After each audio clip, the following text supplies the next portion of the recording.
Night. Black Dragon Mountain. Qingyu Taoist Temple. Master Li, this is the meat rice that was just harvested today. Gu Fan was restrained, holding a white jade plate with a pile of blood-colored rice grains in his hands. These rice grains were round and plump, exuding a strange meaty aroma and wriggling faintly, as if they had life. On the front cushion, there was an old Taoist in a red robe meditating. He was about 60 years old, with white hair and beard, and a solemn and sinister face like a poisonous snake. He glanced at Gu Fan and the meat and rice and said in a hoarse voice, "Put it down. Your time is almost up." "Yes, Master Li." Gu Fan didn't say much. After putting down the meat and rice, he immediately pushed the door and left without staying. Outside the door, the moonlight was dim and the cold wind was howling.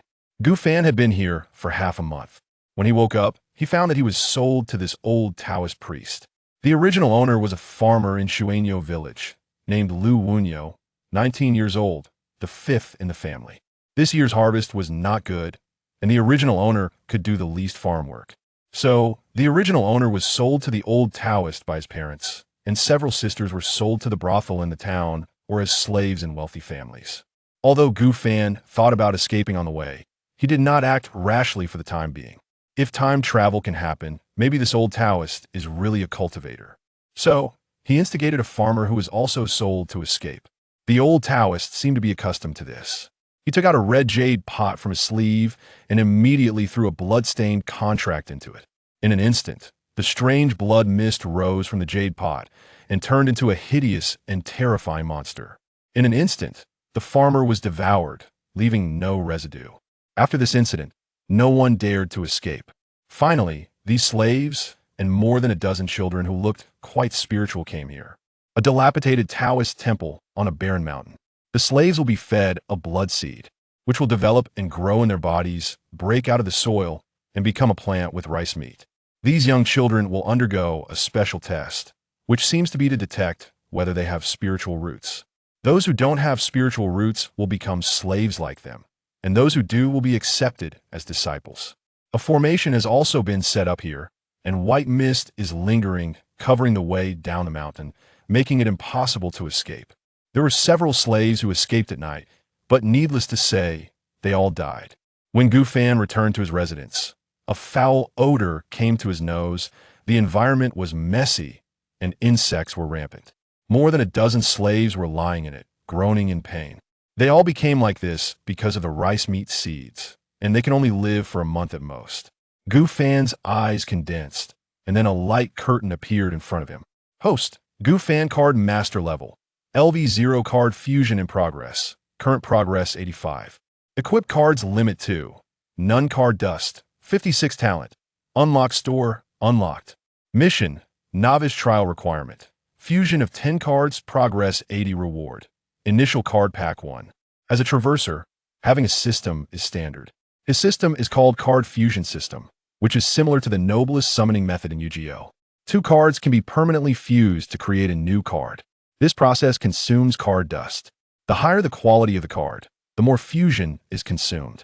Cards that have been fused once cannot be fused again. Card dust can be obtained by decomposing cards, and the amount is related to the quality. Although he did not have any cards at the beginning, he quickly figured out how to use this system. Everything can be refined into cards, and stones or weeds on the roadside can be quickly refined. Gu Fan also figured out several rules for refining cards. First, the body must be in contact with the object during refining. Second, the higher the grade, the slower the refining time. Third, when refining a living creature, the other party cannot have any idea of resistance. Fourth, the refined cards can be stored in a special space. As for the cards that can be assembled, Gubai guessed that they should be cards that can continuously provide status such as skills, bloodline, grass, stone type, prop card quality, no grade, defective introduction. After hitting the target, it will explode into green grass. This is the first card he synthesized. It uses stones and grass on the roadside. It is useless and only consumes 1 card dust. The seeds that Li Tianming gave him to eat were also refined into cards by him. Rice meat seed type, prop card quality, first grade, ordinary. Introduction. After the creature eats it, the seeds will continuously absorb its own nutrients and spirituality and produce rice meat with nourishing effects. Humans are the head of all spirits. This kind of seed is best used on humans. The quality of cards is divided into 9 levels, and each level is finally divided into defective, ordinary, good, excellent, perfect, and legendary. He originally wanted to fuse grass stone continuously to obtain the initial card pack. However, this task will only count if different cards are fused, and it is difficult to obtain materials here. Brotherly, you're back. A handsome boy trotted to Gu Bai's feet. The boy's name is Wang Jing. He is from the same village as the original owner. He was also sold here and has no spiritual roots. Gu Fan nodded. Well, how are you? Can you still hold on? Wang Jing touched his stomach and pretended to be relaxed. I'm fine. I can hold on for a long, long time. That's good. Don't worry. I will definitely let us two live. Gu Fan squatted down, reached out, and touched Wang Jing's head, but his eyes were a little cold. He was not kind enough to take this useless child away with him. He just needed the other party to do something. In the current situation, if you want to stay alive, you must escape from here. Either find a way to solve the formation or solve the Taoist priest Li. But Taoist priest Li has the blood jade pot and his blood contract in his hand. It is not certain whether the magic weapon can still work at a distance. Gu Fan understood that there was only one choice left for him. That is, kill Li Tianming. Did he agree? Gu Fan asked. Well, Brother Liu, he agreed. Wang Jing nodded quickly. Okay, I'll go out for a while. After that, Gu Fan pushed the door and left, walking straight to a stream. The shadows of the trees were swaying, the night wind was gentle, and it was so quiet that it made people feel a little cold.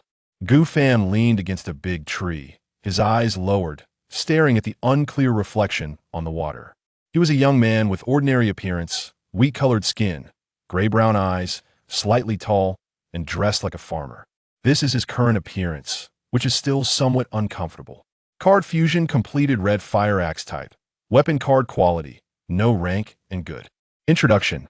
This axe comes with a weak fire enchantment. The footsteps sounded from far to near. The person who came was a fat, honest-looking young Taoist priest wearing a blue Taoist robe and a long sword hanging around his waist. He was Li Tianming's apprentice, Zhao Feiyu. Gu Fan specifically asked Wang Jing to find a way to invite him out. Tell me, what do you want to talk to me about? Zhao Feiyu narrowed his eyes and looked at Gu Fan, with some disdain in his tone. Gu Fan said faintly, Talk about a deal. I want to kill your master. Zhao Feiyu was startled, and his pupils suddenly contracted. He had never expected that this farmer would be so bold. Can such words be said? But I have to say that he was a little moved. But, Zhao Feiyu grinned. His palm had already touched the hilt, and then the long sword was unsheathed. The sword blade broke through the air, drawing a sharp arc under the desolate night. Chapter 2. Conspiracy. The refinement of the Fu Chi technique. In a sudden moment, Gu Fan brandished a blazing axe, swiftly parrying the descending blade. The clash of iron against iron erupted in a shower of sparks, illuminating their faces and the murderous glint in their eyes. Without hesitation, Gu Fan executed a side kick, his right leg striking Zhao Feiyu's left knee with a resounding thud. Zhao Feiyu grimaced in pain, his face contorting, his stance wavering, and the strength in his grip diminished. Seizing the opportunity, Gu Fan abruptly withdrew, swinging his axe and retreating several steps. He raised his hand, releasing a cloud of white powder that enveloped Zhao Feiyu's head.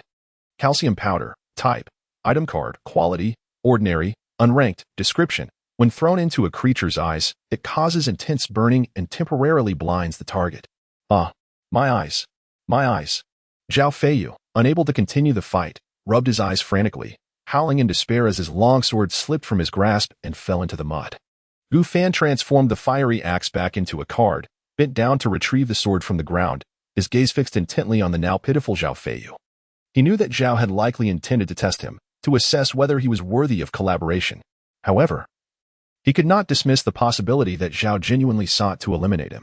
In terms of physical prowess, the original farmer was no match for Zhao Feiyu. It remained uncertain whether this was due to Zhao's rigorous training or if he possessed innate skills. Indeed, being a disciple of Li Tianming was not necessarily advantageous. It merely rendered him a more refined resource. Within a mere fortnight, Gu Fan had noted that among Li Tianming's numerous disciples, 5 had mysteriously vanished. Some were recent initiates, while others had been present prior to his arrival. The likelihood that these missing disciples had been consumed by Li Tianming was exceedingly high. Before long, Gu Fan observed that Zhao Feiyu had calmed somewhat. He silently advanced, positioning the sword against Zhao's throat. The blade was remarkably sharp, Gu Fan exerted minimal force, and a gash opened upon Zhao's neck, crimson blood oozing along the blade and dripping down. Please, spare my life, fellow cultivator. We can negotiate. Now Feiyu, feeling the cold sting at his neck, quickly knelt in supplication, his demeanor utterly servile. A flicker of amusement crossed Gu Fan's face as he coldly remarked, "Are you jesting at this moment? Fellow cultivator, I am of use. I have been by Master S' side the longest, making me the most accessible to him. I possess numerous secrets." "Oh, then do share all your secrets with me." Gu Fan relaxed his arm, allowing the blade to withdraw slightly. Yet it remained pressed against Zhao's neck. He had no genuine desire to kill him, at least not at this juncture, to bring about Li Tianming's demise. Zhao Feiyu's assistance was indispensable. Upon hearing Gu Fan's words, Zhao Feiyu hastily replied, "Fellow cultivator, we disciples are not faring any better here. Once we reach a certain level of cultivation, we are taken by our master to a secret chamber and never return. Some are taken away at the first layer of qi refinement, while others at the third layer. Qi refinement? This cultivation system bears a striking resemblance to the novels from before my transmigration," Gu Fan pondered inwardly. Given this, it is highly probable that Li Tianming, having demonstrated such prowess, has yet to establish his foundation. Nevertheless, his cultivation level should exceed the third layer of qi refinement. Otherwise, he would not have entrusted the training of his disciple to such a level. Gu Fan then inquired, "To what stage have you progressed in your cultivation?" Zhao Feiyu subtly shifted his neck, attempting to distance himself from the sword's edge while remaining unnoticed. "I am but a step away from the first layer of qi refinement." "What method of cultivation do you practice?" Gu Fan was not particularly surprised, as Zhao Feiyu had been the least favored disciple during his observations over the past few days. It is likely that once he breaks through to the first layer of qi refinement, he will mysteriously vanish. Zhao Feiyu realized that his efforts to distance himself from the sword had only placed his neck in an uncomfortably precarious position, compelling him to relent with a soft sigh. The breath-eating technique. Master has told us that it is an exceptionally easy method to cultivate, suitable for any spiritual root. How is it imparted? Master discarded a manual, instructing our cohort of disciples to study, transcribe, cultivate, and compile our inquiries, which he would address every few days. Is your copy still with you? Zhao Feiyu's expression suddenly turned awkward as he slowly replied, "I must admit, I often forget the contents, so I keep it on me for constant review." "Take it out. Place it on the ground, and refrain from any unnecessary movements." Gu Fan's demeanor was cold, devoid of emotion. His tone left no room for negotiation.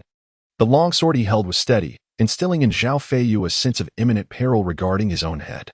This companion, dressed like a farmer, emanated an oddly unsettling aura. Though his physique seemed inferior, he had produced 2 magical artifacts in a short span, indicating possession of a storage treasure, and he had evaded Master S' spiritual root detection. This individual was undoubtedly an undercover agent from the righteous path. Had he not heard that heaven does not completely seal off all paths? Zhao Feiyu, who initially believed himself ensnared in a deadly predicament, was astonished to discover a glimmer of hope emerging before him. He recalled tales he had read, where protagonists in dire situations were often aided by benefactors. Could he too be like them? Yet, the chill at his neck abruptly yanked him back to reality. Trembling, Zhao Feiyu extracted a small booklet from his bosom and laid it beside him. "Dear friend, might you lower your sword? I have shown sufficient sincerity." Gu Fan shook his head. "Turn your back. Do not look back. Do not open your eyes, or your head shall find a new residence." Zhao Feiyu was taken aback but obediently complied. He couldn't help but think of those thrilling tales. Surely, this companion harbored no strange proclivities. Suddenly, with a swift motion, Gu Fan thrust a black wooden stake deeply into Zhao Feiyu's back, causing blood to splatter. Tainted wooden club, type, equipment card, quality, common, description. This wooden club is imbued with a trace of toxin, which, upon striking a target, induces sensations of numbness, itchiness, and intermittent pain. Its practical utility is rather limited. Gu Fan's primary intention was to intimidate Zhao Feiyu, ensuring that he would successfully execute his plans. "Very well, you may turn around now." Upon hearing this, Zhao Feiyu slowly pivoted, only to discover that his adversary held no weapons, and his own sword had vanished. This realization only reinforced his conviction that this companion possessed a storage artifact. As for the removal of his sword, Zhao Feiyu gave it little thought, considering the possibility that this individual might share his tastes. Gu Fan declared solemnly, "I have placed a toxic curse upon you with my artifact. Should no one break the curse, you shall succumb to putrefaction and death in 7 days." You must be feeling some numbness, itchiness, and pain in your back now. Esteemed friend, no, I beg for mercy. Zhao Feiyu immediately prostrated himself, exhibiting utmost humility. A smile played upon Gu Fan's lips as he replied, "Fear not. I am not a villain. As long as you comply with my instructions, I shall lift the curse. Let us proceed." After a considerable time, Zhao Feiyu departed. Seemingly relieved, Gu Fan lowered his gaze, contemplating the small booklet on the ground that contained the breath control technique, pondering to himself. This should be able to be refined into a card, I presume? Chapter 3. The Path to Cultivation Without Spirit Roots. After Zhao Feiyu's figure had vanished for quite some time, Gu Fan finally exhaled a long breath, allowing the taut strings of his heart to loosen slightly. In truth, he did not feel entirely at ease. He had to maintain an air of strength and mystery, a task he had never encountered in his previous life as an ordinary person. This was undoubtedly a challenge. He had grown up in a commonplace family, leading an unremarkable life filled with mundane experiences, attending school, working, facing unemployment, an existence devoid of notable highs or lows. Such was the life he lived before his journey began, as unremarkable as his name suggested. However, now that he had traversed to this new realm, the notion of ordinary ceased to exist. Above all, survival was paramount. Only then could he contemplate the future. Gu Fan picked up a twig, adopting a stance prepared for retreat at any moment, and began to turn the pages of the tome lying on the ground with it. Although Zhao Feiyu seemed unlikely to tamper with it, caution was always prudent. As the pages turned one by one, the contents unfolded before Gu Fan's eyes, yet he found himself utterly confounded. He was illiterate. The original owner of this body was a farmer, unable even to write his own name. Since his arrival in this world, he had found no opportunity to learn the local script, let alone comprehend the intricate text of cultivation methods. Furthermore, it appeared that he lacked spirit roots. After meticulously flipping through the tome 2 or 3 times with the twig and finding no anomalies, he breathed a sigh of relief and reached out to refine it with his hand. Approximately 15 minutes later, the small booklet vanished, replaced by a card that materialized in Gu Fan's palm. Spirit Absorption Technique. Type, Cultivation Card. Quality, First Order Flawed. Description: when equipped, it will automatically absorb surrounding spiritual energy, infusing it into the spirit root, enhancing one's cultivation level. Upon refinement, it had not transformed into an item card, but rather into a skill type card. Yet, this was a fortuitous development for him. Moreover, the automatic cultivation aspect reminded him of certain idle cultivation games that required monetary investment. Once Gu Fan equipped the spirit absorption technique, he indeed felt a subtle, almost imperceptible energy flowing into his body, yet it was fleeting, dissipating almost immediately. This phenomenon likely stemmed from his lack of spirit roots. While the spiritual energy could enter his body, it could neither be retained nor accumulated, rendering cultivation impossible. Nevertheless, Gu Fan did not leave empty-handed. Through this automatic cultivation, he gradually grasped the entirety of the technique's content. The method could only be cultivated to the 9th layer of Qi refinement, beyond which he would need to transition to other techniques to break through to foundation establishment. Gu Fan removed this spirit absorption technique. Since he could not cultivate with it, retaining it served little purpose and might even attract unnecessary attention. He held no despair regarding his lack of spirit roots and inability to cultivate. After all, he possessed this system, which might one day grant him the means to create a synthetic spirit root. If true cultivation proved unattainable, he would focus on enhancing the system's built-in framework, delving into how to elevate the card user's level. Shaking his head, Gu Fan retrieved another card. Long Sword. Type, Equipment Card. Quality, Good. Description, a sharp long sword.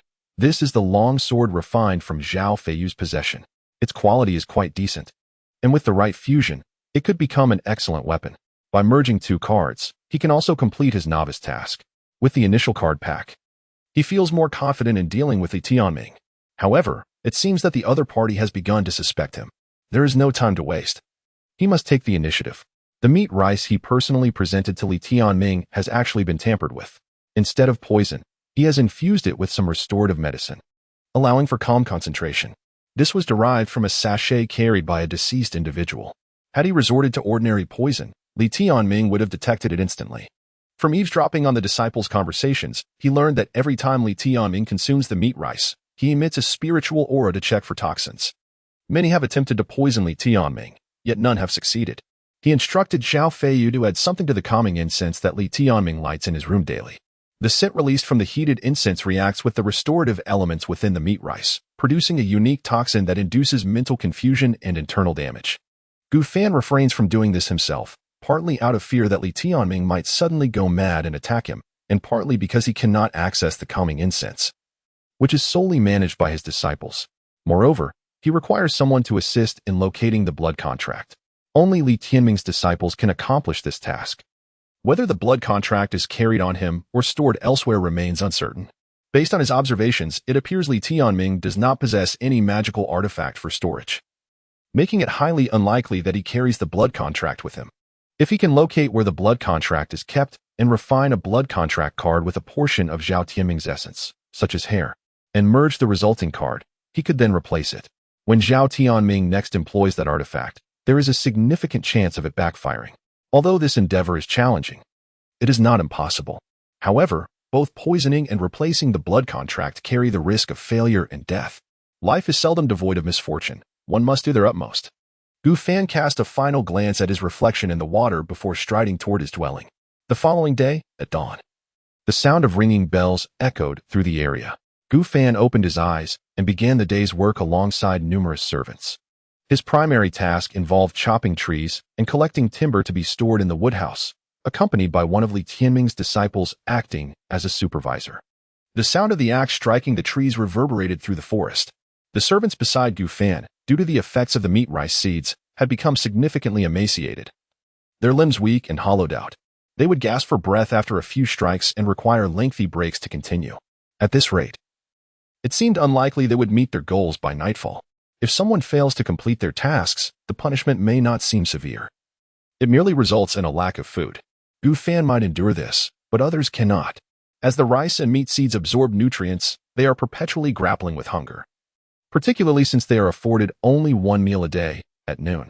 Brother Lu, would you be so kind as to lend us a hand? You appear to be nearing the completion of your quota for today. Indeed. Brother Lu, you are in good health. Please assist us. Experiencing hunger is a fate worse than death. As Gu Fan approached the end of his work, the nearby servants clamored, each imploring him for assistance. Echoing sentiments of mutual aid and shared hardship, Gu Fan held such moral coercion in disdain. He possessed a flexible moral compass. However, the commotion soon drew the attention of the overseer. The servants exchanged glances, seemingly conspiring to unite against Gu Fan, hoping to shift the blame onto Lu Wunyao. What is the matter with you insignificant creatures? Do you wish to forfeit your meals? A rotund figure approached, none other than Zhao Feiyu. Chapter 4. The Eerie Flesh Fields. The malevolent aura of mortal blood Master Dao. This man, relying on his robust physique, has brazenly seized the timber we painstakingly harvested. We implore you to take our side. Indeed, he has coerced 4 of us single-handedly. Master Dao, you must stand for us. Master Dao, this individual named Lu Wunyao harbors ill intentions. We beseech you to discern the truth. Before Zhao Feiyu could approach, the servants beside Gu Fan began to voice their grievances, fabricating tales and unjustly attributing blame to him. Gu Fan remained silent, his gaze fixed upon them, his eyes growing increasingly frigid. In their moment of desperation, they resorted to underhanded tactics to harm others, especially targeting one of their own. Such behavior was indeed repugnant. Is this true? Zhao Feiyu inquired, hastening towards Gu Fan. Gu Fan shook his head. They are slandering. There is absolutely no truth to this. We are witnesses to the contrary. We implore you, Master Dao, to see the matter with clarity. Yes, Master Dao. This Lu character speaks nothing but nonsense, filled with guile. He must not be trusted. Finally, under the expectant gaze of the servants, Zhao Feiyu extended his hand and struck Gu Fan's chest lightly with 2 firm pats, his eyes ablaze. I believe you. Is this right? This cannot be right. The servants stood in shock, their mouths agape, unable to fathom the scene before them. And now to you. How dare you slander the virtuous? Your hearts are deserving of punishment. With that, Zhao Feiyu unsheathed the long whip at his waist, brandishing it with a fierce demeanor as he glared at the group. Master Dao, there must be some misunderstanding. Silence. Crack, crack, crack. The whip lashed out, striking the bodies of the servants, instantly tearing skin and leaving bloody welts. In the throes of excruciating pain, they could scarcely muster pleas for mercy, rolling on the ground and emitting chilling wails. Zhao Feiyu was surprisingly measured in his strikes, inflicting only superficial wounds, Though they appeared severe, they were merely painful and would not claim lives. After all, each person here constituted an asset and resource for Li Tianming. Gu Fan, compassionate by nature, could not bear to witness such cruelty. He quietly gathered the timber from today and returned it to the storeroom, retrieving a wooden sign. Subsequently, he collected a portion of gruel and made his way to a secluded corner of the forest to dine. The daily sustenance consisted of a bowl of thick, black, unidentifiable paste mingled with various herbs and unknown meat chunks. As for the taste, Gu Fan mused that had anyone offered him such fare in the past, he would have reported them. Though the flavor was rather hellish, its nutritional value was commendably high. Remarkably, after consuming it for half a month, he had neither lost weight nor grown thinner. On the contrary, he had even gained a bit, becoming considerably sturdier. Perhaps this food was not meant for them, but rather intended to nourish the seed within. Suppressing his urge to vomit, Gu Fan swallowed the last mouthful and retrieved a strip of cloth from his chest. Unfolding it, he discovered a line of text inscribed upon it. This had been slipped into his hand by Zhao Feiyu during the pat on his chest, intended for the transmission of information. Yet, there was one dilemma. He was illiterate and could not comprehend it. Gu Fan sighed in resignation. He could hardly confess to Zhao Feiyu that he was illiterate. He could only proceed step by step, planning to rendezvous with Zhao Feiyu later that evening. Tom was not on his side. He raised his gaze to the sky, noting that nightfall was still some way off. Although they were servants, their movements were not overly constrained. Li Tianming paid little attention to them, treating them merely as a flock of free-range livestock, utterly disregarding their humanity. This place was their inescapable prison. His disciples merely obeyed orders, completing their tasks without further oversight. Typically, once the ordinary servants finished their work, they were utterly exhausted, lacking the energy for anything else. Gu Fan recognized himself as an anomaly. Not only Li Tianming, but also several of his disciples had noticed his peculiar nature. It was time to check on them. The meat fields. Those servants who had been implanted with flesh seeds, once they matured and burst forth from their bodies, were planted here, unable to seek life or death. As he gazed ahead, vast expanses of crimson farmland came into view. Tendrils resembling blood vessels writhed slowly at the periphery, while in the center, strange plants vaguely resembling human forms emitted chilling, hostile sounds. Their abdomens were grotesquely swollen, as if 9 months pregnant, while their limbs were emaciated and misshapen, with exposed veins transforming into roots that plunged into the earth. Blood-colored ears of grain erupted from their abdomens, bearing plump, fleshy grains. They would exist in this infernal purgatory until the very last drop of their worth was extracted. Gu Fan contemplated the scene before him, his thoughts surging. This could very well be one of his potential endings. Several servants toiled within the meat fields, carrying buckets of black water to nourish these grotesque plants. Gu Fan greeted the young Taoist tending the fields, then took up a sickle and stepped into the meat fields to begin his harvest. Hardly anyone was willing to undertake this task each time the grain was harvested. The air was filled with heart-rending wails, and the malevolent energy would seep into their bodies. For others, this might be a misfortune. Yet for Gu Fan, it offered the opportunity to pilfer small items and transform the encroaching malevolence into cards. Unfortunately, the quantity was insufficient for a complete set. It was, nevertheless, a decent job. As for whether anyone would dare to consume the flesh grains, some had indeed done so. Servants without spiritual roots would find the grains fully mature within their bodies. As for the disciples of Taoist Li, indulging in the grains was of little consequence. It merely accelerated their cultivation progress, hastening their journey toward death. Gu Fan stealthily refined a few cards, storing them in the system space. Here, aside from Li Tianming, everyone else was merely awaiting their own fattening as livestock. Gu Fan swung his sickle with determination, severing several grains from their stalks, crimson liquid dripping from the cuts. This was no easy task. The sensation of cutting felt akin to hacking off a person's limb, flesh and bone alike. Essentially, there was little difference. Gu Fan understood that in this world, to live well, one must tread upon the corpses of others. The rice meat, formed from the essence of life, is incessantly harvested beneath the scythe that symbolizes both abundance and demise.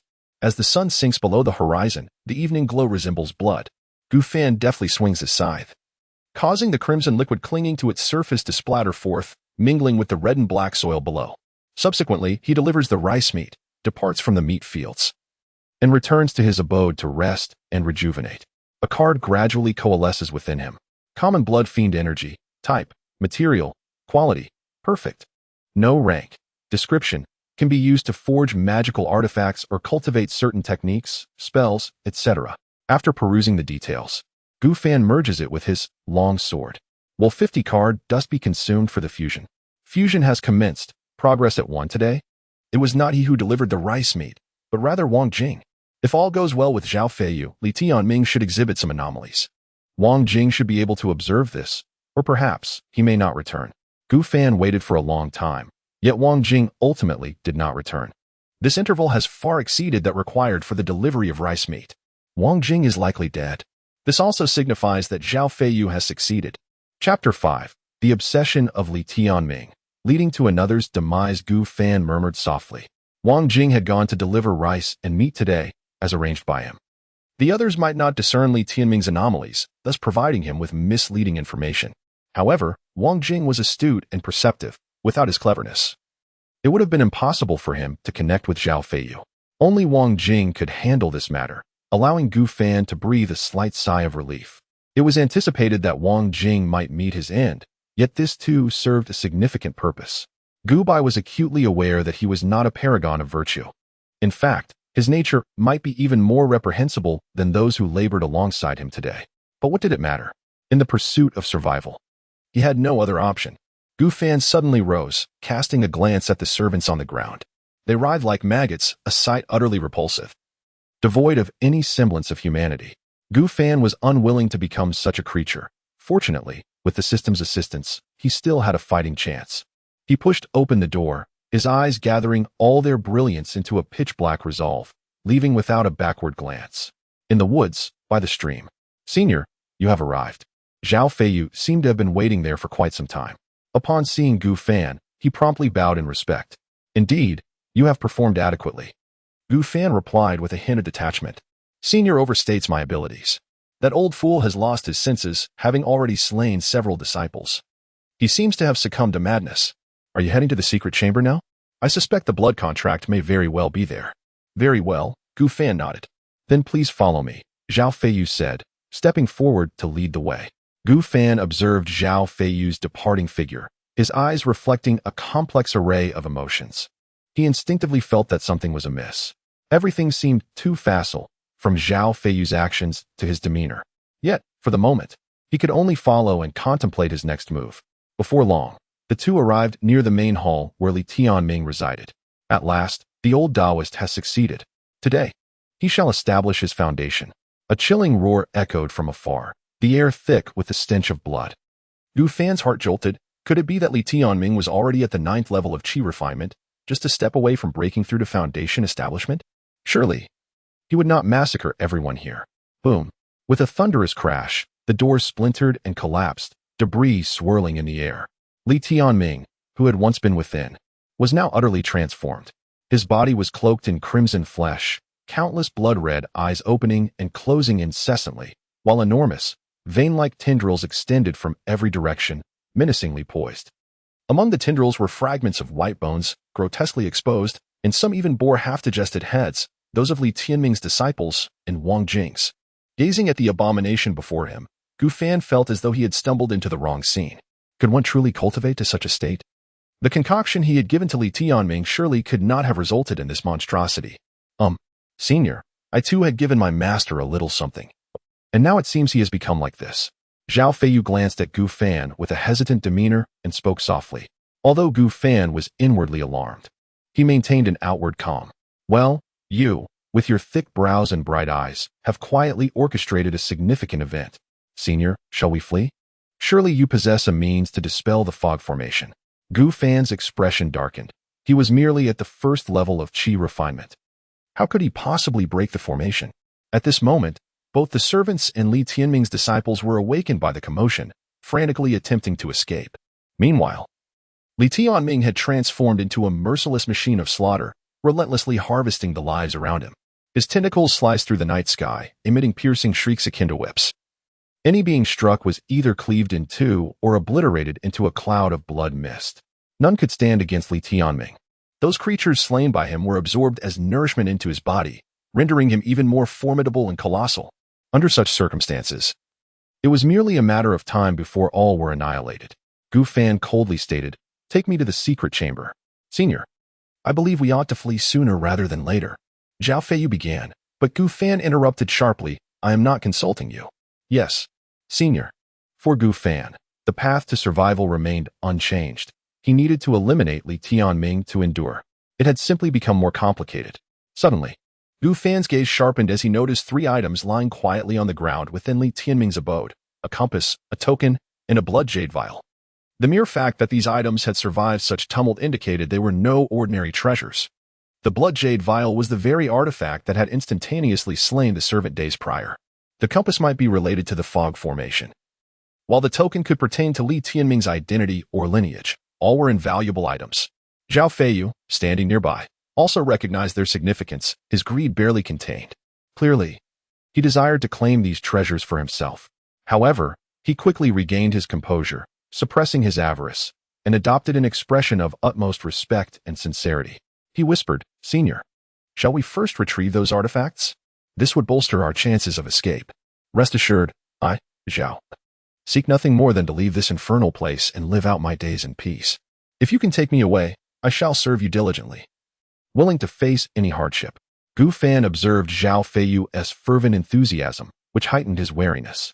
Yet, he feigned a look of great satisfaction, patting Zhao Feiyu on the shoulder, and said reassuringly, Do not worry.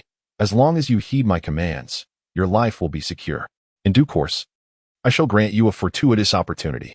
Thank you, Senior, Zhao Feiyu replied eagerly, his eyes glistening with emotion. Appearing as if he wished to adopt Gu Fan as a father figure, Li Tianming had departed from his original position. Charging towards the area with the highest concentration of people, the quarters of the exhausted servants who had toiled all day, he descended upon them like a tiger among sheep. Unleashing a torrent of bloodshed, relishing his midnight feast, Gu Fan and Zhao Feiyu, unwilling to squander a moment, hurriedly made their way into the grand hall. The instant they stepped inside, the floor, slick with viscous blood, resembled a quagmire, greatly impeding their progress. Gu Fan labored forward, then swiftly bent down to retrieve 3 precious items from the ground, commencing the process of refining them into cards.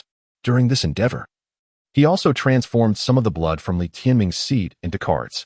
After confirming the identity of Li Tianming through the provided information, he informed Zhao Feiyu that they could depart. Subsequently, under Zhao Feiyu's guidance, the pair exited the premises and hastened towards the hidden chamber. This chamber lay within a cavern at the rear of the grand hall. Ordinarily, Li Tianming would assign guards to oversee it, accompanied by a defensive array. However, under the current circumstances, both measures had lost their efficacy. Zhao Feiyu and Gu Fan traversed the long, narrow corridor, one following the other. Suddenly, Gu Fan's eyes gleamed with malice as he conjured forth the crimson fire axe, striking fiercely at Zhao Feiyu's neck. Chapter 6 Disguise. Slaying Zhao Feiyu in a moment of peril, Zhao Feiyu suddenly lunged forward, narrowly evading the descending axe blade from behind. Senior, what is your intention? Zhao Feiyu turned back, his expression one of profound astonishment. He could not comprehend why his opponent had chosen to strike so suddenly. He believed his actions had been flawless. It was a mere hair's breadth away. Gu Fan remained silent, tightening his grip around the axe handle.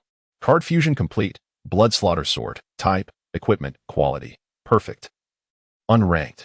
Description: a longsword infused with the essence of mortal blood slaughter, capable of inflicting additional damage to living beings and instilling fear in the mind. Gu Fan knew that his flaws had likely been discerned. Perhaps the words inscribed on the strip of cloth had served as Zhao Feiyu's test. It was possible that he had been discovered from the very beginning. Zhao Feiyu claimed to have not yet reached the first level of Qi training, which might also have been a falsehood. Who could say? His sudden aggression was perhaps due to the realization that Zhao Feiyu had outlived his usefulness. Gu Fan's plan had never included allowing Zhao Feiyu to survive. If not now, then when? Keeping him alive would ultimately pose a threat. Senior, I do not know where I have failed to meet your expectations. I beseech you to spare my life. Despite the words spoken, Zhao Feiyu had already reached into his robe, intent on retrieving something. Gu Fan propelled himself forward with a powerful push, swinging the crimson fire axe in a sweeping arc. The sharp blade tore through the air, leaving a trail of fiery brilliance in the darkness. Boom! A yellow talisman suddenly appeared between Zhao Feiyu's fingers, shimmering with a faint light before transforming into a curtain of water, intercepting the blazing axe blade.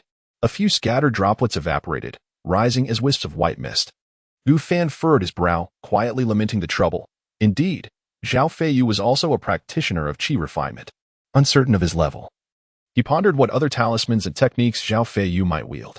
Yet, he did not regret his sudden assault. If this continued, Zhao Feiyu might strike first. Lu Wunyo.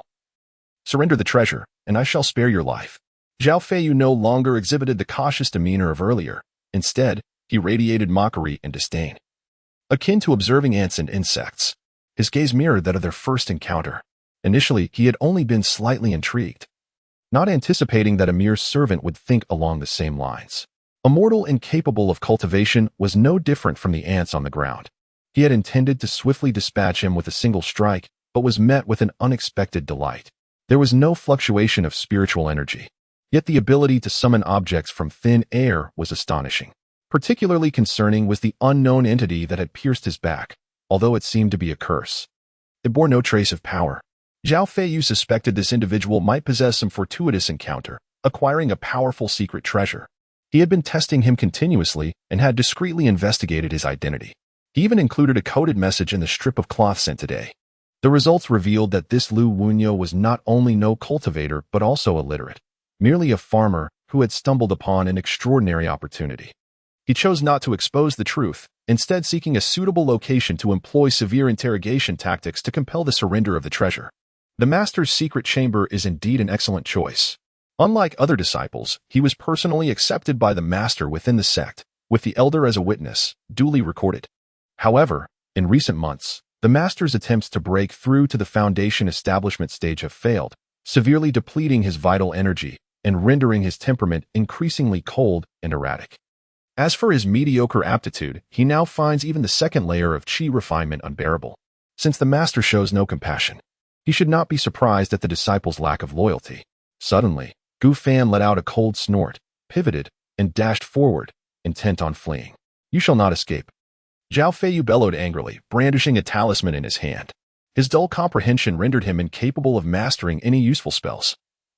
He could only rely on the talismans he had painstakingly purchased to fight. Gu Fan abruptly halted, tossing a black stone from his hand, which plummeted onto the water curtain and exploded into a cloud of dark dust, enveloping the vicinity of Zhao Feiyu. Following this, a fiery axe was hurled, and the scattered sparks ignited the black dust. Boom! The deafening explosion shattered the water curtain, and black smoke billowed as dust and debris scattered. Zhao Feiyu was engulfed in the dazzling flames that surged upward, obscuring all vision. He could only feel excruciating pain coursing through his body, a coppery sweetness in his throat, and the acrid scent of burning flesh. Gu Fan coldly observed this scene, now wielding a blood-glinted longsword. Without some hidden trump card, one would not dare to challenge a tiger. As the smoke cleared, a robust figure stood within. Zhao Feiyu had not fallen, though his body was battered and covered in grotesque charred wounds. With bones and organs visible, he resembled a flickering candle in the wind. Yet he stood unwavering, his gaze fierce, radiating a murderous intent. Seeing this, Gu Fan raised his hand, and a blue stone suddenly shot forth from his palm. Here it comes again! Zhao Feiyu felt a jolt of alarm. Having learned from the earlier encounter, he dared not hesitate and swiftly drew another talisman. The previous talisman had been destroyed, leaving him with only 5, of which 3 remained usable. In an instant, the talisman transformed into a blade of wind, severing the airborne stone into fragments, causing green grass to rain down. The wind blade, while powerful, lacked tracking ability. Gu Fan discerned its trajectory and deftly evaded, avoiding a direct hit. Immediately, Gu Fan hurled a white stone and charged forward with his sword raised. Damn it! Why is this so troublesome? Zhao Feiyu clutched his remaining 2 talismans tightly. One was a wall talisman, the other an ice spike talisman. The most potent fireball talisman had been rendered useless before it could be deployed. The ice spike talisman, though formidable, would struggle to deal a fatal blow. If this continued, the best outcome would likely be mutual destruction. Elder, we can. Before he could finish, the stone that soared above Zhao Feiyu erupted violently, showering him in a cascade of white powder. My eyes! The lime powder struck again, invading not only his eyes but also the wounds on his body. The compounded agony surged from all directions, overwhelming his will and bringing him close to unconsciousness. Gu Fan surged forward, an aura of lethal intent emanating from him, as he swung his longsword with a chilling ferocity. The blade met flesh with a smoothness akin to a hot knife slicing through lard. In an instant, a charred arm, clutching 2 talismans, plummeted to the ground. mingling with a copious flow of blood. Zhao Feiyu could no longer maintain his footing, staggering backward before collapsing, his consciousness fading as blood gushed from his severed limb like a spring. There was no place for words in this confrontation. Did he truly believe reconciliation was possible? Gu Fan gazed down upon Zhao Feiyu, raising the blood slaughter sword high above, and with a downward thrust, pierced the eye socket, penetrating into the brain and reducing its contents to a pulp. To ensure absolute certainty, he then slit Zhao Feiyu's throat and pierced through both the left and right chest, eliminating any possibility of resurrection. Subsequently, Gu Fan pressed his hand upon the lifeless body, initiating the process of refining it into a card. Chapter 7. Artificial Root of Spirituality. Task completed. Initial card pack. Before long, a card materialized in Gu Fan's palm. As he had anticipated, the corpses of living beings could indeed be refined into cards. Corpse of a Qi Refining Stage Practitioner. Type: Material. Quality: First grade defective. Description: The remains of a practitioner, usable as material for alchemy, artifact crafting, and corpse creation, among other remarkable applications. After a moment's contemplation, Gu Fan resolved to merge it with the rice meat seed. The rice meat seed thrived in the Dantian region, where a practitioner's spiritual root also resided, and their fusion might yield some extraordinary reactions. However, he currently found himself lacking in card dust. Aside from 2 talismans, Zhao Feiyu possessed only a token, which bore resemblance to the one belonging to Li Tianming. Those 3 items had now been refined into cards. Blood Jade Pot. Type: Equipment. Quality: First grade legendary. Description: Within the Jade Pot resides an exceedingly weakened blood demon of the Foundation establishment stage.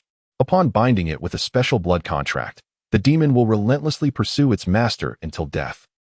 Mist Compass. Type: Equipment. Quality: First grade perfect. Description: Can consume mana to generate a fog array within a designated area, confounding vision and senses. Spirit stones may be stored at the center to sustain the array.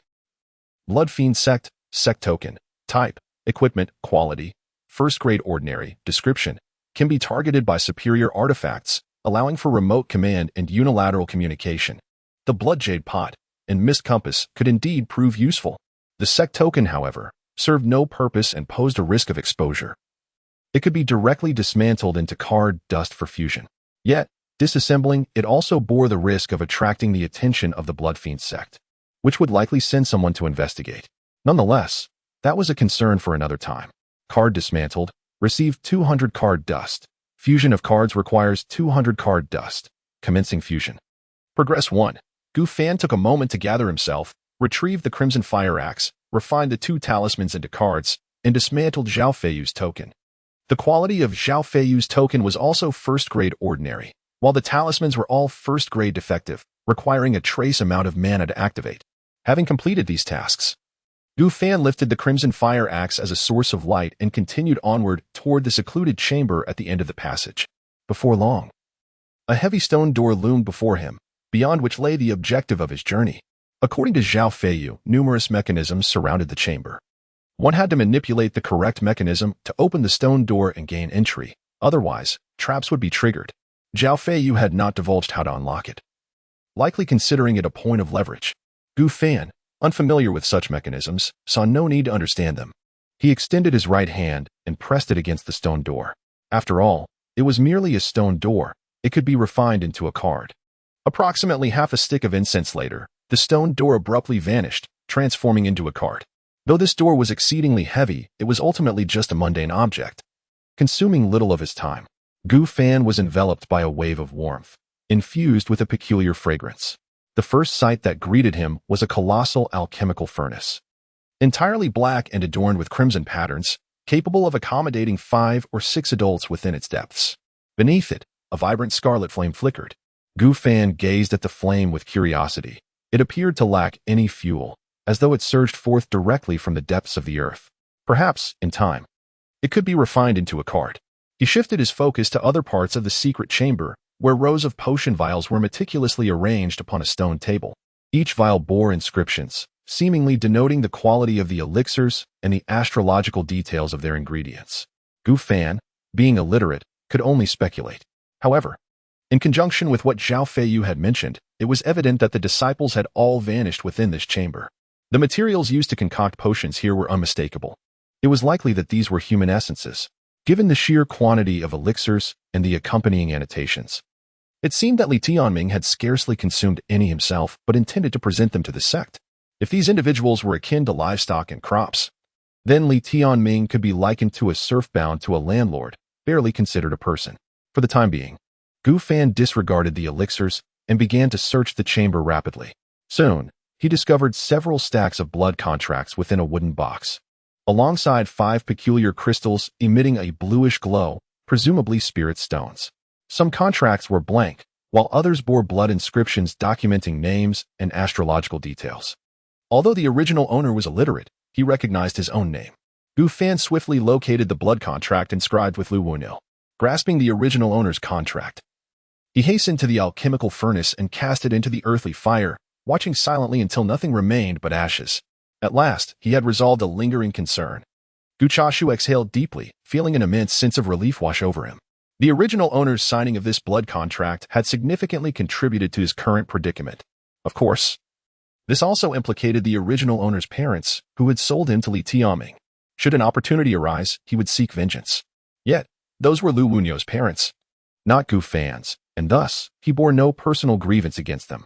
Their actions were indeed despicable, deserving of retribution. However, the most pressing issue at hand was the frenzied Li Tianming outside. Zhao Feiyu, this devoted disciple, had evidently administered something to his master, yielding such remarkable effects. He hoped the blood demon could withstand Li Tianming in this state. Card fusion complete. Artificial spiritual root. Type: special. Quality: first tier ordinary. Description: comprising the 4 elemental roots of wood, fire, metal, and earth. Once equipped, it initiates a cycle of spiritual energy, allowing the cultivation of the immortal practitioner system. Gazing at the freshly minted card, Gu Fan felt a surge of joy in his heart. This signified that after equipping the artificial spiritual root, he would be able to cultivate. However, now both of his card slots were occupied, one with the spiritual root and the other with the cultivation method. The novice trial has been completed. Please select one from the 5 initial card packs, each containing 5 cards. Warrior pack, well-rounded in both offense and defense, adept at close combat. Assassin pack, skilled in stealth, capable of delivering lethal strikes, possessing high agility but lacking in defensive capabilities. Mage pack, intellectually gifted, able to wield various forms of magic, but physically frail. Priest pack, attributes are balanced, though combat prowess is weak, capable of providing healing and enhancement effects. Summoner pack, able to summon various minions with special abilities to fight, but the summoner themselves is relatively weak. Gu Fan gazed at the 5 available card packs, momentarily hesitating, as each seemed quite useful, rendering his decision challenging. Suddenly, a series of thunderous booms echoed from the entrance connecting to the outside world, as if some monstrous being was wreaking havoc. Gu Fan quickly grasped the situation. It must be Li Tianming's arrival. Could it be that he has already eliminated everyone outside? Chapter 8. The Death of Li Tianming. Gu Fan, disregarding the selection of card packs, hastily refined a blank blood contract into a card and merged it with the one crafted from Li Tianming's blood. 5 card dust consumed. Card fusion in progress. 1. The fusion proceeded swiftly, likely to be completed before the imminent collapse of the surroundings. Gu Fan equipped the artificial root and breath-consuming technique. A peculiar sensation arose, as if something had been forcefully inserted into his abdomen, yet he soon acclimated to it. The technique began to operate autonomously, with the spiritual energy permeating the air being absorbed into his body and subsequently channeled into the root, which in turn nourished him, creating a cyclical flow. Next, Gu Fan commenced the refinement of various pills into cards. Blood Spirit Pill. Category: Item Quality: First Tier Good. Description: crafted from the flesh and roots of cultivators, it contains vast amounts of spiritual power, aiding the user in rapidly elevating their realm. However, excessive consumption may lead to mental disarray. After perusing the description and confirming its efficacy in enhancing his cultivation, Gu Fan promptly retrieved several pills and swallowed them whole. He bore no psychological burden, even with the knowledge of their composition. After all, it was merely the nature of existence. In an instant, a torrent of searing heat surged from Gu Fan's abdomen, coursing through his body and causing him to swell slightly. Were he to attempt this alone, he might not have been able to harness such overwhelming and tempestuous spiritual energy, possibly meeting a fatal end. Fortunately, He was undergoing automatic cultivation, with the spiritual power circulating methodically within the system, free of error. Gu Fan expelled a copious amount of crimson blood. His complexion pale as a sheet. Indeed, he had overindulged. Even with the automatic operation, some internal damage was unavoidable, though thankfully, it was not too severe. As he attuned to the changes within his body and the wondrous magic contained therein, he realized he had broken through to the first layer of qi refining. He could now be considered a cultivator, albeit with minimal enhancement to his physical and mental faculties. Aside from being able to wield the magic derived from spiritual energy, there was little else of practical use. Soon after, Gu Fan retrieved the mist compass, examining it closely. At its center lay a gem, indeed embedded with a spirit stone. It appeared even purer and more radiant than the 5 spirit stones he had previously discovered, perhaps indicating it was a mid-tier spirit stone. Card fusion complete. He hoped it would suffice. Gu Fan mused as he gazed at the blood contract card in his hand, now cornered by Li Tianming. Should the blood demon from the blood jade pot prove ineffective against him, he would have no choice but to confront the matter himself. Gu Fan cast the blood contract into the blood jade pot. In an instant, a surreal blood mist erupted from the pot, coalescing into a terrifying creature with 7 arms, 6 legs, and 3 heads. The blood demon shot forth like an arrow, leaving behind fleeting afterimages. Within mere blinks, it had leapt outside the cave, standing before Li Tianming.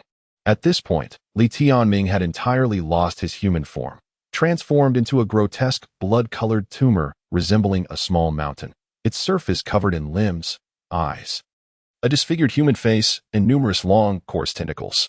At the center stood Li Tianming, his aged visage grotesquely contorted, fringed by fleshy growths that pulsated with a frenzied hunger in his eyes. The moment he laid sight upon the blood demon, tendrils erupted from his surface, slicing through the air with a piercing whoosh, weaving through the ether as they converged upon the blood demon, enveloping it like a net. The blood demon found itself bereft of any escape. In an instant, a crimson blade unfurled from the blood demon's grasp, severing the encroaching tendrils with a swift stroke, unleashing a rain of flesh and blood. A terrifying roar erupted from the blood demon, a scarlet aura radiating from its form. The fallen flesh, akin to fledgling swallows returning to their nest, surged back into the blood demon, momentarily augmenting its formidable presence. Simultaneously, Li Tianming's body sprouted a multitude of small tumors, writhing as if nurturing some extraordinary life. Soon, tender crimson branches emerged from the tumors, exuding a peculiar fragrance. The earth within a 100-foot radius became stained crimson, pulsating with vitality, taking on a fleshy texture. Various blood plants burst forth from the ground. Some resembled peas, capable of launching chunks of flesh as projectiles, while others took the form of cacti, capable of firing sharp bone needles. Yet others resembled man-eating flowers, their cavernous maws gaping wide. Bone needles, flesh cannons, and gaping maws converged upon the blood demon like a torrential downpour. Suspended in midair, the blood demon showed no inclination to evade. It clasped 6 hands together, using the remaining hand to form a mystical seal. In that moment, a surge of blood light ascended, coalescing in the air into a colossal blood blade. An invisible shockwave radiating outward, stirring fierce winds. Then, the blood blade descended. The air was instantly rent asunder, emitting a piercing wail. Bone needles, flesh cannons, gaping maws, tendrils, all were obliterated beneath that single strike. As Li Tianming beheld the approaching blood blade, a sense of dread gripped him. He attempted to move, to evade the impending blow. Yet, his massive form was too cumbersome, and the descending blade too swift. In an instant, the blood blade cleaved through him as though he were mere paper, cleaving Li Tianming in twain, his vast body collapsing amidst the torrential downpour of blood. The earth trembled slightly.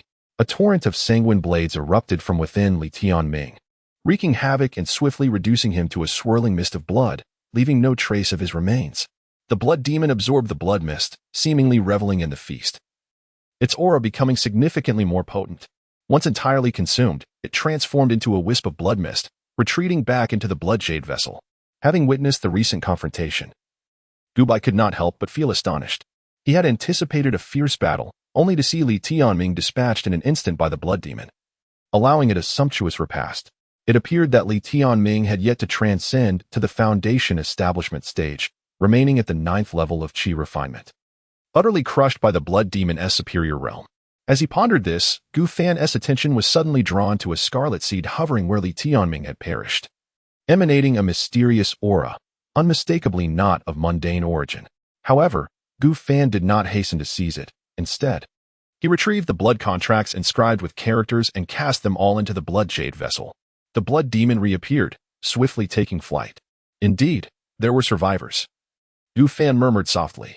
Although he harbored no animosity towards the others, the peril of them being captured by the minions of the demonic sect loomed ominously.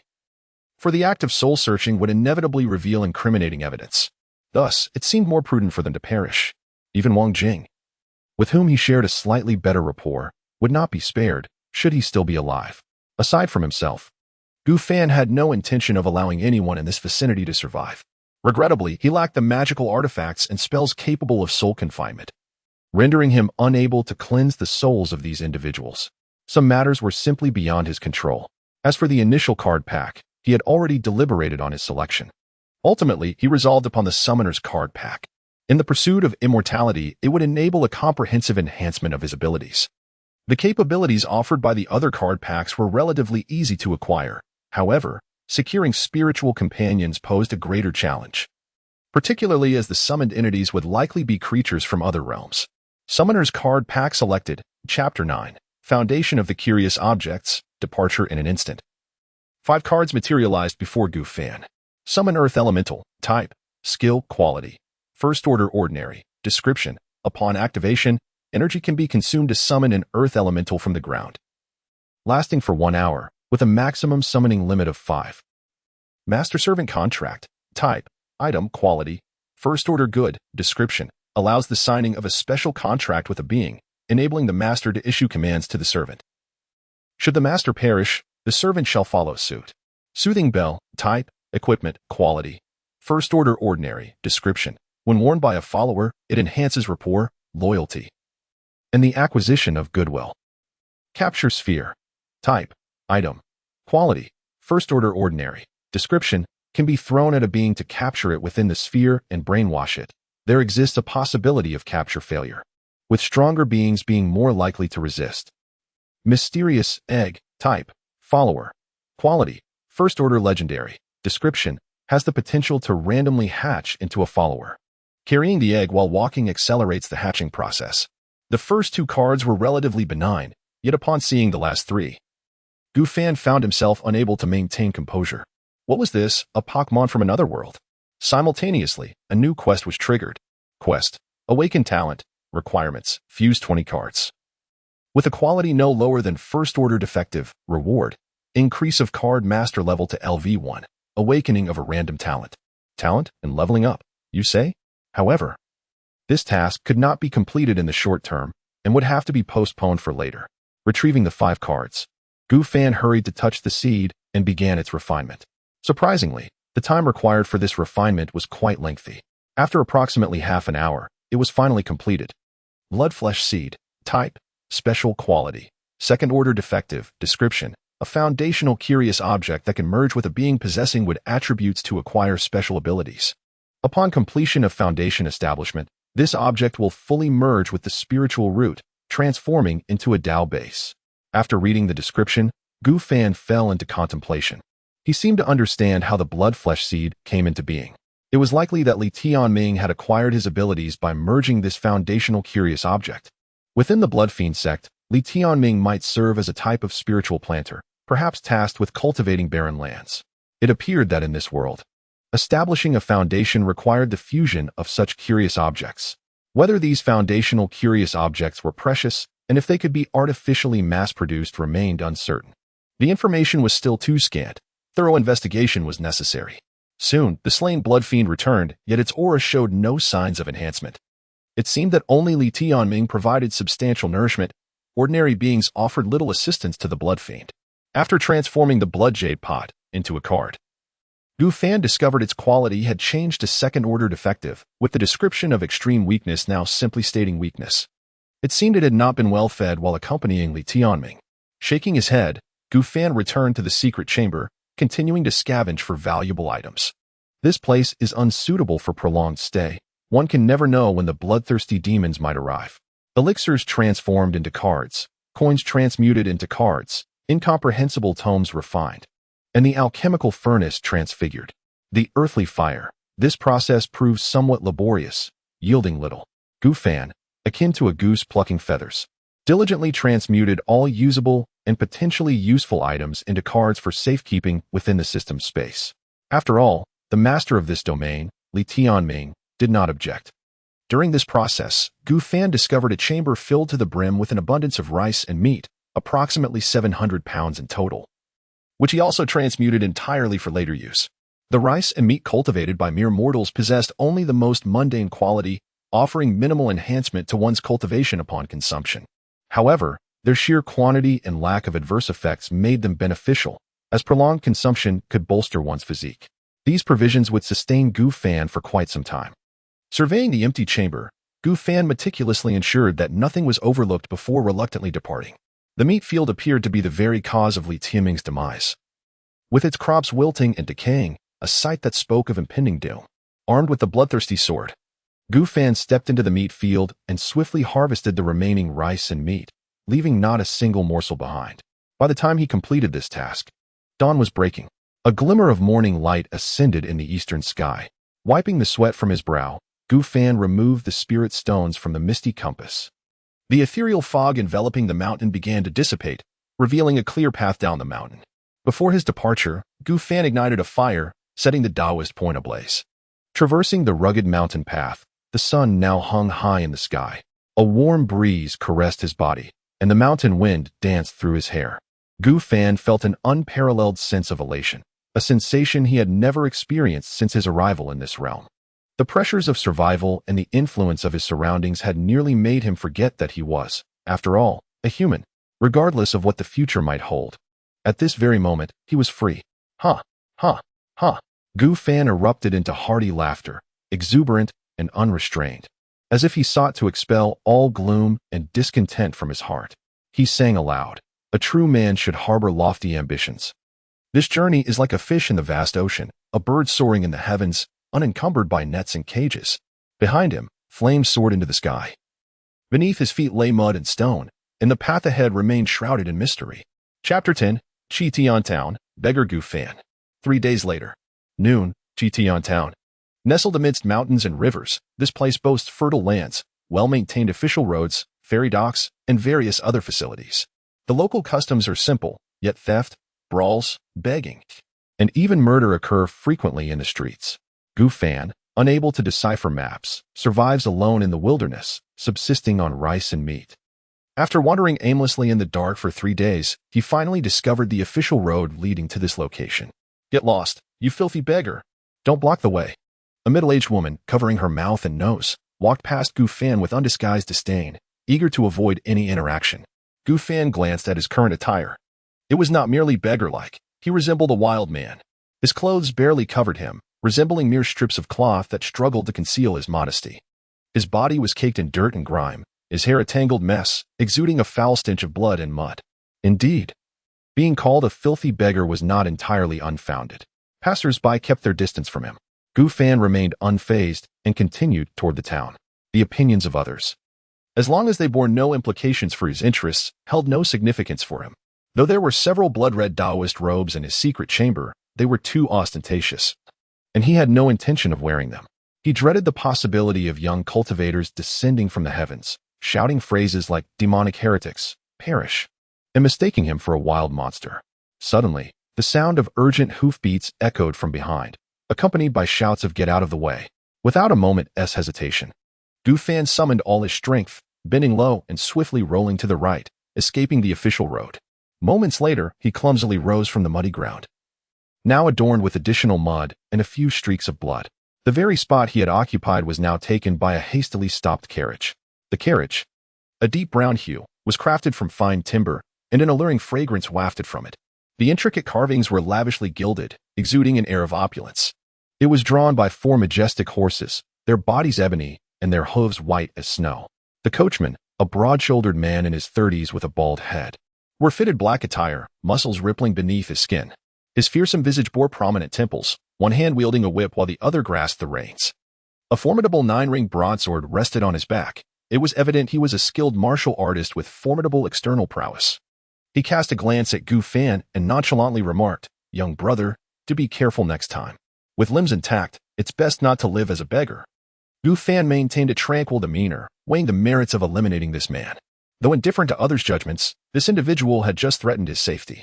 Yet, he was unaware of the martial prowess prevalent in this world. Nevertheless, both the earth element and ice spike talismans could strike unexpectedly. Eliminating a martial artist should not pose a significant challenge. However, it might result in a bounty on his head and widespread pursuit. After all, the carriage itself hinted at a powerful master behind it. Uncle Zhou, is this how one apologizes? The carriage curtain was drawn aside by delicate hands. A young maiden emerged. Her delicate features captivating, skin fair and dewy, exuding an ethereal grace. She donned a flowing white dress adorned with subtle blue orchids as embellishments. Frowning slightly, she pursed her lips, casting a discontented gaze upon the bald man. My apologies, young lady, he quickly conceded, turning to Gu Fan and clasping his fists in respect. I regret the near mishap. I hope for your understanding. The maiden relaxed her brow and retrieved a wooden box and a pouch of coins, extending them to Gu Fan. Inside this box are pastries, and the pouch contains 5 taels of silver. Consider it a gesture of goodwill. It would be wise to learn a trade and live well, rather than resorting to beggary.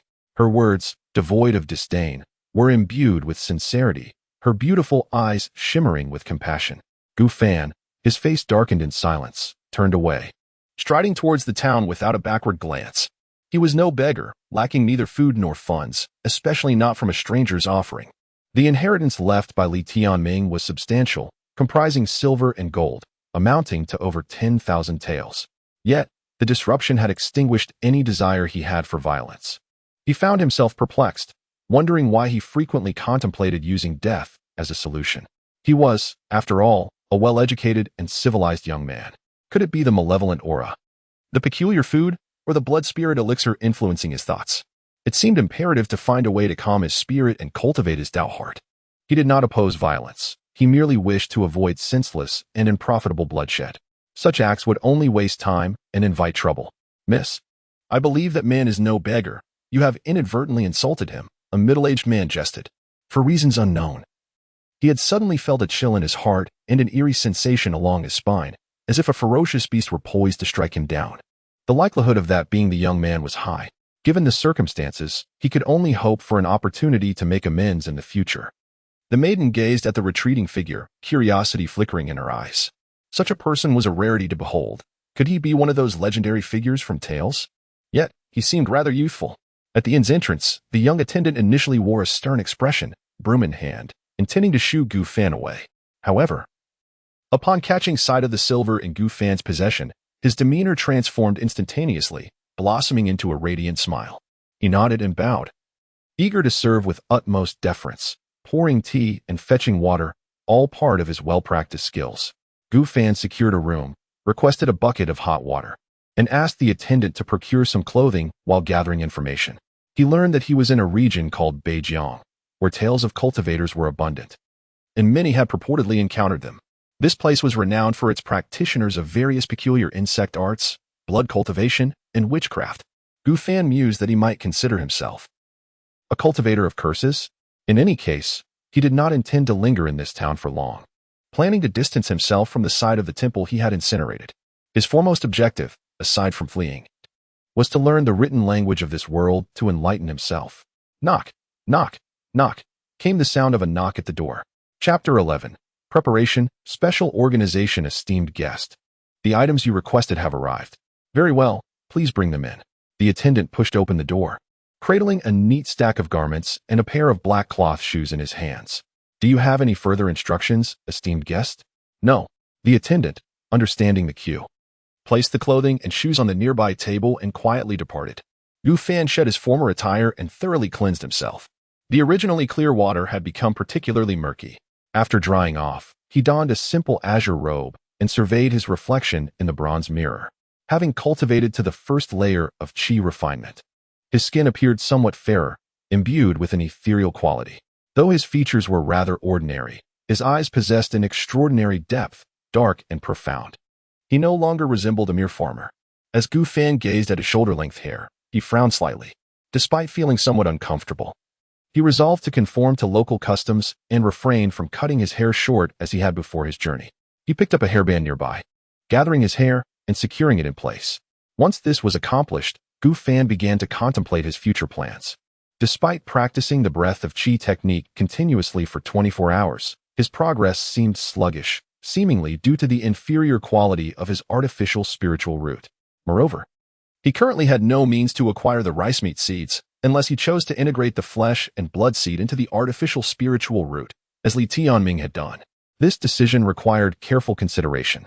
At the current pace, even with the nourishment from the rice meat, it would take at least 5 months to advance to the second layer of qi refinement, let alone foundation establishment. He had also accounted for the blood spirit pills, totaling 157, the majority of which were of ordinary quality, with 32 being good, 11 great, and 3 perfect. However, he had no desire to consume them at present, fearing it might further affect his mental state. In terms of combat capabilities, aside from his sword and axe, his only daily usable element was the earth element. He had tested it in the wild, discovering he could summon it with his magical power. The earth element possessed commendable strength and defense, though its speed was somewhat lacking, making it a reliable aid. However, due to slot limitations, he needed to uninstall the Breath of Qi technique before equipping the skill card. This transition took approximately 1 second. Simultaneously, he had also removed the artificial spiritual root. His body and mind fared well, but his magical power had been completely depleted. Nevertheless, reattaching the artificial spiritual root rectified the situation with minimal impact. This indicated that for him, the spiritual root could be hot-swapped without issue. In the future, there would be opportunities to replace it with a superior root, perhaps even one akin to the Golden Core. While he did not possess such a root himself, he could devise means to refine others for his use. Regrettably, Li Tianming had been left in tatters by the blood demon. Otherwise, his spiritual root would likely have surpassed Zhao Feiyu's. The most potent blood jade bottle could only be activated upon obtaining the target's blood. As for the mist compass, without establishing a base upon a hill, its utility was rather limited. The tomes acquired from the secret chamber seemed to contain records of various spells and alchemical knowledge. Yet they could not be converted into skill cards. He would have to wait until he could read before delving into their study. The Blood Fiend sect remains an enigma, but it is undeniably a force to be reckoned with, one that I cannot afford to provoke at this moment. It is prudent to distance myself from this vicinity and bide my time. Numerous tasks await my attention. Thus, Gu Fan resolved to first procure some supplies and ascertain if any merchant caravans were planning to depart from this place, hoping to join them in their exodus. Having delineated his immediate objectives, Gu Fan pushed open the door and descended the stairs. At this hour, the dining hall was bustling with patrons, predominantly merchants and adventurers, each adorned in their respective garb. Most of these individuals dined only twice a day, while the less fortunate managed with a single meal. Esteemed guest, are you in need of lunch? Perhaps I could recommend a few dishes? A keen-eyed young waiter quickly noticed Gu Fan's descent and approached to offer his services. There's no need, Gu Fan replied, waving his hand dismissively. He surveyed the diners, detecting no irregularities, and after a swift glance at those who appeared to be practitioners of the arcane arts, he exited the inn with purpose. The streets were alive with the clamor of small vendors hawking their wares, some setting up stalls, creating a lively atmosphere. Gu Fan took the opportunity to purchase a finely crafted, perfectly fitting backpack, slinging it over his shoulder, which lent him the air of a wandering physician. Subsequently, he acquired several masks and a cloak, placing them into the backpack, along with a sword sheath from a blacksmith to carry the Blood Fiend's sword discreetly, thereby minimizing suspicion of possessing a storage artifact. He also procured various weapons and metallic containers for crafting and amalgamation. At the apothecary, he stocked up on essential medicines such as wound salves and detoxification pills, as well as lime powder, sulfur, saltpeter, and arsenic. Explosives can prove effective against qi refinement practitioners. As for the foundation establishment stage, Gu Fan mused that a mere sound might suffice to capture their attention. Just as he contemplated the purchase of a horse, a small beggar suddenly knelt at his feet, holding out a tattered bowl, his dirt-streaked face breaking into a wide, ingratiating grin. "Kind sir, could you spare a meal for me?" Gu Fan replied coolly. "You've been tailing me for quite some time, haven't you?" The boy's expression faltered momentarily, but he quickly regained his composure, responding, "How could that be? Sir, this is our first encounter. That cannot be right. I distinctly remember seeing you when I purchased the masks, and you followed me ever since." As he spoke, Gu Fan stepped firmly on the beggar's hand, his gaze icy. "Clarify who sent you, or I shall break your limbs and feed you to the dogs." "That hurts. Please, Be gentle. I'll tell you everything. The boy grimaced in pain, and passers-by, accustomed to such scenes, simply averted their eyes and continued on their way. After all, the demise of a few beggars each day was far too commonplace, and the authorities were too indifferent to intervene. Upon hearing the boy's explanation, Gu Fan realized that these small beggars were part of an organized, disciplined network akin to a beggars' guild. They specialized in tracking newcomers to the city, assessing whether they were formidable or easy targets. If the latter, they would solicit alms, only to later abduct them and seize their belongings. Males would be sold into mines, while females were trafficked to brothels, each with a grim but clear future. Gu Fan seemed to have been categorized as an easy mark. This organization is known as the Sand Gang, possessing an intricate network of intelligence in Qingtian town. Upon Gu Fan's arrival in Qingtian, he quickly became their target. However, this situation could be leveraged to acquire valuable information. Sir, I have said all that I needed to say. Could you please show some mercy? The small beggar's arm was already bloodied beneath Gu Fan's foot, beads of sweat rolling down his forehead as he grimaced in pain, pleading for mercy. My apologies. I seem to have forgotten, Gu Fan remarked nonchalantly, devoid of any remorse as he lifted his foot. Return and inform your superior that I wish to discuss a transaction. The location is. With that, Gu Fan turned and departed, paying no heed to the beggar, who resembled a lifeless dog. Nightfall. An inn.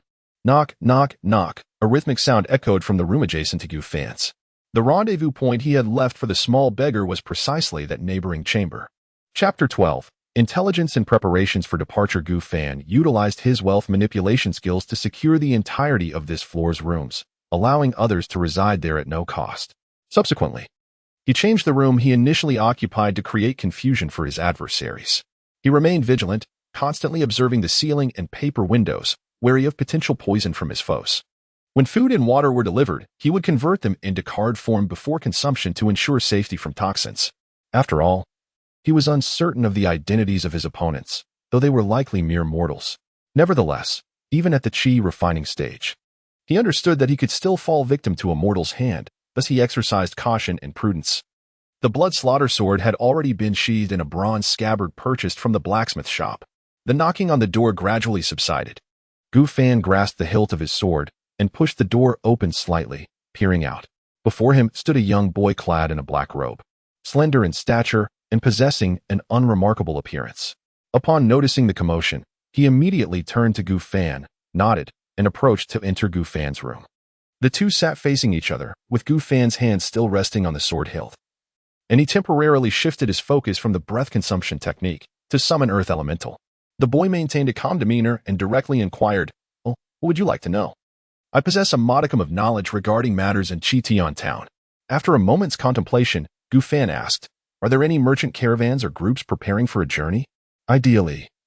The farther they travel, the better. They should also depart soon and possess a reliable reputation."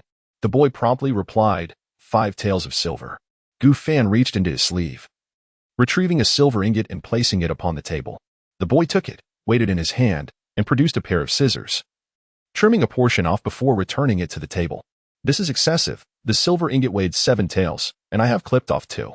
You are quite particular," Gu Fan remarked, though inwardly he harbored a sense of derision. Such organizations held little regard for ethics. Their motivations were merely a desire for sustained profit, avoiding deceit only when the stakes were manageable. Gu Fan was confident that if he displayed even a semblance of vulnerability, they would have already resorted to treachery. The boy began to elaborate slowly. "In accordance with your criteria, I am aware of the following. The Sambao fleet is set to embark on a maritime journey in 5 days, transporting goods and passengers to Ningmen City.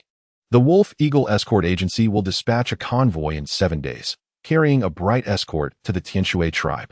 The boy continued to list 5 or 6 options. Finally, he mentioned, "There is also the second daughter of the Shangguan family, Shangguan Ning. Her father has passed away, and her inheritance has largely been seized by her uncle and stepmother. She is seeking capable individuals to accompany her back to her maternal home and will depart in 3 days. However, the destination is quite distant, known as Linxian City, requiring passage through a perilous desert. Without sufficient skills, survival is unlikely." Upon hearing this, Gu Fan directly inquired, "Which location is the most distant?" "Linxian City. The journey is exceptionally long, taking at least several months. and possibly up to half a year, the boy replied. Gu Fan then delved deeper into inquiries regarding the geographical locations and intelligence of the traveling factions before concluding the discussion. To him, the further away from nature, the better.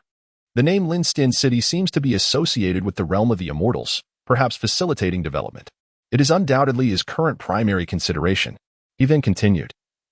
What do you know about the information regarding immortals? The youth paused, his pupils slightly constricting. After a moment, he softly replied, 10 taels of gold. After a stick of incense had burned, the youth leapt through the window, nimbly bounding across the rooftops, vanishing into the night. Is that skill and lightness? Gu Fan pondered as he watched the receding figure, wondering whether internal power existed within him. Though curiosity stirred within, he held no particular thoughts about it. After all, if one could cultivate immortality, why would they burden themselves with martial training? What the youth had mentioned regarding information about immortals was rather scant. Most of it pertained to the recruitment of disciples. Essentially, every region had been delineated by various sects, who would occasionally gather a number of young children and servants every few years. None ever returned, severing all ties with the mundane world. Only when cultivators from other areas stirred trouble in their territories would they intervene. Otherwise, they remained indifferent. To them, mortals appeared to be mere resources. In this light, it seems that Li Tianming's expenditures on purchasing servants and children stemmed from the sect's influence. It is likely that the original owner's village was not governed by the blood-slaughter demon sect, which allowed such actions to transpire. It appears that cultivators without a sect, venturing alone, could easily fall prey to those affiliated with sections. After all, scattered cultivators often constitute a group devoid of power, background, or strength. Furthermore, there are unstable factors that render them unwelcome wherever they go, particularly in the southern regions, where sects tend to lean towards demonic paths. Practices such as soul refining, corpse refining, and the use of poison occur frequently. The slaughter of mortals is a common occurrence. Almost everyone harbors immense reverence for cultivators and yearns to become one themselves. This yearning is indeed justified, as cultivators have transcended humanity, akin to a different species. According to the youth, the immortals governing this area and its surroundings predominantly don red robes, undoubtedly belonging to the blood-slaughter demon sect. The bizarre death of a cultivator at the 9th level of Qi refinement would undoubtedly attract investigation, and the slaughter of a village or town is highly probable. Qingtian town is likely to face calamity. However, Gu Fan harbored no intentions of informing others, even if this matter originated from him. Not to mention whether anyone would believe him. Even if someone did, it would likely result in resentment rather than gratitude. Such matters, which would yield him no benefit and potentially invite trouble, are best left unaddressed. With these thoughts in mind, Gu Fan changed his residence and found himself in possession of an egg, roughly the size of an ostrich egg, entirely black with silver patterns. He wondered what it might hatch into. The quality seems quite high. It should serve as a valuable aid. He planned to place it in the backpack he carried, hoping to hasten its hatching. The night breeze was restless, causing the candle on the table to flicker incessantly. Gu Fan retrieved several books from his backpack, pacing while cradling the egg, and began to study. These were the enlightening texts he had purchased at a considerable price, along with a medical book primarily discussing meridians. As he was still illiterate, he focused on the introductory texts. The price is exorbitant, typically reserved for affluent households. The accompanying text is illustrated, rendering it quite comprehensible, evoking in Gu Fan a nostalgic sense of returning to kindergarten. A night passed in silence. The following day, at dawn, Gu Fan slowly opened his eyes, rose, and attended to his morning routine. He had studied until midnight, managing only a couple of hours of sleep, wary of slumbering too deeply. Based on his progress from the previous night, he was confident he could recognize the majority of characters within a month. Today, Gu Fan intended to visit Shangguan Ning to assess the situation, contemplating leaving this place with them if it proved suitable. However, as he descended to the hall, he was met by a throng of burly men, ominously blocking the entrance. Each brandished a weapon, their expressions menacing, seemingly there to exact vengeance. The leading man, wielding a knife, bellowed, "Lin Yong, I know you are here. Come out at once. If you do not emerge, I shall slaughter everyone in this inn, starting with this lad." With that, the muscular man fixed a fierce glare upon Gu Fan, who had just ascended the stairs. Chapter 13. The Purification Incantation. The Innate Warrior. Gu Fan furrowed his brows, caught off guard by this unforeseen calamity. The number of adversaries was rather daunting. To vanquish them all, it seemed that the earth element would need to be summoned. Lin, shall shoulder this alone. What do I have to fear from you all? Suddenly, a young man wielding a sword emerged, clad in a flowing white robe, his countenance strikingly handsome, with brows like swords and eyes like stars. Resembling a celestial being stepped out from a painted scroll. My friend, fret not. I shall resolve this matter swiftly.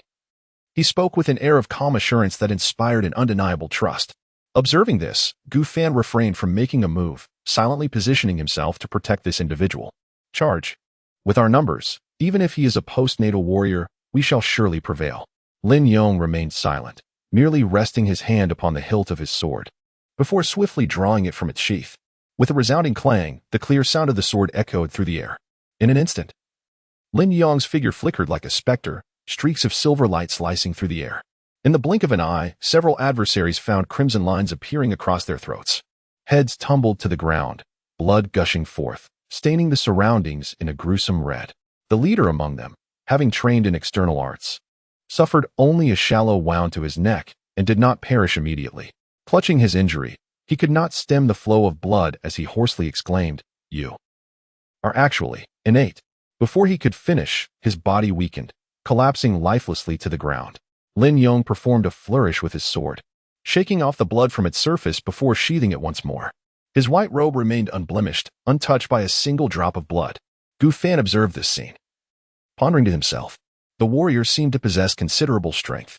He had heard from the innkeeper about the classifications of warriors, the third, second, and first tiers, as well as the postnatal and innate realms. Judging by Lin Yong's earlier display, an innate master would likely hold an advantage over someone at the third level of chi refinement, given the right proximity. Otherwise, once a cultivator employed defensive spells or talismans, it would likely be impenetrable.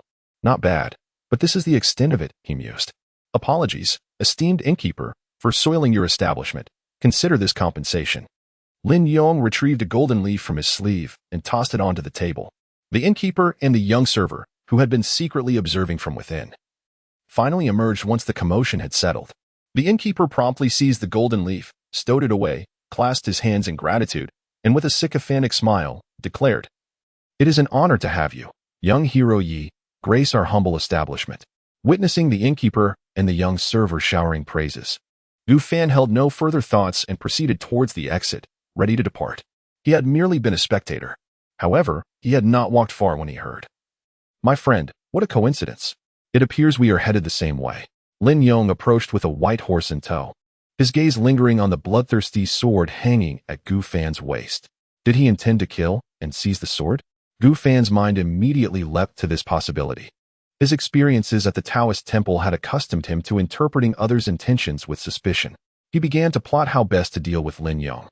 The opponent's movements were discernible, yet the body often struggled to respond, particularly in close proximity. It seemed imperative to strike first in order to effectively deal with Lin Yong. Lin Yong took the initiative to clarify, "Rest assured, my friend, I harbor no ill intentions. It is merely that your sword exudes an excessive malevolence, which might disturb your peace of mind. This matter does not concern you." Gu Fan was aware of this, yet what of it? A threat remained a threat. However, he had genuinely considered taking action right there on the street, which was not advisable. The presence of numerous witnesses complicated matters. Should other cultivators take notice, it would not bode well.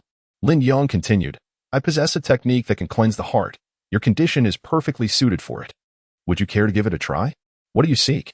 Gu Fan questioned skeptically, reluctant to believe in altruism without cause.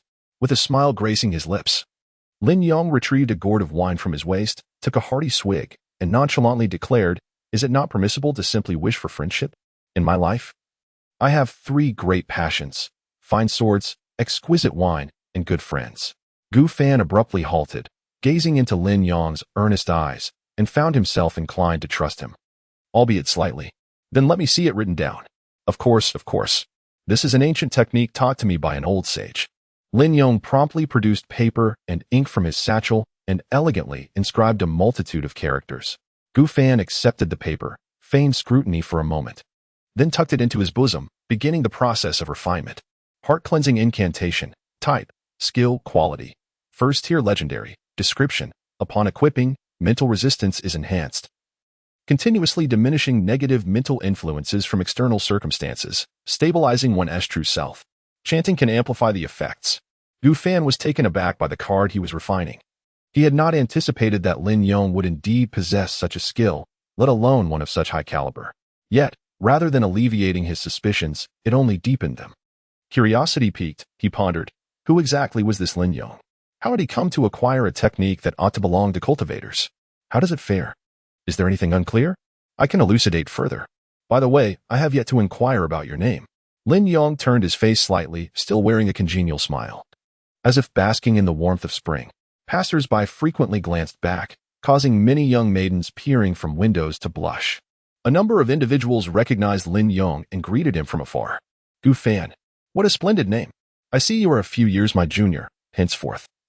I shall address you as Brother Gu. Gu Fan offered no reply, merely continuing on his way, feeling ill-equipped to handle such an overly familiar character. At the Wang family estate, Gu Fan and Lin Yong paused, exchanging glances. It seems, Brother Gu, that you two have come to seek Miss Shangguan, heading to Linstin City, correct? Indeed. Gu Fan nodded, stepping inside. The interior featured a spacious courtyard, with a martial arts platform at its center. Numerous martial artists had gathered, queuing to undergo assessments, eager to showcase their skills. Though this endeavor was fraught with peril, the rewards were exceedingly generous, sufficient to risk one's life. In the main seat, Shangguan Ning and her servant Zhou Hu were assessing whether these martial artists were fit to accompany them. Not only must their martial prowess be commendable, but their character should also be above reproach. At that moment, Gu Fan realized that Shangguan Ning was indeed the woman from the carriage the previous day. However, he had undergone a significant transformation, and she likely would not recognize him now. Gu Fan glanced over the martial artists showcasing their skills and quickly lost interest.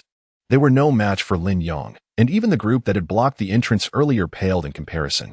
He could easily dispose of them with little effort. Gu Fan contemplated what identity he might adopt to join them. He lacked martial skills, and other means carried a degree of risk. Then he spotted Lin Xiaoxia, who had also arrived. It seemed that this journey would be considerably safer. Truly, he was exceptionally handsome. If he were a woman, I might have raised a banner right then and there. The moment Lin Yong stepped into the venue, he stirred quite a commotion, prompting an immediate buzz among the crowd as they instinctively parted to create a passage. Shangguan Ning and Zhou Hu also rose at once, their gazes fixed upon Lin Yong's position at the entrance. Lin Yong performed a respectful salute and announced loudly, Miss Shangguan. My friend and I wish to travel to Linstin City. May we have your indulgence? Shangguan Ning's beautiful eyes sparkled, and a radiant smile graced her lips as she replied. Young Master Lin, you jest. If you are unfit to travel, I fear no one in Qitian town would qualify. Suddenly, among the crowd of martial artists, one individual protested. Wait a moment, I object. I have no qualms with Lin Xiaoxia, but his friend appears to possess no martial skills whatsoever. What right does he have to take a spot? I may lack martial prowess, but killing you would be as easy as slaughtering a chicken. Care to test that? Gu Fan directed a fierce gaze toward the protester, his voice low and ominous. Chapter 14. The sword drawn, instant kill upon the utterance of these words. All gazes converged upon Gu Fan. From his gait, it was evident to the onlookers that he was no martial artist. The one who had issued the provocation, however, was the renowned first-rate warrior of the martial world, Lu Tianhu. He had perfected his family's martial art, the mountain monkey-crushing stone staff, to a remarkable degree, capable of taking on 10 adversaries without difficulty. In a few years, he might even cultivate internal energy, elevating himself to the status of a postnatal warrior. Very well. Let us determine our strengths and settle this matter of life and death, Lu Tianhu retorted fiercely, striding towards the martial arts platform, leaping atop it, and unsheathing the iron staff from his back, casting a challenging glare at Gu Fan.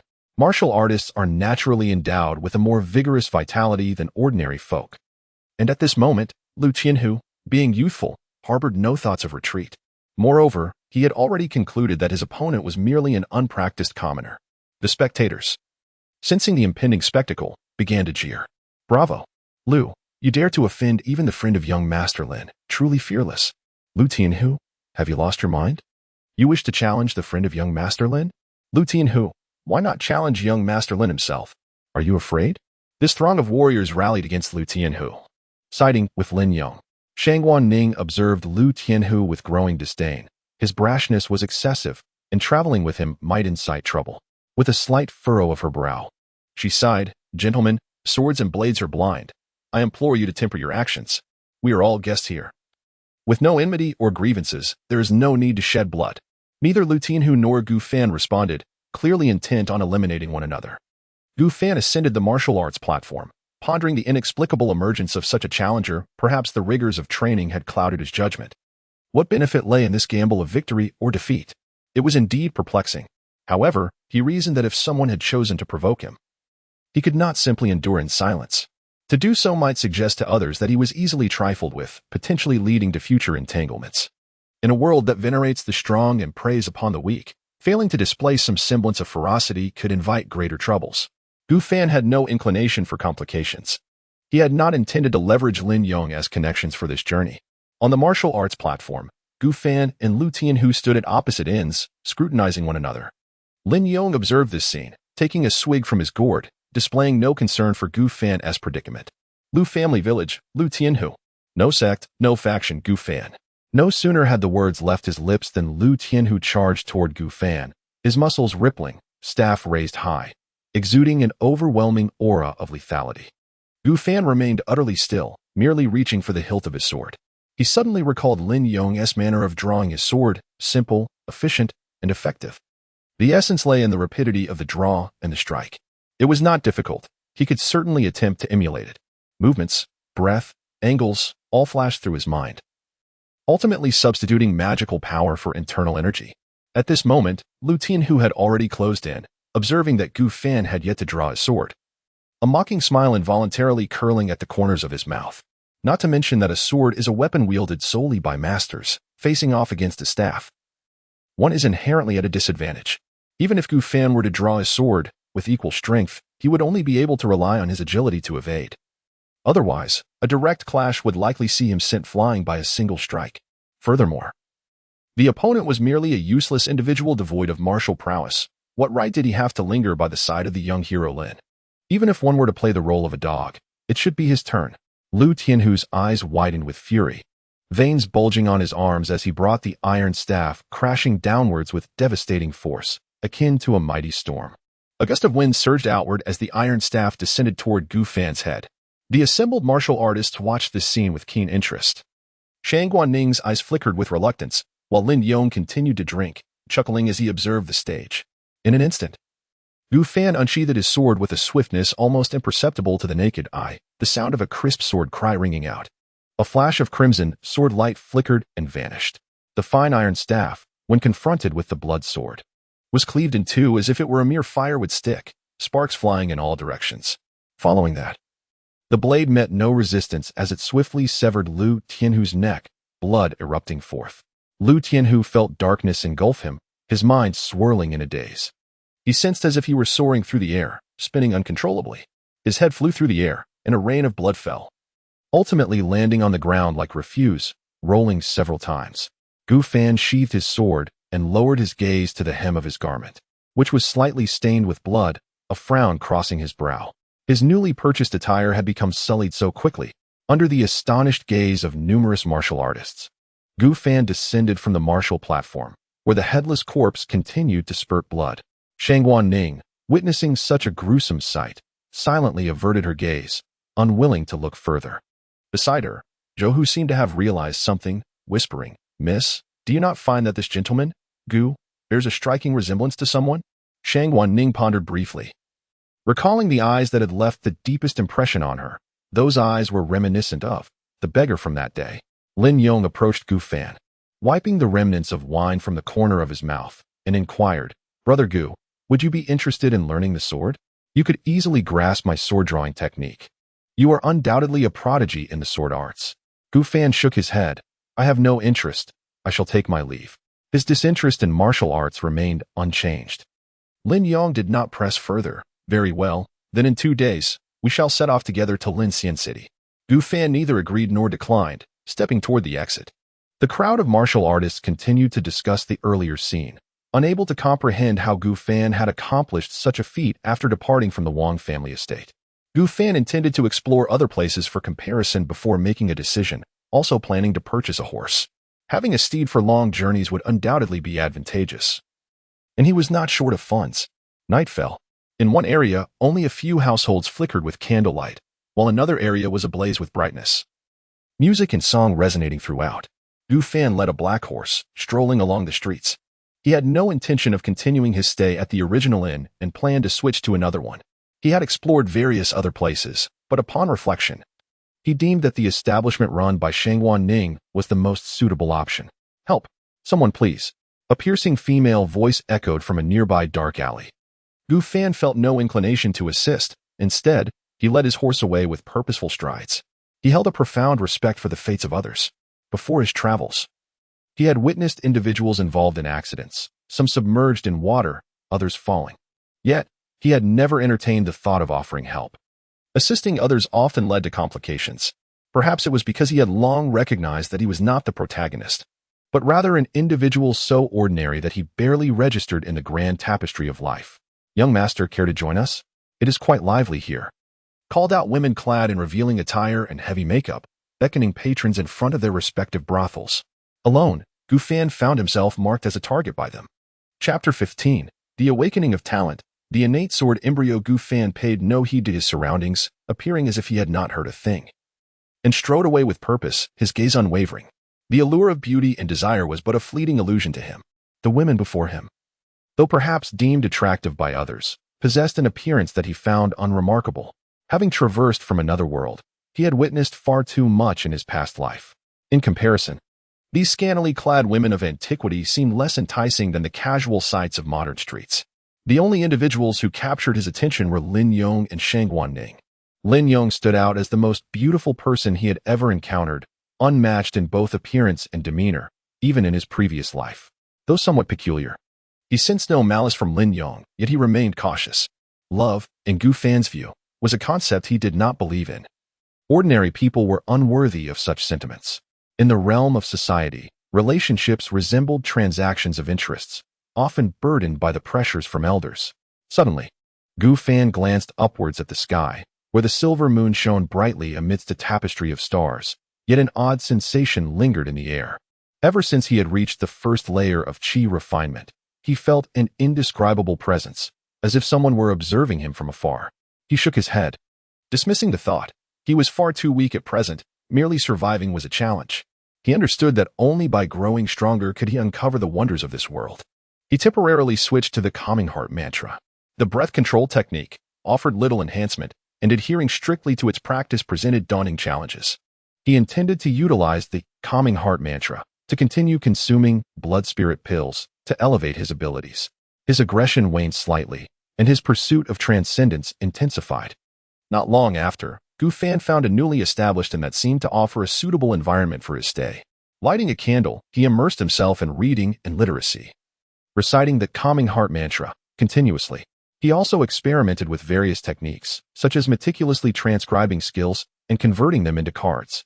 However, he discovered that this process did not yield skill cards. Instead, they transformed into unranked item cards.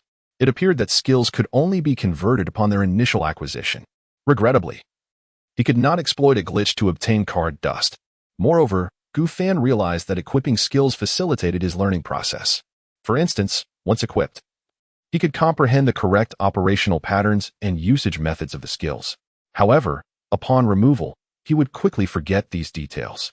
With diligent recording, he managed to retain some knowledge, and by repeatedly inserting and removing skill cards, he could learn the abilities they contained more swiftly, rather than solely relying on their equipping. He had already mastered the breath control technique, enabling him to execute it even without equipping it. Yet, he found it impossible to maintain the system's 24-hour management without intense concentration, as distractions could easily lead to errors. In addition to his cultivation, he needed to prioritize the main quest, merging 20 first-tier cards, which posed a considerable challenge. First-tier items were seldom circulated among mortals and were difficult to procure, necessitating access to a cultivator's market for a greater supply of such items. Nevertheless, Gu Fan considered it merely a matter of time, as he possessed a substantial quantity of blood spirit pills that could be fused together, rendering the task manageable. Li Tianming generously provided him with a substantial sum of initial funding. After mastering the skills, he could also attempt to integrate them. The only issue was the scarcity of card dust.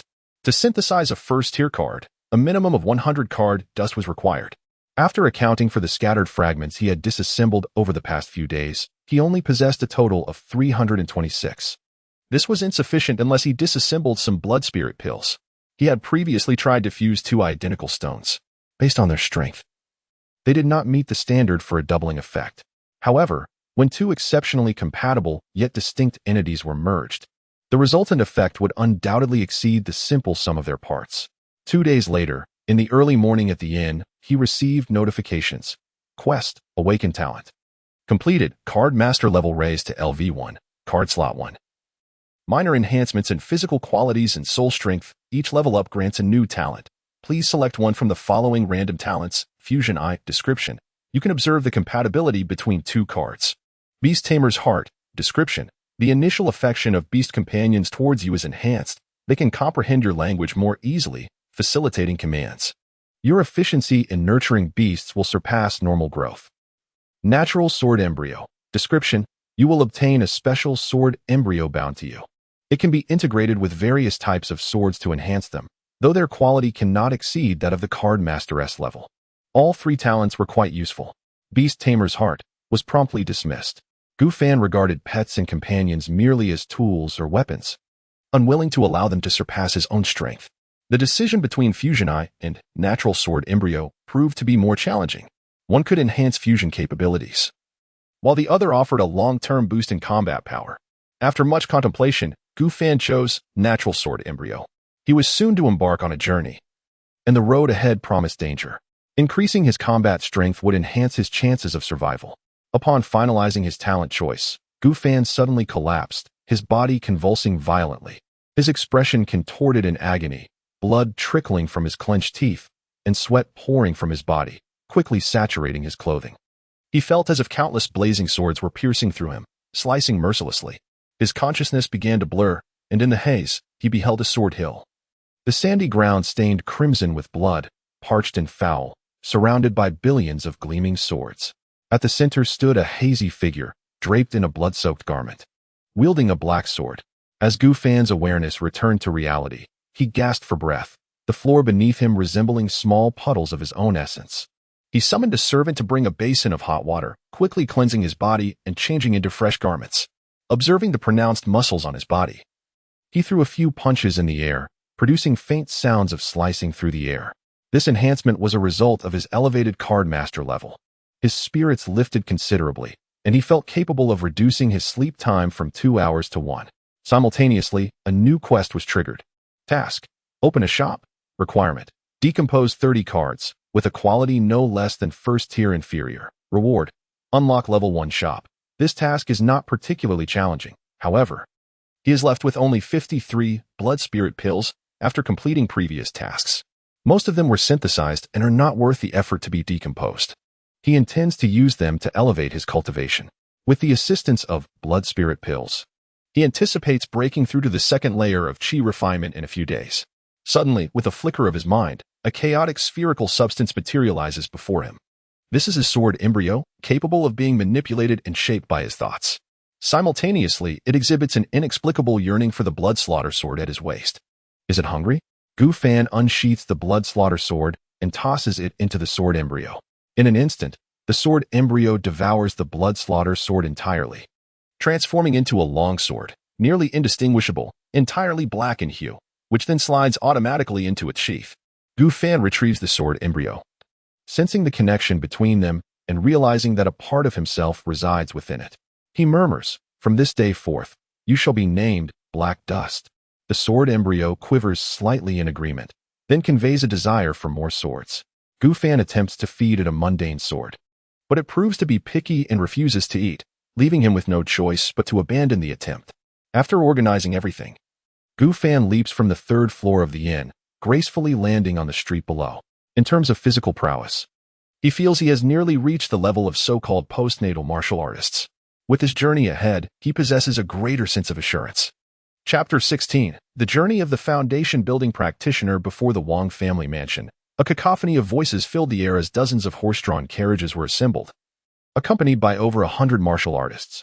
In addition to the entourage formed by Shangguan Ning, several merchant caravans had also joined, eager to capitalize on the strength of her formidable warriors for a lucrative venture. Although the roads to Linxian City were fraught with peril, the rewards of trade were substantial. Gu Fan led his black horse into Shangguan Ning's group, perusing a book to learn characters while awaiting departure. following his recent advancement. He felt a marked improvement in his learning speed, estimating he would be able to recognize most characters within a week. "Good morning, Gu brother." Lin Yong suddenly emerged from the side, greeting Gu Fan. Shang Guanning and Zhou Hu accompanied him, indicating their prior acquaintance. "Gu brother is indeed remarkable." 2 days apart feel like 3 autumns. Lin Yong's unexpected flattery made Gu Fan close his book. Notably, Lin Yong's gaze lingered on his sword. "When do we set off?" Gu Fan bypassed pleasantries and posed the question he most desired to know. 15 minutes from now," Lin Yong responded. Sensing Gu Fan's disinterest in conversation, he discreetly moved aside to indulge in some wine. "Master Gu, I apologize for any offenses on that day. Please forgive me."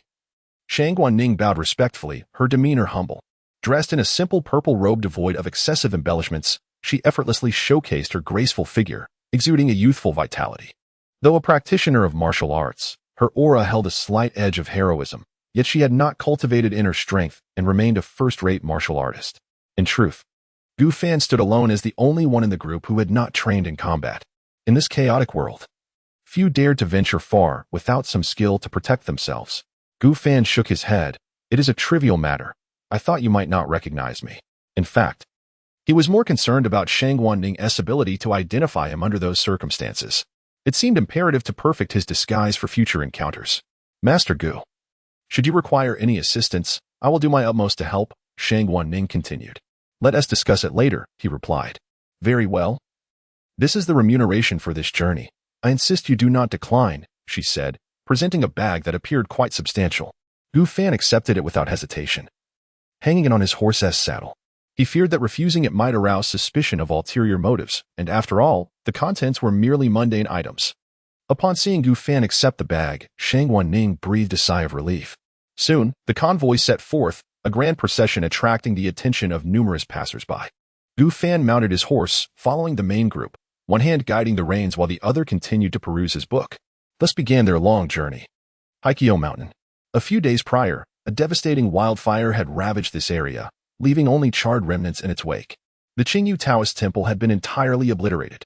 Amidst the clouds, a young Taoist clad in crimson robes hovered, hands forming intricate seals, standing upon a peculiar skeletal vessel. His features were strikingly unusual, with blood-red eyes and long black hair cascading down his back like a writhing mass of serpents, creating an unsettling impression. Li Tianming is truly a worthless fool. To have come here to harness the black serpent's geothermal fire for alchemy, only to encounter such unforeseen misfortune. He even borrowed my blood jade vessel. If he survives, he should be subjected to the torment of 1,000 insects gnawing at his flesh, his brain drained of essence, and his soul incinerated. What unfortunate is that the blood jade vessel cannot sense him. I can only hope that the fool has not completely lost his soul. The young Taoist's expression grew increasingly irate. He is a true disciple of the blood evil sect, known as Li Shiyuan. Li Tianming is his uncle, and it was he who arranged this splendid opportunity for him. Were it not for Li Tianming's incessant pleas, recounting old stories for several days, and his father's gentle persuasion, he would have never consented. Yet, barely a month has passed, and his esteemed uncle has managed to bring matters to this dire state. Truly, he is unworthy of sympathy. Li Shiyuan maneuvered the skeletal vessel, swiftly descending to the original site of the Qingyu temple. At this moment, the place had been reduced to ruins, with naught but debris remaining. He waved his hand, and a flag emitting dark smoke suddenly materialized. This artifact, known as the 10,000 Souls Banner, specializes in capturing souls, making it particularly apt for this location. In an instant, thick black smoke spread in all directions, swiftly enveloping 2 lingering souls that soared before Li Shiyuan. One belonged to his misguided uncle, Li Tianming, and the other to a completely unrecognizable chubby boy. Ah, it seems he has succumbed to madness, likely having been backlashed by some foundational relic. Observing the deranged and completely uncommunicative remnant of Li Tianming, Li Xian quickly deduced that this was not the work of an outsider. It was undoubtedly the handiwork of someone nearby. Li Tianming possessed wood, fire, and water elemental roots. Although aged, he still had a modicum of hope for foundational cultivation. After spending 3 years here refining elixirs, he would have amassed enough contributions to the sect to exchange for a foundational elixir. He should not have sought to provoke any cultivators. I wonder, chubby boy, could it be that you were the one who brought about Li Tianming's demise? Li Shiyuan's gaze turned ominous as he regarded the remnants of Zhao Feiyu. The soul of a chi-refining cultivator typically dissipates within a week after death, passing into the underworld and subsequently reincarnating. This chubby boy had been slain by a weapon imbued with malevolent energy, harboring a heavy grudge, presenting a likelihood of transforming into a vengeful spirit. My lord, Li Tianming was my master. How could I possibly harm him? I know who killed him. It was a man named Lu Wunyo, who possesses a secret treasure and took the lives of both my master and me. Zhao Feiyu hastily knelt, shaking his head fervently. Ah, it seems you have misunderstood. I did not inquire of you, Li Tianming declared, directing his palm toward Zhao Feiyu, whose form flickered with a ghostly light. A formidable pull instantly drew Zhao Feiyu closer, his head aligning with Li Tianming's palm. Secret soul-searching technique. Please, my lord, I am loyal to the sect. Zhao Feiyu's visage twisted in agony, as if about to shatter, emitting continuous wails as his body rapidly faded into transparency. Li Shiyuan paid him no heed, his eyes alight with pleasure, reveling in the spectacle. Soon, Zhao Feiyu vanished entirely from this realm. Lu Wunyo, you pique my interest. However, it is certain that they have now sought out their family and fled together. Merely fortunate farmers. The secret treasure shall belong solely to me. Li Shiyuan's lips curled upwards, radiating an unwavering confidence, completely dismissing his adversary. Those who are not even cultivators are indistinguishable from mere ants. As for you, my dear uncle, Li Shiyuan cast a glance at Li Tianming, who was utterly incapable of communication. After all, he is still my uncle. Alas, I shall make use of this uselessness, employing him as soul food to nourish the spirits within the wandering soul's banner. The evening glow resembled blood. Shang Guanning and her companions chose to establish their camp beside a tranquil lake. Gu Fan distanced himself slightly from the others, sitting alone by a grand tree, perusing a tome. Today's journey had been relatively smooth, devoid of unexpected occurrences. Thud, thud, thud, the sound of numerous footsteps reverberated through the forest, as black banners emblazoned with the character Lu were raised high. Chapter 17, Lu Family Stronghold. Seeking revenge soon, hundreds of mountain bandits emerged from the forests, their demeanor menacing and their intentions clear. However, the number of martial artists present was substantial, and they quickly armed themselves, bracing for confrontation. In terms of numbers, the bandits were undoubtedly outmatched. Where's Gu Fan? I demand justice for my son. A burly man clad in black roared, startling a flock of mountain birds into flight. Gu Fan comprehended the situation. Having slain the younger one, the elder had come to avenge him. Such are the complexities of human relationships. One death begets an entire family seeking vengeance. It seemed prudent to eradicate the root of the problem entirely in the future, ensuring no family remained intact. He stowed away his scrolls, rose, and brushed off the dust from his garments, preparing to send Lu Tianhu's father off to reunite with him. Shang Guanning furrowed her brow, her lips pressed into a thin line as she stepped forward and spoke. Lu Stronghold Master, the duel that day was fair and public, witnessed by numerous martial artists. Why resort to such tumult? In response, the burly man in black scoffed, a mocking expression on his face as he bellowed. Why do you waste words, woman? My son is dead, and I am justified in seeking revenge. If you wish to avoid conflict with my brothers, then hand over Gu Fan. Brothers, do you agree with me? The bandits echoed in agreement, their voices rising in unison. Yes. Yes. The chief is right. Those who know their place should surrender him. They seemed certain that Shang Guanning, being a woman, would choose to appease them rather than confront them, believing her nature to be soft and yielding, despite her considerable reputation in the martial world. Yet, Shang Guanning remained undeterred, asserting firmly, Lu Stronghold Master, you are overstepping your bounds. If Gu Fan were truly at fault, then perhaps it would be excusable. However, it was Lu Tianhu who provoked first, and it was his lack of skill that led to his untimely demise. What fault lies with Gu Fan? Should you desire battle, then let us engage, she declared, turning to the crowd. If any among you wish to withdraw from the fight, you may do so. Though I am but a woman, I have trained in martial arts since childhood and possess a fighting spirit. Should anyone else face such oppression, I would stand for them just the same. Who is willing to fight alongside me? Shang Guanning's words rang with conviction, clearly audible to all. If battle is to be waged, then let it be so. This trifling Lu family stronghold is hardly worthy of my concern. Do they truly think us easily intimidated? If they seek a life, let them take their own. Fight. With so many martial artists on our side, why should we fear this band of mountain ruffians? If Miss Shangguan were to yield, I would find her contemptible. The martial artists recruited by Shang Guanning responded enthusiastically, none displaying any fear of battle, their eyes gleaming with determination as they gripped their weapons tightly, awaiting her command. The scent of impending conflict thickened in the air. Upon witnessing this, the burly man in black felt his earlier bravado wane. While he had heard of Shang Guanning's beauty and kindness, he now realized that she was far more formidable than he had anticipated. If a fight were to ensue, they faced many skilled opponents, including Lin Yong, and victory was beyond their grasp. Damn it, is it truly necessary to go to such lengths for a nameless junior? Why not simply hand him over? The burly man in black shouted again, Gu Fan, if you have the guts, come out and face me alone. Is it really worth it for a woman to stand up for you? Very well. Gu Fan stepped forward, his expression as calm as still water, as if he had merely come to dine. Young Master Gu, there's no need to be reckless. The opponent is an innate martial artist, Shang Guan quickly whispered in warning. However, Gu Fan appeared oblivious, striding directly before the burly man in black, and said coolly, Are there any other family members of yours here? What do you mean? The burly man was somewhat perplexed. If there are, they may as well join in, so as to avoid any unnecessary death later on. Gu Fan's tone was resolute, as if stating an inevitable truth. You brat, you have some guts. The burly man, seeing his son's killer speak so boldly, could no longer contain his anger. He channeled his inner strength and swiftly maneuvered, his heavy black iron staff ruthlessly sweeping towards Gu Fan's waist. This staff, forged from mysterious iron, was astonishingly heavy and virtually indestructible. In an instant, the iron staff carved a menacing arc through the air, stirring a dull wind. Gu Fan did not retreat. Instead, he stepped forward. His 5 fingers suddenly converged towards the incoming iron staff as he drew the black dust sword. Clang! The ear-splitting sound of metal clashing erupted, reverberating and assaulting the eardrums of all present. The sword met the staff, and astonishingly, the seemingly indestructible iron staff was split in two by the blade. The burly man stood there, dumbfounded, hastily employing his lightness skill to retreat. His abdomen was torn open, blood oozing forth from the narrow gash in his clothing. How could such a divine weapon exist? He was bewildered as to why this unparalleled weapon would fall into the hands of this unremarkable youth.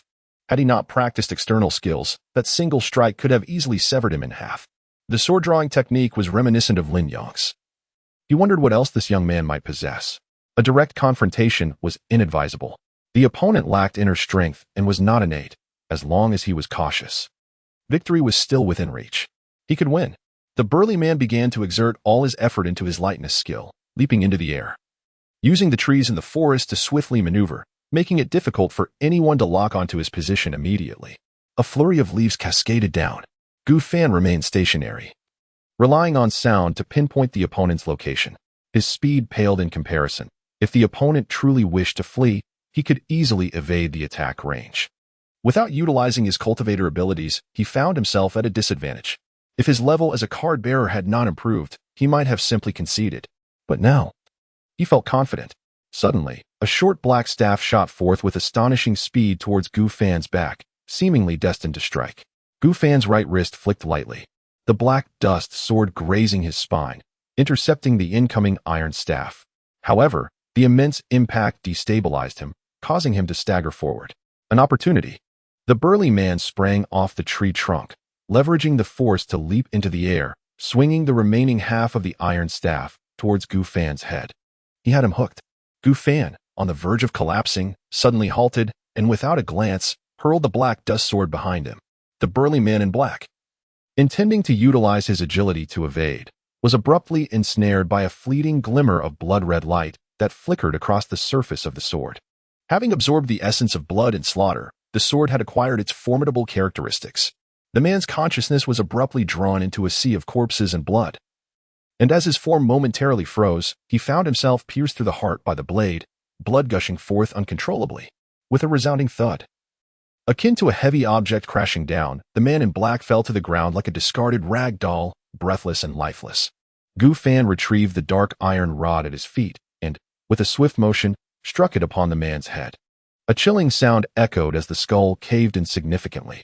Gu Fan surmised that a heart wound, while grievous, might not spell immediate death for a practitioner of the innate martial arts. They could linger for a while, sustained by their internal energy.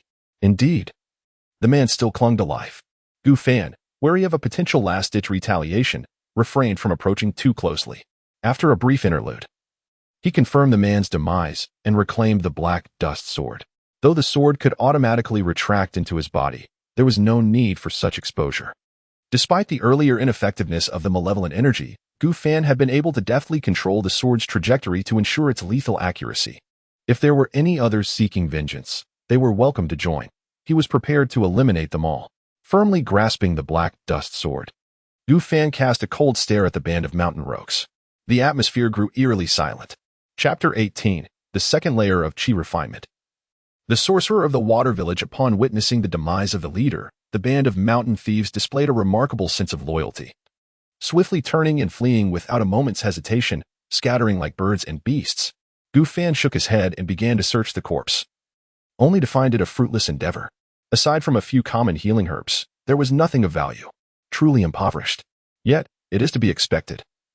Who carries a multitude of possessions when seeking vengeance? Meanwhile, the gazes of the numerous martial artists upon Gu Fan began to shift, infused with admiration and respect. Practitioners of martial arts are often quite pure in their beliefs, revering strength above all. The one with the mightiest fist holds the right. Gu Fan's actions undoubtedly resonated with them, elevating his status within the group. As night gradually deepened, a bonfire was ignited, and the aroma of food began to waft through the air. Shangwan Ning, holding a bowl of meat porridge, extended it to Gu Fan, saying, "Young Master Gu, I am grateful for your assistance today." Gu Fan accepted the porridge and set it aside, replying, "It was I who caused this trouble. There is no need for such gratitude." Should Shangwan Ning acquiesce to the proposal of the others, it could potentially expose his elemental affinity and allow many mountain thieves to escape. If they were to inform other cultivators or have their souls collected, it would undoubtedly provoke an investigation. Gu Fan had no intention of remaining here. He would continue his wanderings in the wilderness. After exchanging a few casual words, Shangwan Ning took his leave, as the organizer of this group had many matters to attend to. Gu Fan glanced at the well-prepared meat porridge, placed it in a secluded corner for inspection, and after confirming it was free of poison, he began to eat. The taste was quite pleasant. Although he had been secretly consuming rice and meat daily, he did not wish to appear overly conspicuous by refusing all sustenance. "Brother Gu, your sword is rather unique," a voice remarked, and Gu Fan recognized it immediately. He raised an eyebrow and turned to Lin Yong, asking, "What is it? Is there an issue?" Lin Yong's expression was complicated, as if he were contemplating something. After a long sigh, he shook his head. "It is a fine sword. It would be a shame not to practice with it." "I have no interest in mundane swordplay," Gu Fan replied dismissively. "Ah, I see." Lin Yong's gaze fell. His lips moved slightly, yet he said nothing further before taking his leave. Gu Fan could almost ascertain that Lin Yong had some connection with cultivators and had perhaps encountered a fortuitous event. It might be a legacy or treasure. Or perhaps he had a relative who was a practitioner, prompting him to seek out Lin Sen City. More absurdly, the ring he possessed might even harbor the remnants of an immortal soul. Gu Fan shook his head, dispelling the chaotic thoughts from his mind, and resumed his reading. For now, Lin Yong seemed devoid of hostility. There was no need to speculate excessively. Everyone harbors secrets, after all. For the moment, it sufficed to remain vigilant regarding this individual. 10 days later, within the rugged mountain paths, Gu Fan and his companions were making their way forward, and it was evident that nearly everyone appeared considerably more weathered. Over these days, they had endured the elements, sleeping under the stars and braving the sun and rain, with proper rest being a luxury few could afford, apart from Shangwan Ning and a few merchants who had remained in the carriage throughout the journey. Only Lin Yong observed no discernible changes. Even with a horse for transportation, Gu Fan appeared somewhat haggard. This could be partially attributed to his penchant for late-night reading. Most horses were utilized for hauling goods and provisions, with few designated for passenger carriages. Those martial artists who owned horses were few, as a single horse was far more expensive than a person, compelling most to rely on their own legs for travel. The forest teemed with wild beasts, and several individuals had already been taken by leopards and tigers at night, primarily commoners from the merchant caravans. Gu Fan had finally mastered the written language of this world and could now recognize most characters. He had commenced studying medical texts in the tomes left by Li Tianming. His cultivation had also advanced to the second level of Qi refining, resulting in some enhancement of his magical abilities, albeit modest.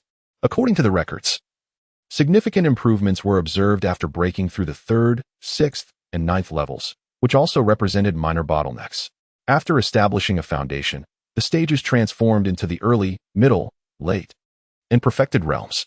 This intelligence was gleaned from Li Tianming's remnants, which also detailed various fundamental spells, including Cleansing Technique, Rain Summoning Technique, Spirit Vision Technique, Ignition Technique, and Sharp Metal Technique.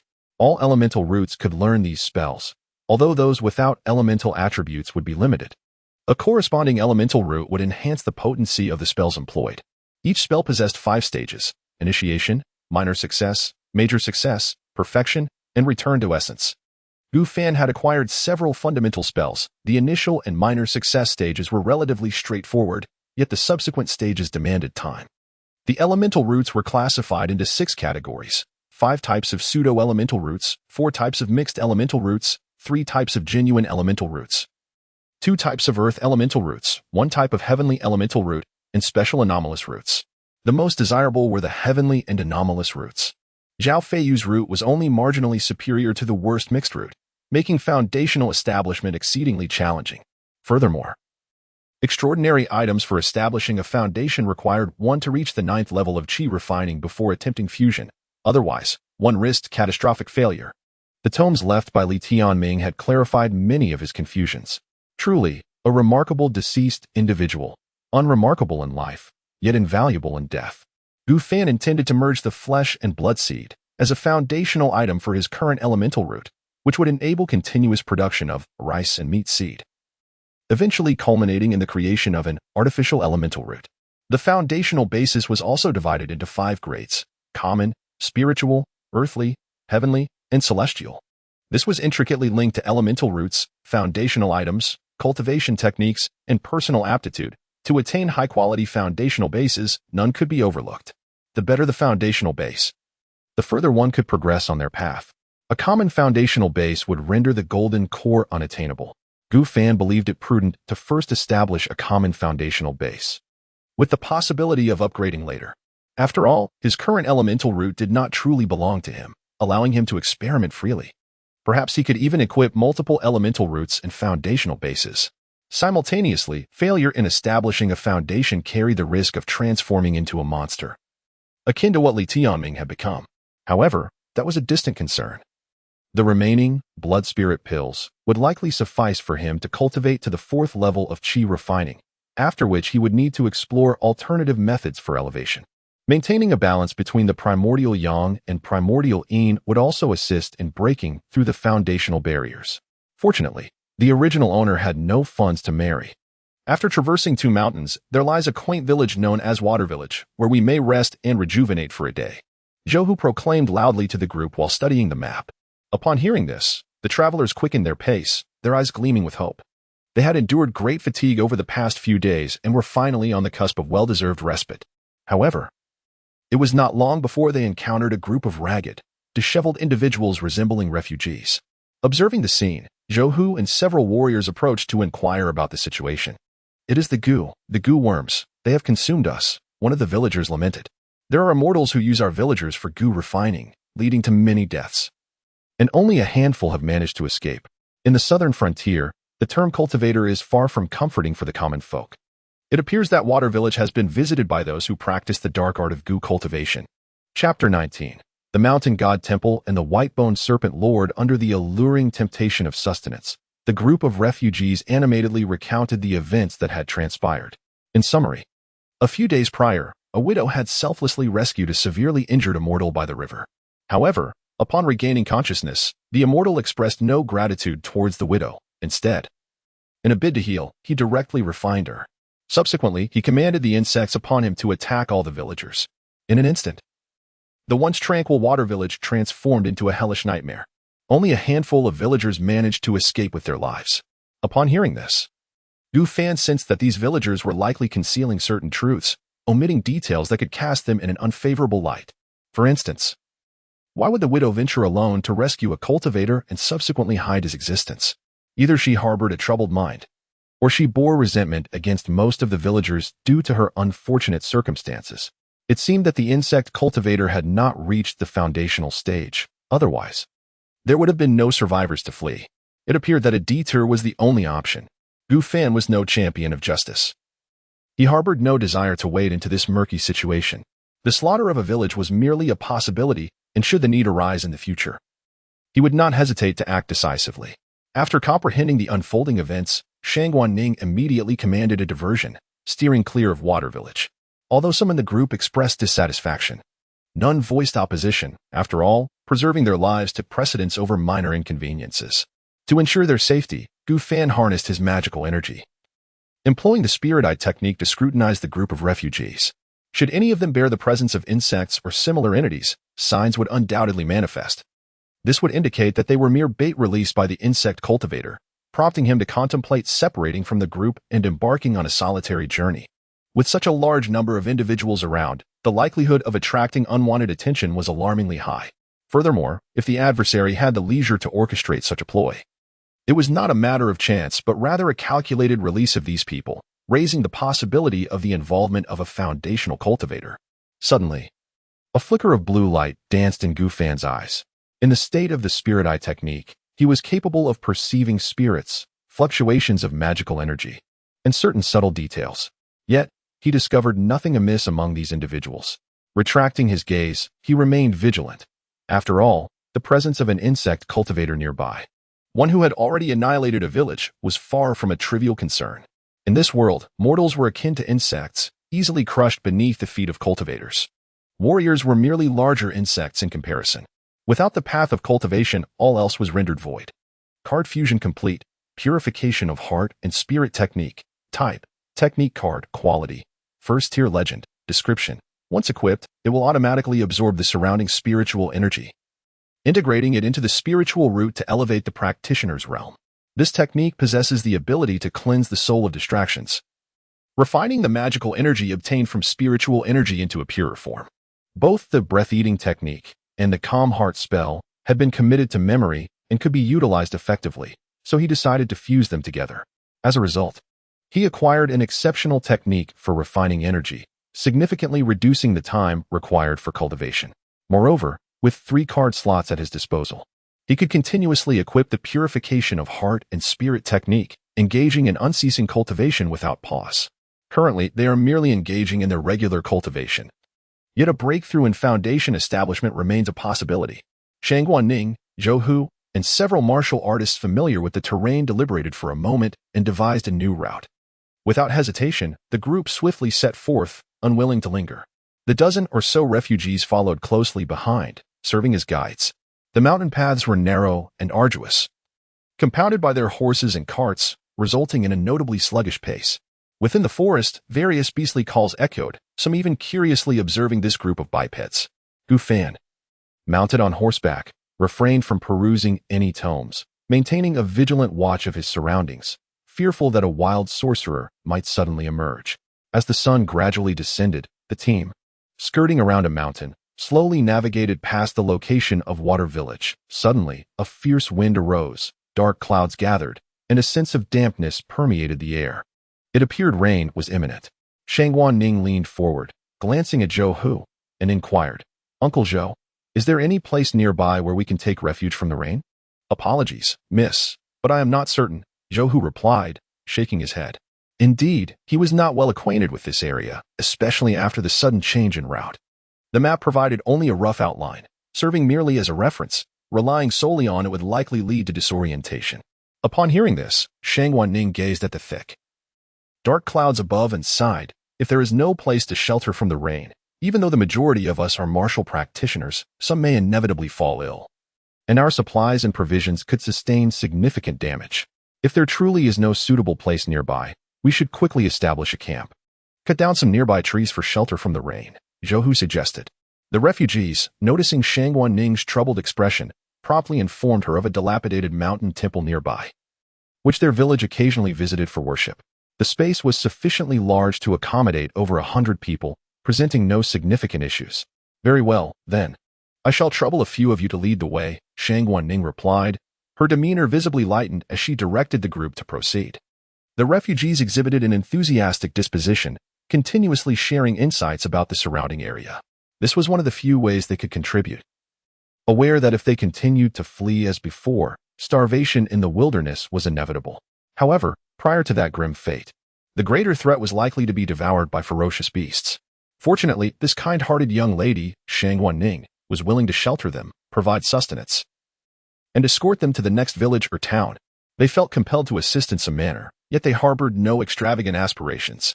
Surviving and having enough to eat was their sole concern. Alas, both proved exceedingly challenging. Gu Fan sensed an unsettling foreboding, the convergence of rain, nightfall, desolate mountains. And an abandoned temple seemed to foretell imminent misfortune. Moreover, it seemed that rain should not have been expected at this time. Nightfall enveloped the mountain temple. The flickering campfire cast dancing shadows, intermittently bright and dim, while the roof leaked, allowing wind and rain to intrude. Gu Fan, Shangguan Ning, Lin Yong, and Zhou Hu sat in a circle around the fire. Although this place could barely accommodate everyone, it inevitably felt a bit cramped. Others tactfully made way, allowing the four highest-ranking individuals to lower themselves, preventing the crowding typical of the masses. Here, they venerated a mountain deity known as the Lord of the Bone Serpent. The statue, sculpted from a unique white stone, bore the form of a creature that was half-human, half-skeletal serpent, adorned with numerous stone spikes. As if imprisoned in this very spot, its surface marred by numerous cracks. Suddenly, a thunderous roar erupted, and several silver lightning serpents tore through the night sky, illuminating the area for a fleeting moment. Gu Fan had been covertly observing the group of refugees, sensing that something was amiss. At that moment, one refugee abruptly stood, claiming the need to relieve himself, his eyes betraying a hint of panic. Such behavior was indeed suspicious. Could it be a signal? Brother Gu, should we not go and investigate? Lin Yong suddenly suggested, his gaze fixed on the refugee. Very well, Gu replied. Chapter 20. The Traitor and the Blood Sacrifice. Outside the mountain god temple, a tempest raged, accompanied by torrential rain and flashes of lightning. A refugee, Wang Si, braved the elements as he hastily made his way outward. Only after distancing himself from the temple did he pause, glancing around cautiously to ensure no one was near. Possessing a spiritual root, he was a favored disciple of the immortal, specially chosen to escape with a few fellow villagers. Their purpose was to serve as bait, luring passers-by into the temple. The immortal had informed him that the statue within was, in fact, a vessel for a curse requiring numerous living sacrifices. Unfortunately, a suitable target had eluded him until this merchant caravan appeared, presenting a fortuitous opportunity. The immortal promised that upon completing this trial, he would accept Wang Si as a disciple. Ensnared by the allure of immortality, Wang Si felt compelled to forsake all else. As he contemplated this, Wang Si plunged his right hand into his chest, where the immortal had bestowed upon him. With a sudden burst, blood gushed forth, merging with the deluge. An excruciating pain enveloped him, as if he were losing something vital. A glance revealed his right arm had become a hollow shell. A clean incision exposing raw flesh and bone, with warm blood gushing forth, soon to grow cold. Before he could utter a cry, he noticed a figure before him. A youth clad in white, strikingly handsome with an ethereal presence, held a dragon-patterned longsword, droplets of blood still clinging to its blade. Wang Si swiftly turned to flee, only to find another figure behind him. A young man in black robes, with an unremarkable appearance but piercingly dark, deep-set eyes, stood blocking his escape with a black sword. Wang Si felt as if he were ensnared by the grim specters of fate. Brother Gu, how shall we proceed? Lin Yong inquired. Be gentle. First, break his limbs. We must sever them and staunch the bleeding, Gu Fan replied softly. Very well. Lin Yong sheathed his longsword, his lithe fingers darting forth like a tempest, tearing through the rain as they struck the joints of Wang Si's limbs, producing a series of crisp, bone-cracking sounds. Wang Si collapsed onto his back, rendered mute, resembling a lamb awaiting slaughter, unable to voice his terror as his vocal cords were silenced. Lin Yong leaned down, retrieving a small iron box from Wang Si's grasp. Upon opening it, he discovered a writhing, blood-red centipede. Brother Gu, do you recognize this? Lin Yong asked. It must be a curse worm used in sorcery, he concluded, handing the box and its contents to Gu Fan. Gu Fan shook his head. I do not recognize it, but this individual harbors ill intentions. Let us interrogate him thoroughly alongside the other refugees. He discerned that the iron box was no ordinary vessel. It bore intricate carvings that effectively thwarted his spiritual sight. Thus, he had failed to notice any anomalies earlier. It was not surprising. Basic spells often had countermeasures, and it was reasonable to expect such precautions. Primarily, they served to familiarize oneself with the process of reconnaissance magic and should not be overly relied upon. As he surmised, these villagers were indeed bait. But he now feared it was too late to rectify his misjudgment. There was no recourse. One could not expect every circumstance to unfold favorably. With the situation as it stood, he could only seek a means to turn the tide. Gu Fan's gaze was fixed upon the insect within the iron box, while the rain continued to pour down, drumming against the surface of its shell without any effect. Lacking the means to control the insect, he did have the options of the master-servant contract and the capture ball at his disposal. However, their one-time use made them somewhat unworthy of the risk, especially since he was unaware of the insect's potential effects, akin to opening a blind box. If it could be placed upon a mere mortal refugee, it likely wouldn't bode well. He resolved to extract all the information from the other party before making any plans. "Brother Gu, let us return. The rain is rather heavy, and it would be unwise for you to catch a chill," Lin Yong expressed with concern. Gu Fan, observing his drenched form and feeling his body temperature plummet, nodded slightly. Very well. Though his physique was robust, he still belonged to the realm of mortals. Before long, the two returned to the mountain deity temple, following their instructions. The other refugees were swiftly subdued by a group of martial artists and bound tightly before being escorted into the woodshed, where Zhou Hu kept watch. Although Shangguan Ning felt a pang of remorse, aware of the intentions harbored by the others, she ultimately chose to prioritize the greater good and refrained from intervening. She found it difficult to bear the sight, thus she chose to look away. Inside the woodshed, the refugees hung suspended, their bodies bloodied and battered, resembling roasted ducks flayed and mutilated. Pain and despair were evident in everyone's eyes. Zhou Hu, now a retainer of the Shangguan family, had once earned notoriety as a fierce bandit in his youth. The lives he had taken numbered in the thousands, if not tens of thousands. Interrogating people was a familiar task for him. "Young Master Gu, young Master Lin, leave this man to me, and I assure you he will divulge everything," Zhou Hu grinned, his blood-stained visage appearing particularly menacing, akin to a butcher preparing to slaughter pigs. He lifted Wang Si as one would a chick and made his way inside. "I'll seal his acupoints," Lin Yong interjected. "I have a special pill that enhances pain sensitivity. Just don't kill him." Gu Fan produced a white pill, instructing, "Rest assured, I am quite adept at this." Zhou Hu took the pill, hoisting Wang Si, and turned back into the room. Soon, agonizing wails, reminiscent of a butchered animal, echoed from within. Gu Fan and Lin Yong remained, sheltering under the eaves to avoid the rain. Both were drenched, their garments clinging tightly to their forms, droplets cascading from their hair. Strands of Lin Yong's hair clung to his cheeks, and his physique, though lean, showcased well-defined muscles, exuding a unique allure.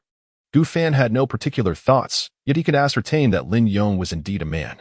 In a moment, Lin Yong harnessed his inner energy, causing his skin to flush slightly, and a dense mist rose, swiftly drying his clothes. "Brother Gu, do you require my assistance?" "No need," he replied. With his cleansing garment technique, there was no longer any need for modesty between just the two of them. It was nearly time to lay all cards on the table. They had already left the territory of the Blood Fiend sect. Furthermore, as they were likely to encounter Gu cultivators ahead, their identities as cultivators would eventually be revealed.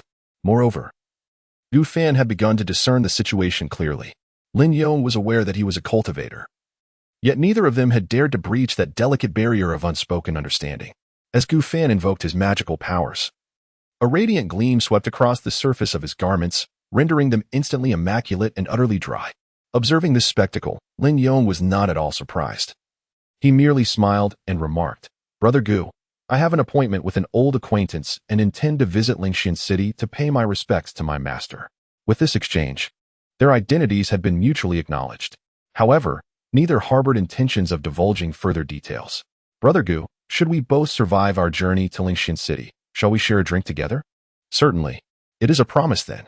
Suddenly, Zhou Hu burst forth from the woodshed, sprinting towards Shangguan Ning. The two exchanged a knowing glance. Well aware of the ominous situation unfolding within the confines of the building, the statue was animated. Upon opening the iron box and exposing the essence of the poisonous insects within, it would come to life.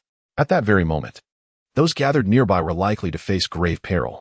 Chapter 21. The Earth Element, capturing the Gu Worm within the Grand Hall of the Mountain God Temple. The statue of the Bone Snake Lord emitted a faint stirring, with fragments of stone cascading from its surface. However, these peculiar occurrences were masked by the clamor of thunder and rain, going largely unnoticed.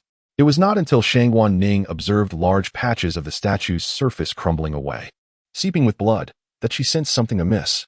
Just as she was about to alert the others, the Bone Snake Lord came to life.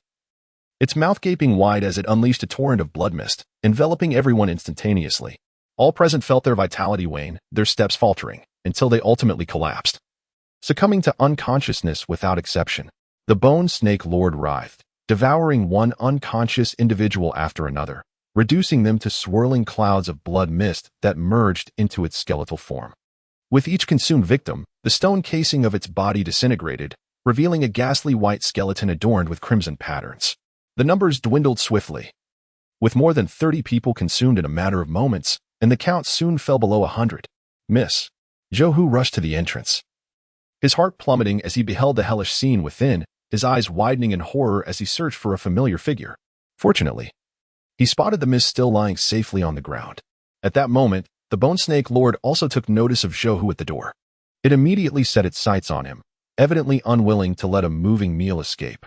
The Bone Snake Lord's tail coiled, akin to a spring, gathering strength before releasing with a tremendous force. Boom!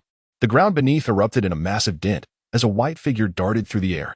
Zhou swiftly channeled his internal energy, drawing the large blade from his back, positioning it crosswise in defense. The terrifying force surged through the blade and into his arms in an instant. The next moment, Zhou was sent flying, akin to a broken kite, crashing heavily into the mud mixed with rainwater.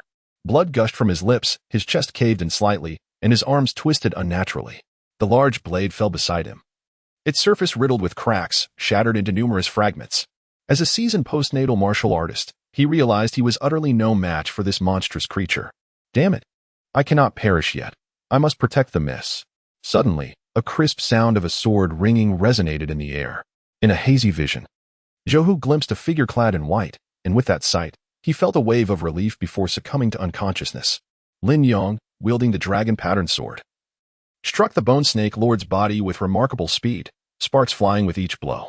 The skeletal form proved as resilient as steel, impervious to damage. Even the legendary dragon-patterned sword could only leave faint white marks, failing to inflict any significant harm.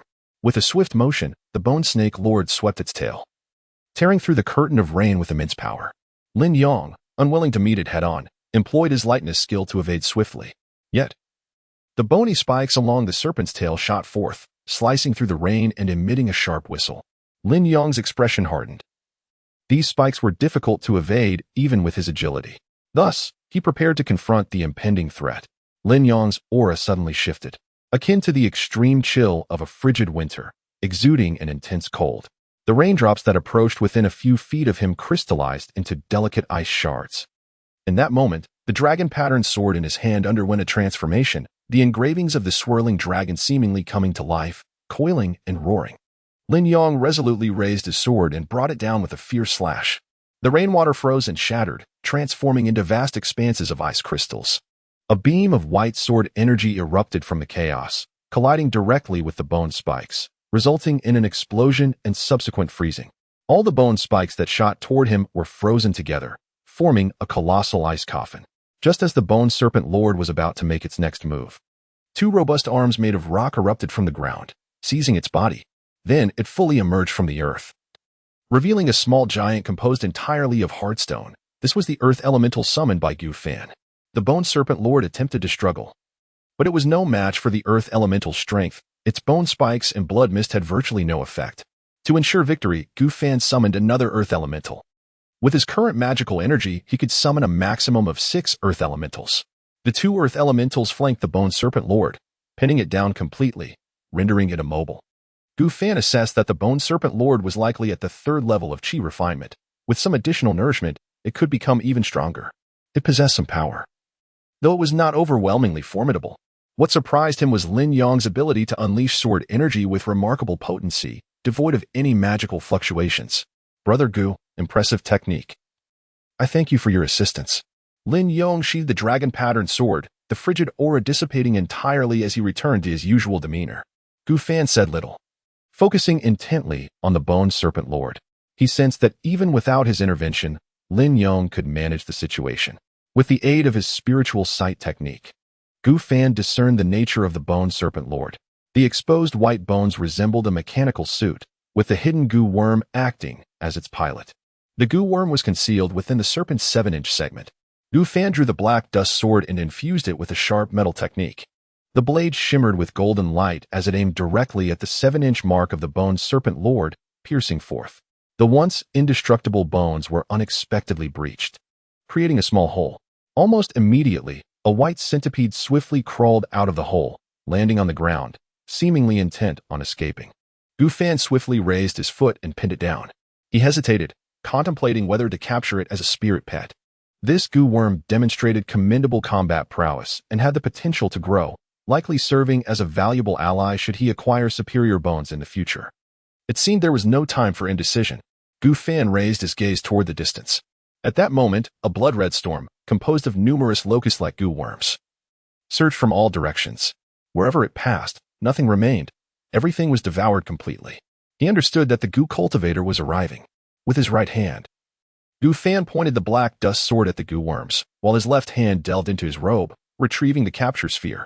The capture sphere was a pitch-black orb. At its center embedded with a red crystal, encircled by 5 silver claws. Either remain still within, or face death. If you concur, simply nod. Gu Fan's tone was severe. As the black dust sword relentlessly advanced towards the white centipede, he discerned that this creature possessed a certain level of intelligence, likely capable of comprehending human speech. Under the threat of imminent demise, the white centipede appeared to truly understand, promptly shaking its head in response. Observing this, Gu Fan swiftly hurled a capture ball at the white centipede at his feet. The capture ball arced through the air, colliding with the centipede's exoskeleton before rebounding into the sky, emitting a crimson beam from its ruby core that enveloped the white centipede, drawing it into the sphere. Subsequently, a percentage progress bar materialized above the capture ball. 1, 5, 23, 86, 100 capture successful. Chapter 22. The invasion of the insect-tide Brother Gu. What manner of treasure is this? It is quite peculiar, Lin Yong remarked with curiosity, gazing at the capture orb in Gu Fan's hand. Gu Fan evasively responded, "It is nothing much, merely a trinket for subduing wild beasts. Rather, we should contemplate how to confront that goo cultivator." He could not divulge the origins of the capture orb or the circumstances of his transmigration. Even if it meant his demise, Gu Fan would never share such secrets with others. Indeed, Brother Gu, perhaps we are fated to perish here. Lin Yong observed the approaching horde of locusts, his expression grave, his hand continually caressing the hilt of his sword, yet showing no signs of retreat or fear. He had begun practicing swordsmanship at the tender age of 3, and there was none who could rival him on the path of the sword.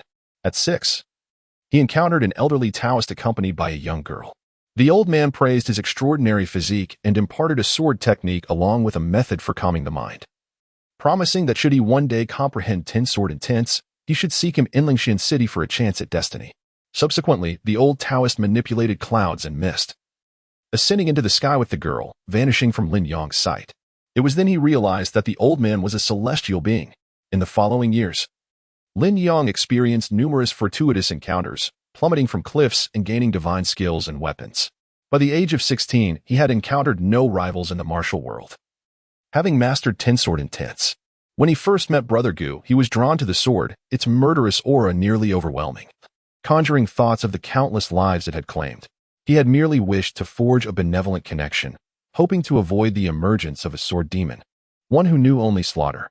Yet, Brother Gu continued to surprise him, likely a cultivator himself.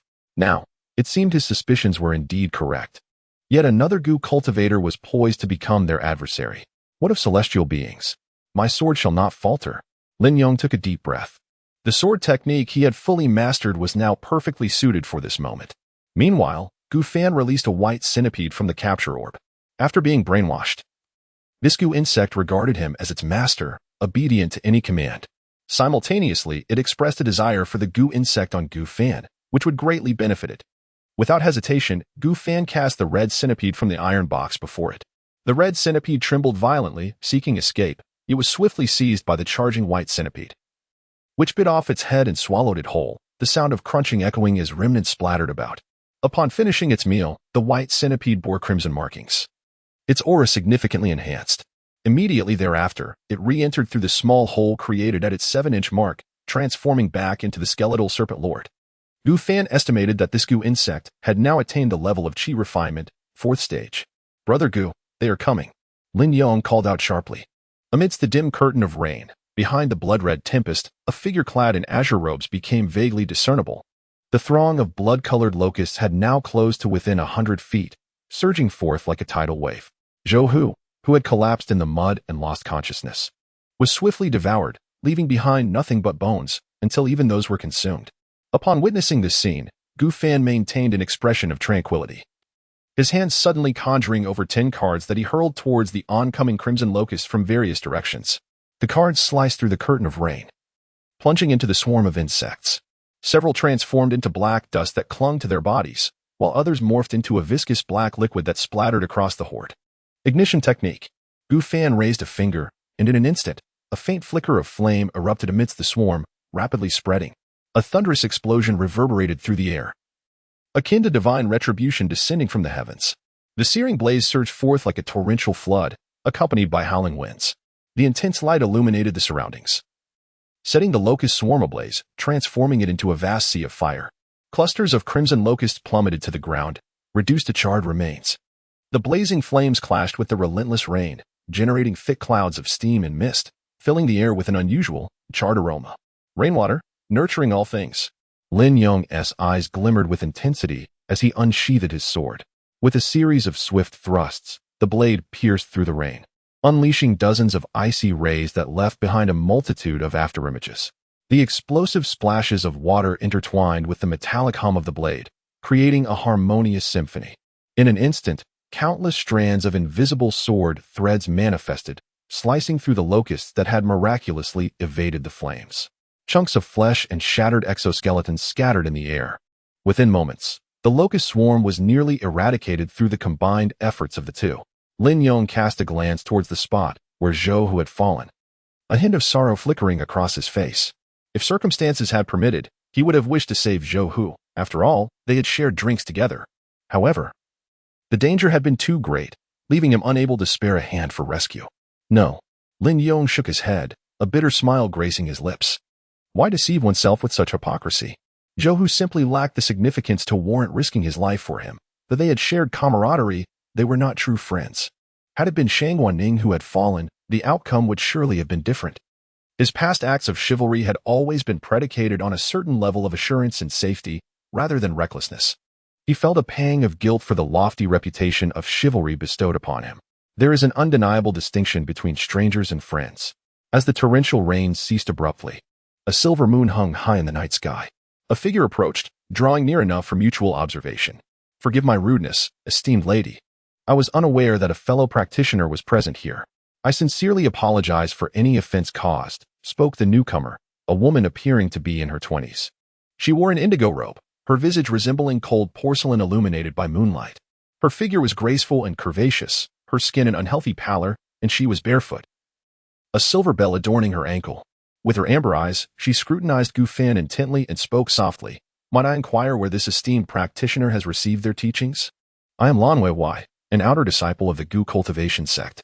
Gu Fan replied indifferently, I am Li Fei, an inner disciple of the Blood Fiend sect. Esteemed practitioner, your actions earlier have resulted in significant losses for me. How do you intend to compensate? The sect she mentioned was unknown to him, but being a sect disciple, she could not be spared. Should the other party return to verify and summon assistance, they would undoubtedly face dire consequences. It is imperative to seize an opportunity for a surprise attack, ensuring the adversary remains at their mercy. This would provide the necessary peace of mind. Lan Yuehui delicately gathered her flowing hair behind her ear, pressed her lips together, and chuckled softly.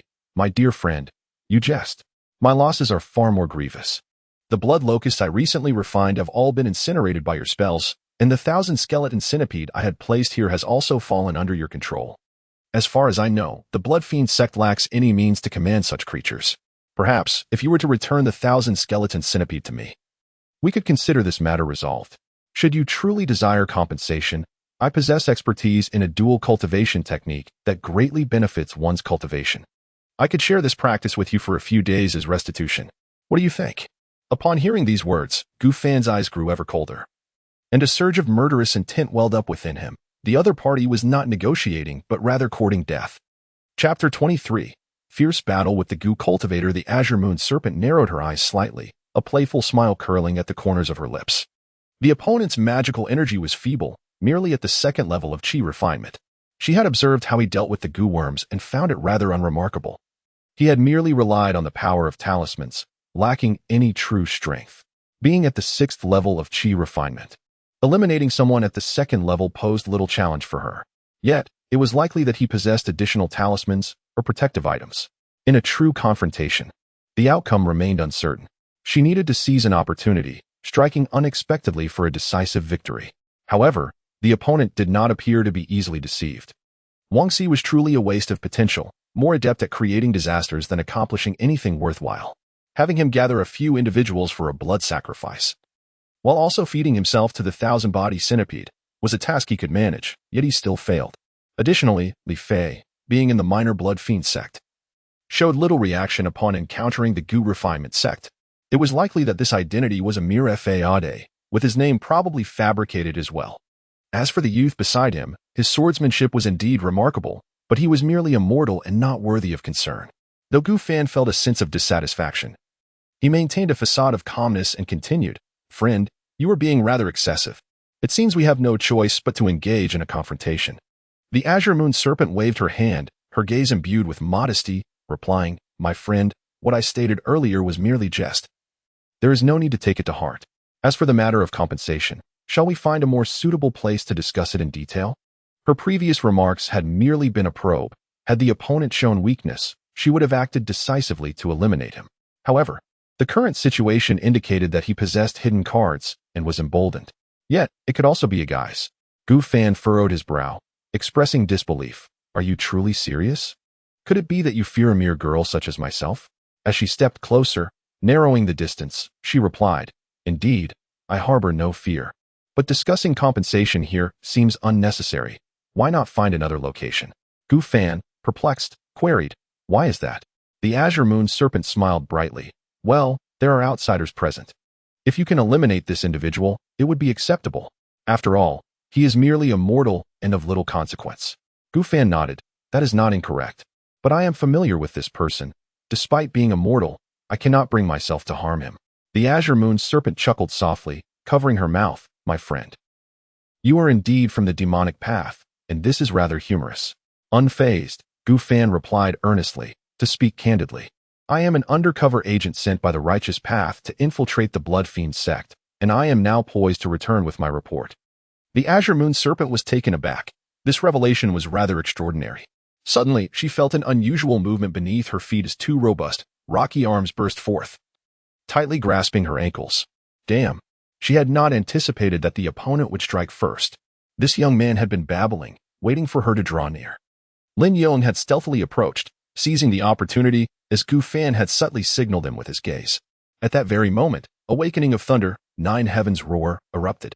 Instantly, Lin Yong's entire body, along with the dragon-patterned sword he wielded, crackled with purple lightning, exuding a ferocious aura. This was the swiftest move he had mastered from the sword manual of the Four Seasons, perfectly suited for the current predicament. In the blink of an eye, Lin Yong vanished from his original position, leaving only the roar of thunder in his wake. A flash of violet lightning surged forth, the blade of his sword tearing through the nocturnal veil, crackling with thunder as it aimed for the pale neck of the Blue Moon Serpent. How fast! Blue Moon Serpent's pupils dilated in shock. She could not fathom how a mortal could possess such incredible speed. This was indeed abnormal. With a resounding crash, blood splattered as a shield, conjured from the very essence of life, manifested to block the incoming blade. Unbeknownst to her, a blood butterfly had taken flight upon her shoulder, its wings gently fluttering. This was the blood spirit butterfly she employed for protection, capable of storing and manipulating blood, and possessing an instinctual defense mechanism as it was her innate creature. Having missed his strike, Lin Yong swiftly repositioned himself, reappearing behind the Blue Moon Serpent to launch another attack. Yet again, a blood shield emerged, thwarting the blade's advance, preventing it from closing in. Suddenly, a black sword pierced through the air, its surface shimmering with golden light, slicing through the atmosphere with a piercing shriek. In an instant, it penetrated a blood shield, causing it to explode into a cascade of crimson droplets, only to be intercepted by a newly formed second shield. Simultaneously, the summoned earth elementals and the Bone Serpent King advanced toward the Blue Moon Serpent's location, intent on encircling her. During this onslaught, the Bone Serpent King unleashed a barrage of bony spikes, all of which were skillfully deflected. Gu Fan observed the tenacious Blue Moon Serpent, who began to mount a subtle counteroffensive. He could not help but marvel at her formidable nature, truly a challenging adversary, a stark contrast to Zhao Feiyu. Had she been the one to strike first, the outcome might have been dire. His earlier conversation had been a strategic ploy, allowing Lin Yong to close the distance. After all, cultivators typically paid little heed to mere mortals. A casual remark to astonish her could serve as the perfect pretext for a surprise attack. She likely recognized his cultivation level and, feeling confident, refrained from striking immediately. Perhaps she believed she had a hidden card bestowed by an elder, seeking an opportune moment to deliver a decisive blow. However, this only afforded him a chance to exploit. The swordsmanship Lin Yong displayed was remarkable. It seemed akin to the Calming Heart spell, likely belonging to a cultivator's repertoire. Without the need for mana, he could invoke elemental effects, suggesting a quality surpassing that of the Calming Heart spell. Should this battle conclude favorably, he would seek the opportunity for Lin Yong to impart his knowledge. Such a talent would greatly benefit him. Gu Fan's gaze deepened as he continued to maneuver the Black Dust Sword against the Blue Moon Serpent. His control was limited, improving only slightly after reaching the second layer of Qi refinement. Should the Blue Moon Serpent retreat further, he could no longer wield the Black Dust Sword in this manner. Currently, the sword's quality hovered around the first-grade excellence level. Originally an ordinary first-grade artifact, he had enhanced it with the Bloodfiend Sword and two blades formed from the fusion of Xian iron rods and ordinary swords. Among Qi refinement practitioners, it could be considered a commendable magical treasure. Damn it, how could he be a sword cultivator? The Blue Moon Serpent cursed inwardly, exerting all her strength to control the Blood Jade Butterfly, defending against the relentless barrage of attacks. The sword cultivator embraced a relentless pursuit of murder, wielding an exceptionally potent flying sword. Typically, the body's defenses and other attributes were rather feeble, with all prowess concentrated within the blade. To restrain the flying sword and assault the body was deemed the most effective countermeasure. Yet now, she found herself unable to spare a hand. Moreover, what was the situation with this mortal? The sword technique exhibited no fluctuations in power, yet its might was remarkable. The condensed blood shield crumbled after just a few strikes, rendered ineffective. Furthermore, the speed was alarmingly swift. As she observed the approaching reinforcements and the once loyal insect minions, a fierce glint flashed in the eyes of Lan Yuehui. There was no time to delay.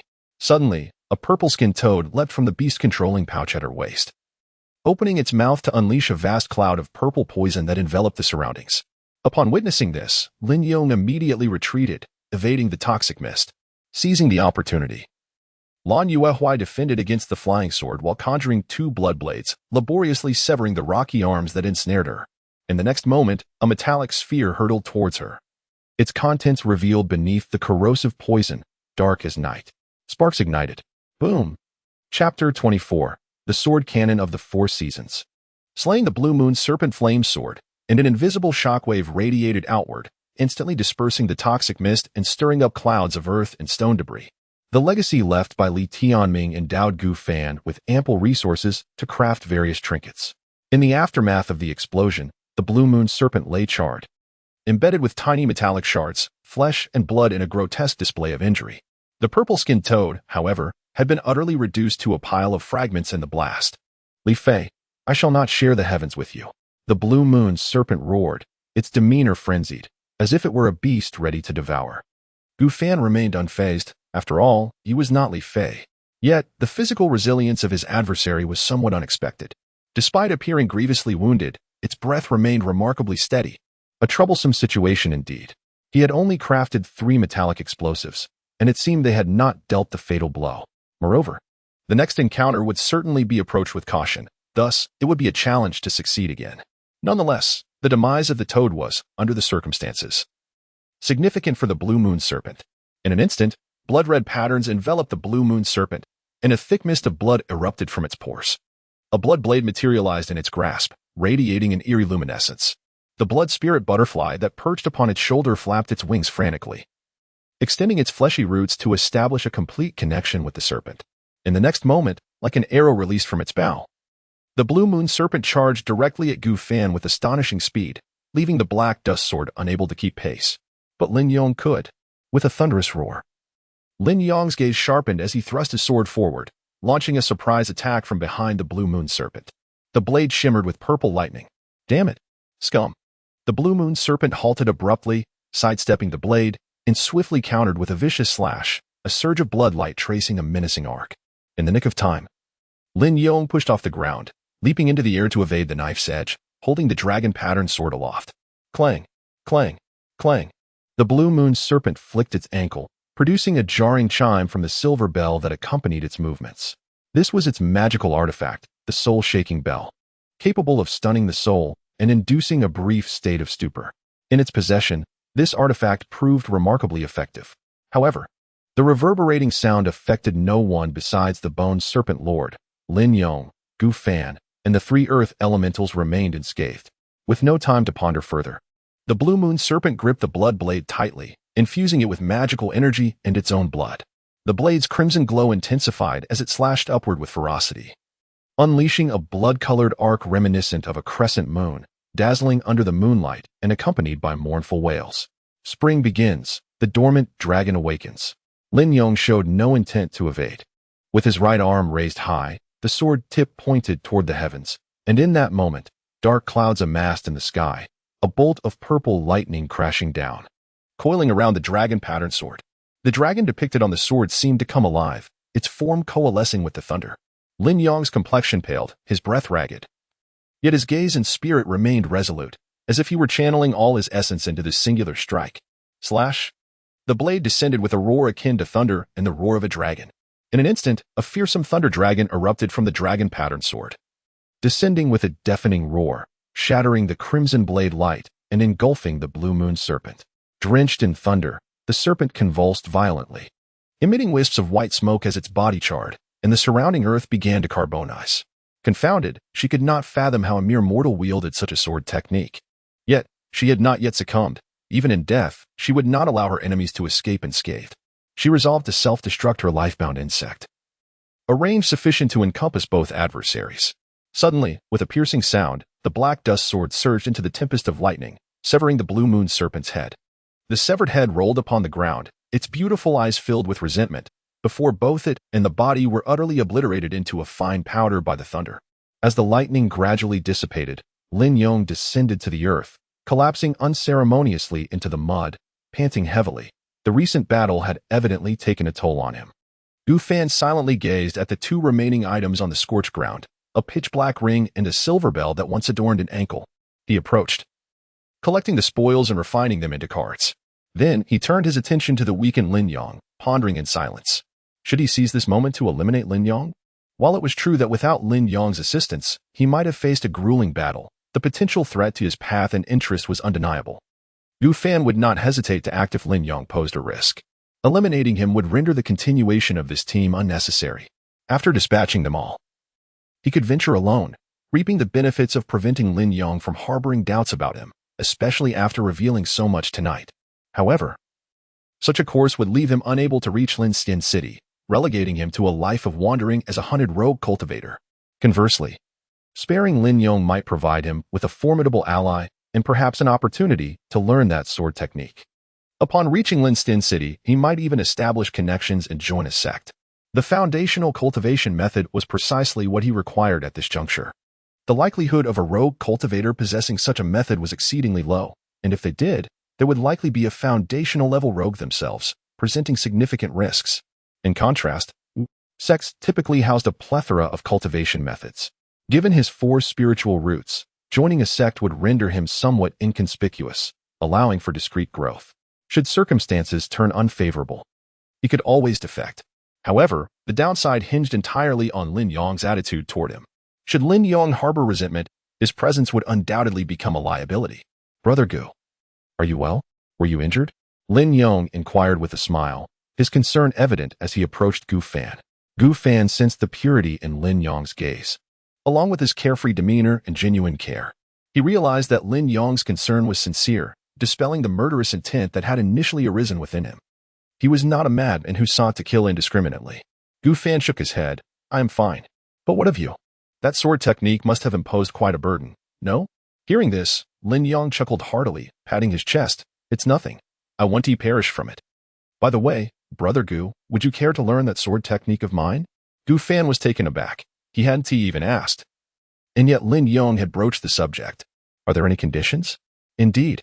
Brother Gu will accompany me in sword practice. Is that all? Yes, that is all. It is not a secretive transmission. If a friend wishes to learn, why should I hoard it for myself? Brother Gu, what do you think? Good, Gu Fan nodded. Do you wish to learn the techniques of the cultivators? He can still impart the fury absorption technique to Lin Yong, but the purifying heart and tranquil qi technique, derived from fusion, must remain his own practice due to the risks posed by exposure.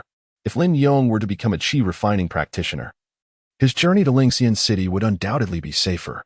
Yet, confronted with this temptation, Lin Yong shook his head and replied, "Thank you, Brother Gu, but it is unnecessary. I have an agreement with that old Taoist to cultivate a unique technique in Lingxian City." Having said this, Lin Yong removed the headband from his hair, allowing his black locks to cascade down to his shoulders. He then unfastened the wine gourd from his waist, facing the silver moon in the vast sky. He drank deeply. "Today, I encountered an adversary who will demand my utmost effort, a friend with whom I share life and death, a fortunate occurrence indeed. One day, with sword in hand, I shall carve my name across the world, instilling fear in the hearts of immortals." A gust of mountain wind swept past, tousling the long hair of the young man in white, imparting him with an air of nonchalance. Gu Fan furrowed his brow, feeling as if he had forgotten something. Chapter 25, The Storage Ring. Setting off again the following day, at dawn, a ray of morning light cascaded from the heavens. Upon waking, Shang Guanning was overwhelmed with grief upon hearing the news of Zhou Hu's demise, tears streaming down her face as she found herself at a loss. Trust was a rare commodity for her. Within the group, only Zhou Hu and Lin Yong had earned her complete confidence. Now, merely 10 days into their journey, they had already lost a companion, with not even a trace of his remains left behind. Was it truly wise to venture toward Lingxian City? At that moment, doubts began to cloud Shang Guanning's mind, leaving her uncertain as to whether she would survive to see Lingxian City. It was not only Shang Guanning who felt disheartened. Others in the group also began to contemplate retreat. Within a single night, their numbers had dwindled by nearly half. Many started to weigh the value of wealth against the sanctity of life, and the camaraderie began to fray. Fortunately, Lin Yong, as the group's pillar of strength, instilled a glimmer of hope in many. He continually offered comfort to the visibly distressed Shang Guanning. The road ahead still stretched long before them. In the woodshed, Gu Fan remained indifferent to the casualties from the previous night. The loss of life meant little to him. What concern was it of his? Alone in the shed, he interrogated the few remaining refugees once more before executing them all. Their bodies transformed into cards, he examined them for any peculiarities. Most showed no anomalies. But one refugee named Wang Si, who had been afflicted by a parasitic insect and had lost an arm to Lin Yong, was indeed different. Corpse with spiritual root, type, material, quality, inferior grade 1, description, can be used for alchemy, forging, agriculture, etc. It is also a favored sustenance for certain creatures. Wang Si possessed a spiritual root, likely of 5 elements based on its quality. Gu Fan learned through his interrogation that Wang Si had been identified by a talisman as harboring this spiritual root. Simultaneously, the 2 artifacts he had acquired were converted into cards. Storage ring, type, equipment, quality, ordinary grade 2.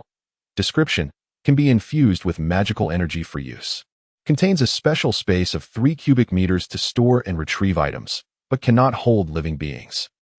Spirit Confounding Bell, type, equipment, quality, legendary grade 1. Description, consuming magical energy, shaking this bell can disorient nearby creatures, inducing a brief state of stupor.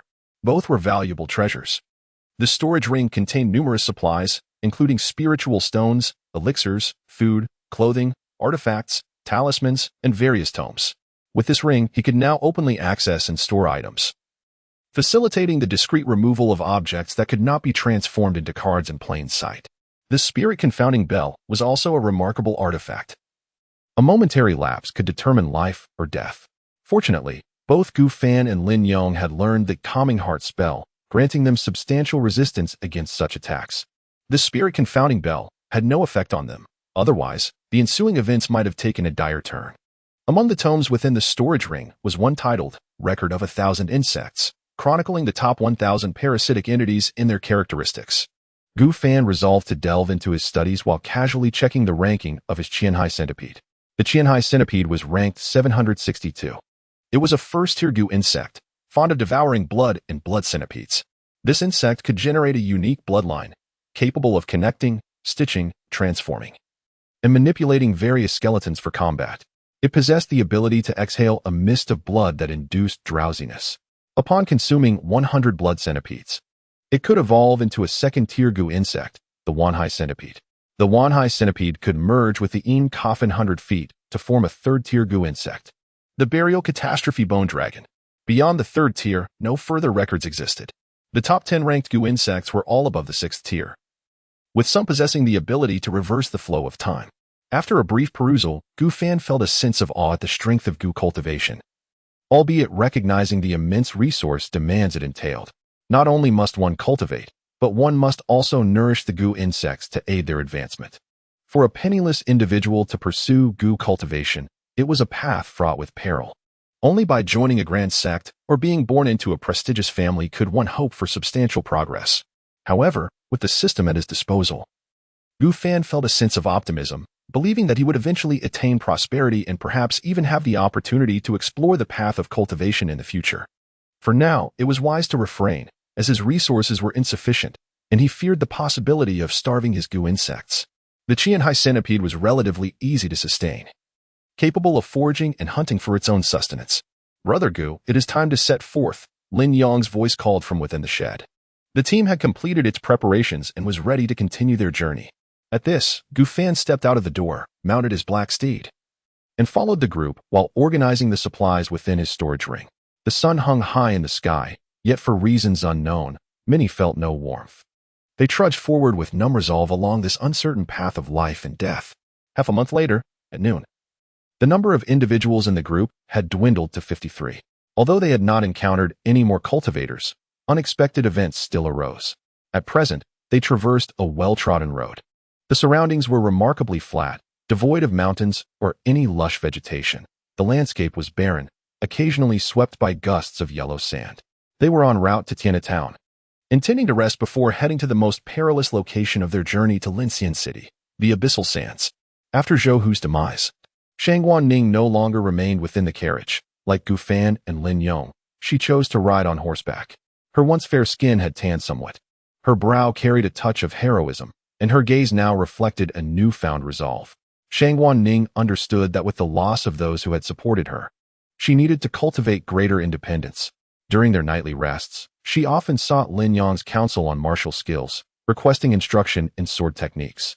Remarkably, she managed to cultivate internal energy, breaking through to the realm of postnatal martial artists.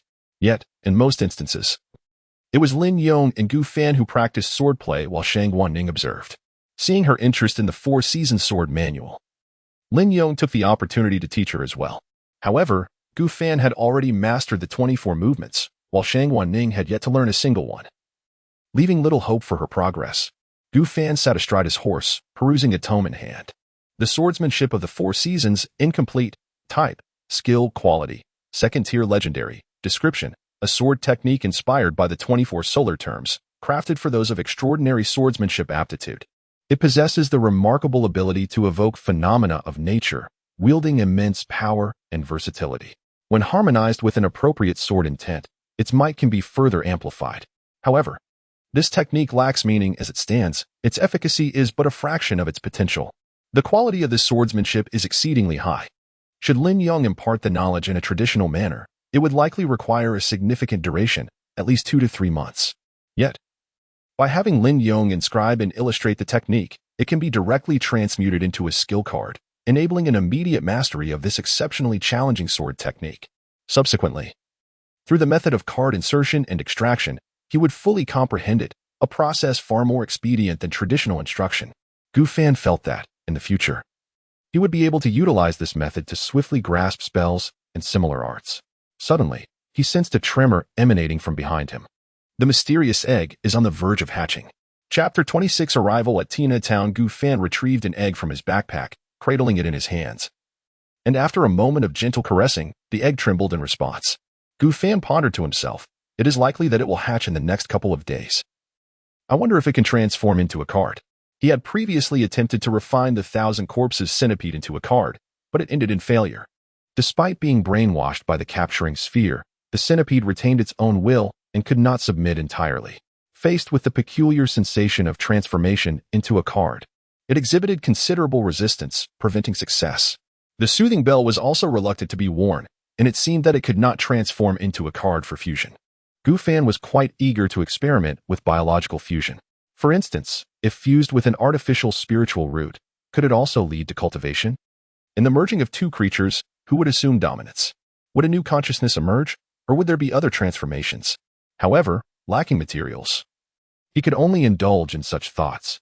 The storage ring contained a total of 52 low-grade spirit stones, along with 3 bottles of healing potions and 2 bottles of elixirs to aid cultivation. Although the elixirs were not as effective as the blood spirit pill, they bore no adverse effects. There were also 2 magical artifacts, though their utility was rather limited. The wind summoning feather fan, type, equipment, quality, first grade defective, effect, consumes mana to summon strong winds. The white dust brush, type, equipment, quality, first grade ordinary, effect, consumes mana to harden the silk threads to the toughness of steel, were far inferior to his black dust sword. Nonetheless, he decided to keep them for the time being. They might prove useful later, or could be disassembled or sold. The primary means of goo cultivation remained the goo insects. However, both the Blue Moon Serpent and her goo insects had perished after half a month of continuous cultivation. Complemented by the superior quality of his current cultivation technique compared to the chi-eating technique, Gu Fan estimated that he would likely need about another month. With the assistance of elixirs, to break through the 3rd layer of chi refinement, patience is essential. One must not be overly anxious in cultivation. The books he possessed contained no techniques or spells. They were solely records related to goo insects. Gu Fan gradually comprehended the cultivation system of goo practitioners. First, one must cultivate a unique technique exclusive to goo cultivation. Then, one must bind a life goo and cultivate alongside it, advancing in tandem. The life goo enters the practitioner's body, residing within the spiritual root. Ultimately, once the spiritual root merges with a foundational miraculous object, breaking through to the foundation establishment stage, the life goo will undergo corresponding metamorphosis. Furthermore, goo practitioners must begin cultivating unique techniques from the first layer of chi refinement. Otherwise, they would have to disperse their energy and start anew. However, dispersing energy not only wastes time, but also carries a significant risk of damaging one's foundation, which most cultivators would avoid. The special techniques mentioned by Lin Yong likely bear resemblance to goo cultivation methods, integrating what the 4 Seasons sword path lacks. Gu Fan speculated that techniques above the 3rd tier could not be conveyed through mere words and diagrams, but rather required the so-called intention. Such knowledge was likely to be firmly held within the major sections. Certain specialized techniques must undoubtedly commence from the first layer of chi cultivation. In this regard, if Lin Yong were to learn the eating chi technique, it would, in fact, be detrimental to him. Lin Yong is quite discreet and has not disclosed his identity as a cultivator to others. Gu Fan must also concede that Lin Yong is indeed a commendable individual, loyal and principled, yet not overly rigid. Had he encountered Lin Yong upon his arrival in this world, he might have been captivated. However, his first meeting was with Li Tianming, which elucidated the harsh reality of this world, a world that ultimately devours its own. Yet, irrespective of whom he meets, Gu Fan realizes that his fate would ultimately remain unchanged. Before long, a town emerged within the group's view. Tianhe Town, nestled on the edge of the desert, boasts an ever-flowing river, said to be a gift from celestial beings, thus named Heavenly River. This vast area predominantly thrives on mining, surrounded by rich mineral veins, producing exceptionally fine weapons and ornaments. A significant number of miners inhabit this locale, as it is customary for male commoners to be sent to work the mines upon reaching a certain age. Consequently, many merchants opt to travel here to engage in substantial commerce. The merchants within Shangguan Ning's entourage had all perished. Those who remain are all top-tier warriors. During this period, they have not only endured the fatigue of travel but also lived under the constant threat of danger, their spirits having been suppressed to the utmost degree, yearning for a release. Moreover, they have acquired considerable wealth from the deceased, rendering them rather affluent. Were it not for the deterrence of Lin Yong and Gu Fan, Shangguan Ning's possessions, along with her own, might have been thoroughly plundered by this band of warriors, despite prior assessments of their conduct. However, under such high pressure, character can easily shift, and no one can guarantee otherwise. Upon sighting Tianhe Town, the warriors' eyes seemed to ignite with fervor as they began to converse excitedly among themselves. Damn it, we have finally arrived at Tianhe Town. I've heard the wine here is excellent, and the girls in the brothels are enticing. Let us enjoy ourselves, brothers. Indeed. It's settled then. These days have nearly driven me mad. Shangguan Ning quietly observed the fervent discussions of the warriors. She realized that many would likely choose to remain in Tianhe Town rather than continue on their journey. Had they not encountered that cursed practitioner, it might have been different. However, they had, and many had perished, making it impossible for them to feign indifference. The dangers that lay ahead far surpassed those they had already faced. And no one truly wished for death. Shang Guanning paid little heed to this. As long as Lin Yong and Gu Fan were willing to accompany her, that was sufficient. The others were merely a rabble. She had initially believed that with so many warriors to protect them, they would be safe. Yet, once they set out, she realized how futile that notion was. Against Lin Yong and Gu Fan, even hundreds of warriors would be no more than ants. Her only fear now was that Gu Fan and Lin Yong might perceive her as a burden and refuse to include her in their company. I must be of greater utility, she resolved silently, for within Tianhe town there are old friends of my father. I must establish connections and secure a competent guide. Shang Guanning's expression hardened as she made this vow to herself. Before long, the crowd entered the quaint town of Tianhe. The residents, accustomed to the periodic arrival of merchant caravans, remained unfazed by the influx. However, several individuals resembling waitstaff approached, eager to recommend various inns. Additionally, a handful of boys under the age of 10 vied to become guides within Tianhe. After Shang Guanning concluded his remarks, he decided to set off again in 5 days and arranged a meeting at a designated inn before departing alone to visit an old friend of his father.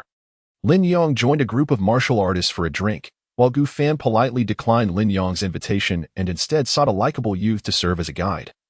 Embarking on a leisurely exploration of Tianhe, he harbored a keen curiosity about the town and its minerals, pondering the potential for crafting more powerful artifacts. Suddenly, a voice calling out caught Gu Fan's attention. Turning towards the sound, he beheld a young girl with dark skin, standing before a multitude of wooden jars, energetically promoting her wares. Chapter 27.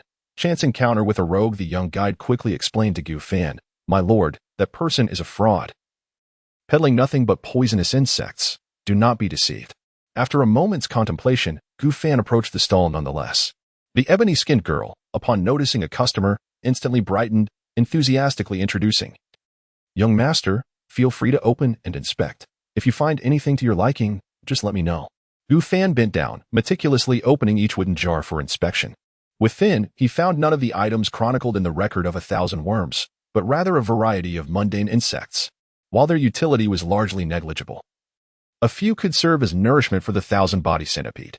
Following the battle at the Mountain God Temple, the 1,000-body centipede had taken residence within the capture sphere, and the skeletal serpent monarch it commanded could also conveniently enter the sphere. Curiously, Gu Fan pondered where the girl had sourced these insects, suspecting she would not divulge such information readily. After selecting several insects and completing the transaction, he departed, resuming his exploration of Tianhe town. Along the way, the young guide continuously regaled Gu Fan with tales of notable locales while cautioning him against the dangers of being rendered unconscious or abducted for labor in the mines, as disappearances of outsiders were not uncommon here. Suddenly, a group of burly men pursued a ragged boy clutching a bundle. "You there! Stop! Don't run! Dare to steal from my Sand Tiger martial arts school? You must be tired of living." The boy protested, "These are my master's relics, not yours. If I say they belong to the Sand Tiger martial arts school, then they do."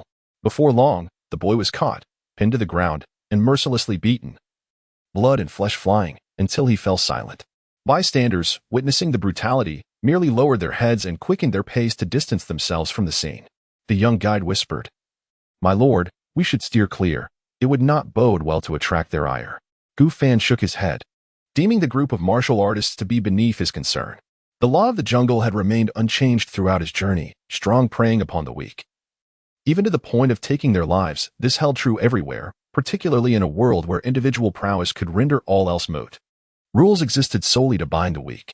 "Young man, that sword of yours bears a striking resemblance to one that was lost from our martial arts school." The leader of the burly men, having seized the boy's bundle, turned his gaze toward Gu Fan's black dust sword. Frowning slightly, Gu Fan resolved to conceal the black dust sword within his body from now on, though it had a sheath to obscure it. It still exuded an air of the extraordinary. Lin Yong had noticed it, and now it had caught the attention of other martial artists as well. The likelihood of it being discovered by cultivators was substantial. "My lord, you should surrender the sword to them. They are all martial artists, and there is no escape for us." The group of martial artists, their expressions menacing, began to encircle Gu Fan, drawing ever closer. It seemed they desired not only the sword but the man himself. The previous boy, being too young, would fetch no value as a minor. it would be far simpler to dispose of him. However, this outsider, having ventured out alone without companions, likely possessed formidable skills and would surely yield a handsome profit. Gu Fan let out a soft sigh, having grown accustomed to such occurrences. It seemed he could encounter them almost anywhere, a world rife with decay and individuals equally wretched. Yet, he was not devoid of his own flaws. With a sharp clang, the sword was drawn from its sheath, a streak of black light slicing through the air with astonishing speed. Splatter, splatter, splatter amidst the mournful cries of flesh and blood. The bodies of the burly men suddenly fell apart at the waist, collapsing to the ground like wheat severed by a scythe. A torrent of blood gushed from the severed ends, swiftly staining the earth crimson. The horrific wails of despair filled the air incessantly. Being bisected does not lead to immediate death. With a stroke of luck, one might survive for several hours, enduring the agonizing torment while life slowly ebbed away. Let us proceed. No one stands in our way now, Gu Fan remarked nonchalantly.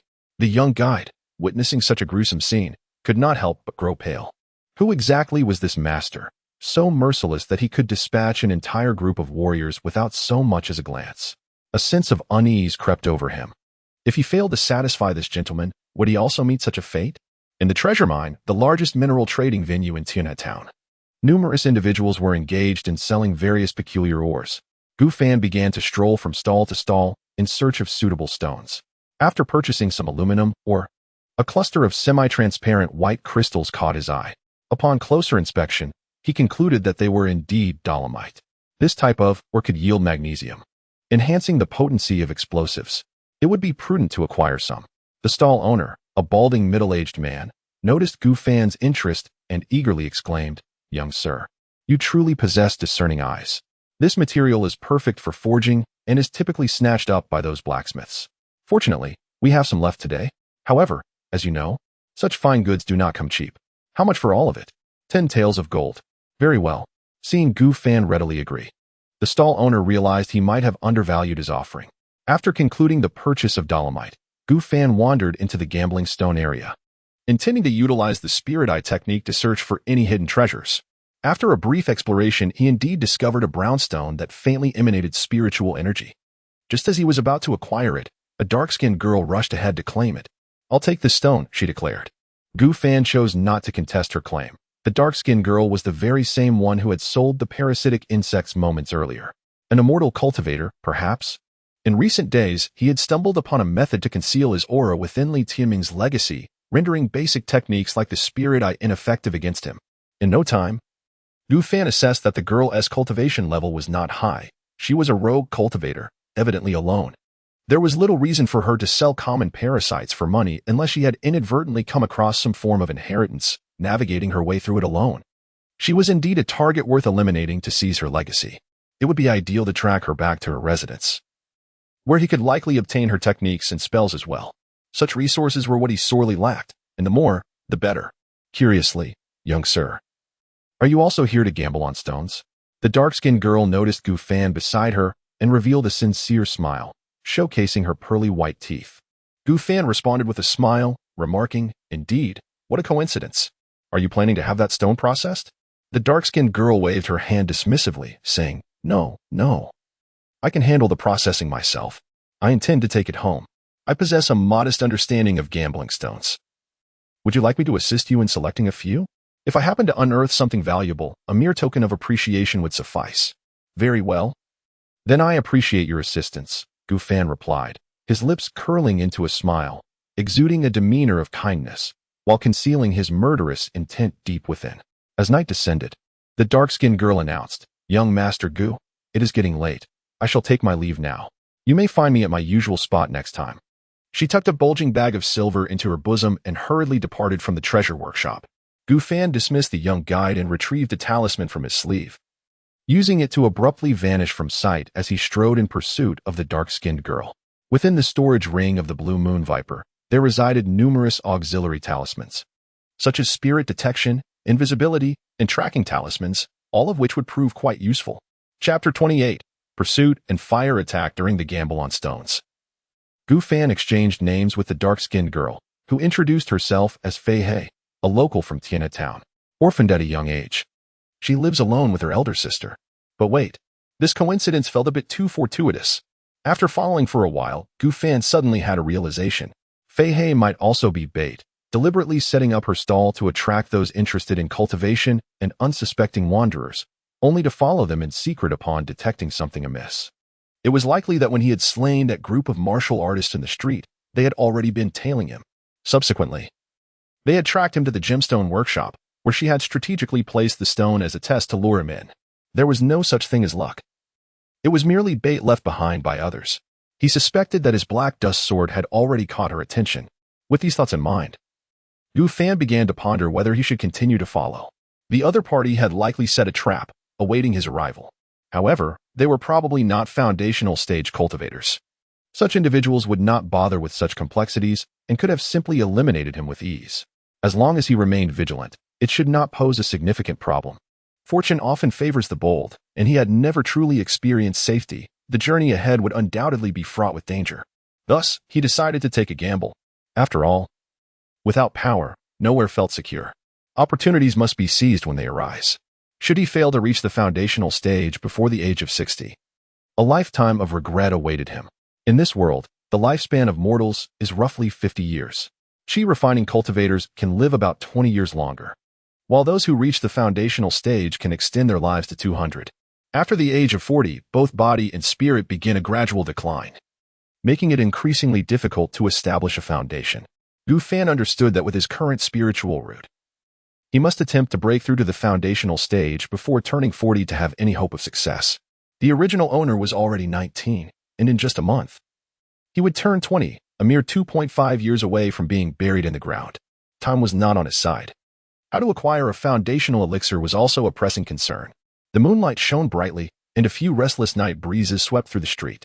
Fei He moved swiftly through the alleys, her expression grave, occasionally glancing over her shoulder. To her surprise, she had indeed encountered other cultivators.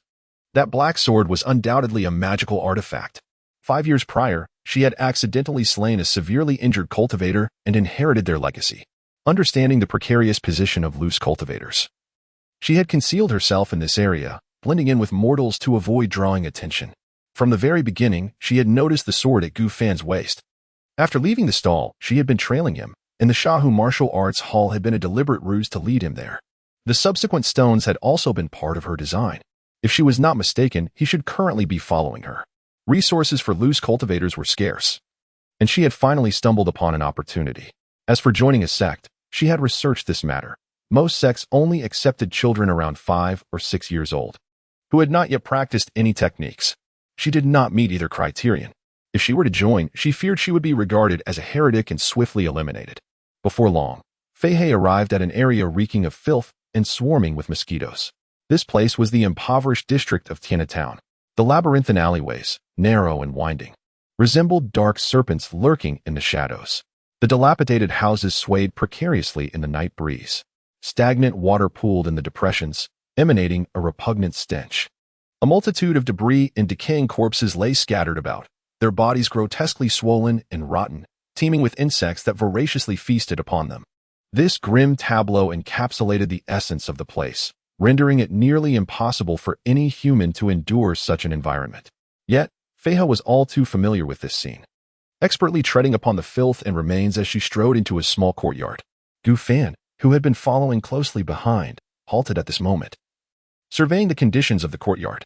Aside from its considerably larger size compared to the surrounding structures, it bore no distinction. It was equally as derelict, with drafts swirling through its crevices, appearing as if it might collapse at any moment.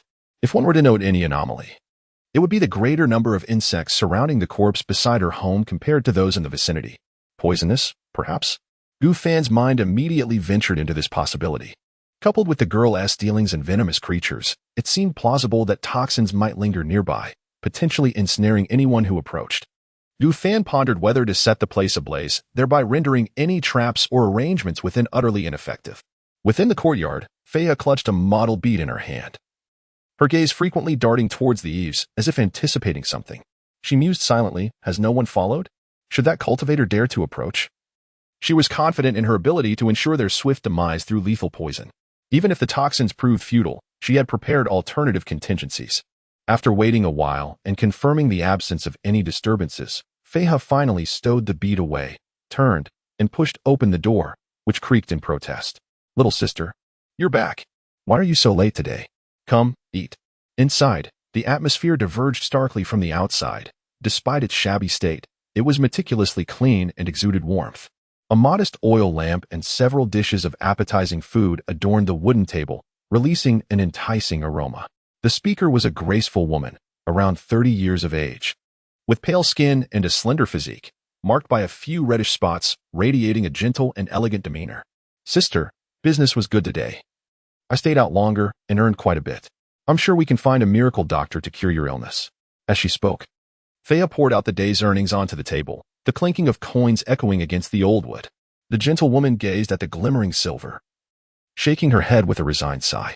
"Little sister, please do not fret over my illness. I am well aware it cannot be cured. Just take care of yourself, and let us eat before the food grows cold." Faya yearned to say more, but the gentlewoman gently tugged her to the dining table. "Let us eat first. You've lost weight again." "All right." Faya took her bowl and chopsticks, devouring her meal heartily. The gentlewoman rested her chin on her hand, quietly observing her sister with a soft smile gracing her lips. "Sister, please refrain from going out lately. The outside world is rather perilous." "Very well. I shall heed your advice." After their meal, the gentlewoman cleared the dishes and brought a basin of warm water to Faya. Faya wiped her entire body, the warm water turning murky and dark, revealing her moderately attractive visage. Unlike men, women of beauty in this realm often find themselves ensnared in the brothels. While Fei harbored no fear of such individuals, she preferred to remain inconspicuous. Possessing commendable aptitude for cultivation, her spiritual roots were limited to 3 elements. After 5 years of diligent practice, she had reached the 5th level of Qi refinement. Absent any fortuitous encounters, breaking through to the 6th level would likely require an additional 3 years, with increasing difficulty as time advanced. She was patient enough to wait. However, her sister's health was in peril, and without treatment, her life expectancy was grim. Their family had once enjoyed modest wealth, but following their father's demise, their assets were seized by their uncles. This was a rather commonplace occurrence, as their mother bore no sons to inherit. In despair, their mother took her own life, and several sisters were sold off. The eldest sister managed to escape with the youngest, but how could they sustain themselves? The eldest sold herself to a brothel to provide for them both. Unfortunately, she later contracted a disease, leading to her expulsion from the establishment. Fortunately, she had begun her own cultivation and was able to use healing herbs obtained from a passing cultivator to save her sister from death. Yet now, they were out of medicine. The eldest sister's health was too fragile for travel, and opportunities to encounter other cultivators were scarce. She was Fei sole and final kin. She could not abandon her. Today, if that cultivator did not seek her out, she would certainly seek him out on the morrow. It was not born of animosity, but rather a lack of alternatives. Her singular desire was for both herself and her sister to survive. Alas, her sister possessed no spiritual roots and could not cultivate. Suddenly, Fei's nose twitched slightly. She caught a whiff of a burn odor. Chapter 29, Sword Testing and the Flute's Control over Corpse's Little Sister. Have we encountered a flood? What shall we do now? We should not rush. I see the skies darkening, and rain is imminent. Despite the anxious expression of the gentlewoman, Fei merely waved her hand dismissively. She was aware that this predicament was orchestrated by the individual who called himself Gu Fan. He intended to set a fire to force her out, likely suspecting a trap. In that case, it was time to reveal her true capabilities. With a swift motion, Fei formed a hand seal, and in an instant, a small area around them began to pour down with rain. Outside, Gu Fan's eyes reflected the flames that still blazed fiercely despite the rain. He had doused the area with a special incendiary oil, rendering the fire nearly impossible to extinguish with mere water. During this time, he had also utilized his fusion abilities to create more potent explosives. However, the commotion they would cause was excessive, and he preferred to reserve them for a more pressing need. Now, how would his adversaries respond? And how many would emerge? Damn it! Fei cursed under her breath as she gazed out the window at the unyielding flames. Initially, she had considered confronting Gu Fan alone in a desperate battle. However, given the current circumstances, she had no choice but to take her elder sister with her. Her own life was inconsequential, but she did not wish to endanger her sister. Furrowing her brow, Fei turned to her sister and said with resignation, "Sister, stay close behind me and remain silent. Once we are safe, I will provide you with an explanation." The gentlewoman observed her sister's serious demeanor and nodded softly without further comment, quietly positioning herself behind Fei He. She understood that her sister was acting unusually, and if she chose not to disclose the reasons, then silence was the best course. As long as she could see her sister grow up safely, she had no further desires in this life. Fei He crouched down and lifted a wooden plank from the ground, retrieving a concealed black wooden box and securing it behind her. "Sister, we must go." With a forceful kick, Fei He shattered the door, and flames surged into the sky outside. The rain had ceased, since the fire could not be extinguished. There was no need to waste her energy maintaining the little cloud rain technique. In an instant, Fei He hurled 2 talismans, conjuring a protective water shield around both of them to fend off the inferno, and dashed outside. During this fray, a jade flute appeared in her hand, which she raised to her lips and began to play. In that moment, a chilling and ominous melody echoed through the air. The corpses strewn across the ground began to exhibit signs of revival, slowly rising to their feet.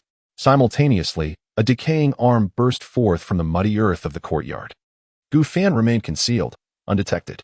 Yet, he knew that any use of his magical abilities would cause his invisibility to falter. He observed the 2 women bursting forth from the flames, followed closely by a zombie clad in a Taoist robe. He began to ponder how to deal with them, as this presented a perfect opportunity to test his swordsmanship. Where could they be? Fei He's eyes glinted with a ghostly light as she scanned her surroundings, seeking to ascertain the location of her adversaries. She employed the eye technique known as ghostly gaze, which, despite being of the lowest tier, undoubtedly surpassed the spiritual gaze by a considerable margin. As Fei He surveyed her surroundings, 4 rocky arms suddenly erupted from the earth, lunging directly towards their ankles. The water shield was shattered, and her fair ankles were grasped, crushed with a crisp sound. Although the gentlewoman was in excruciating pain and her visage contorted, she resolutely bit down on her lip, allowing droplets of blood to fall. She recalled her younger sister's instruction to remain silent. "Sister." Fei He evaded the underground assault, immediately concerned for her elder sister's safety, and hastily played her flute to command the zombie behind her. This zombie, forged from the corpse of a deceased cultivator, was crafted using his legacy, possessing the strength of a 6th-level chi refinement, her most formidable trump card. In the next moment, the zombie's elongated nails slashed out like blades, glinting coldly as they effortlessly tore apart the rocky arms, sending debris flying. The 2 summoned earth elementals were no match for it, swiftly reduced to countless fragments. Meanwhile, not far away, Gu Fan's form became fully visible, a black sword hovering before him. Surprising awakening, thunder roars in the sky. As Gu Fan formed a sword seal with his right hand, violet arcs of electricity danced across the surface of the black dust sword, bursting forth with a thunderous roar, accompanied by piercing sonic booms. The four-season sword cannon indeed proved to be a sword technique for cultivators, with many moves applicable to flying swords.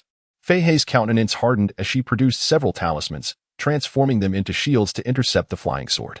However, the flying sword was exceedingly swift, and the talismans required a moment to activate.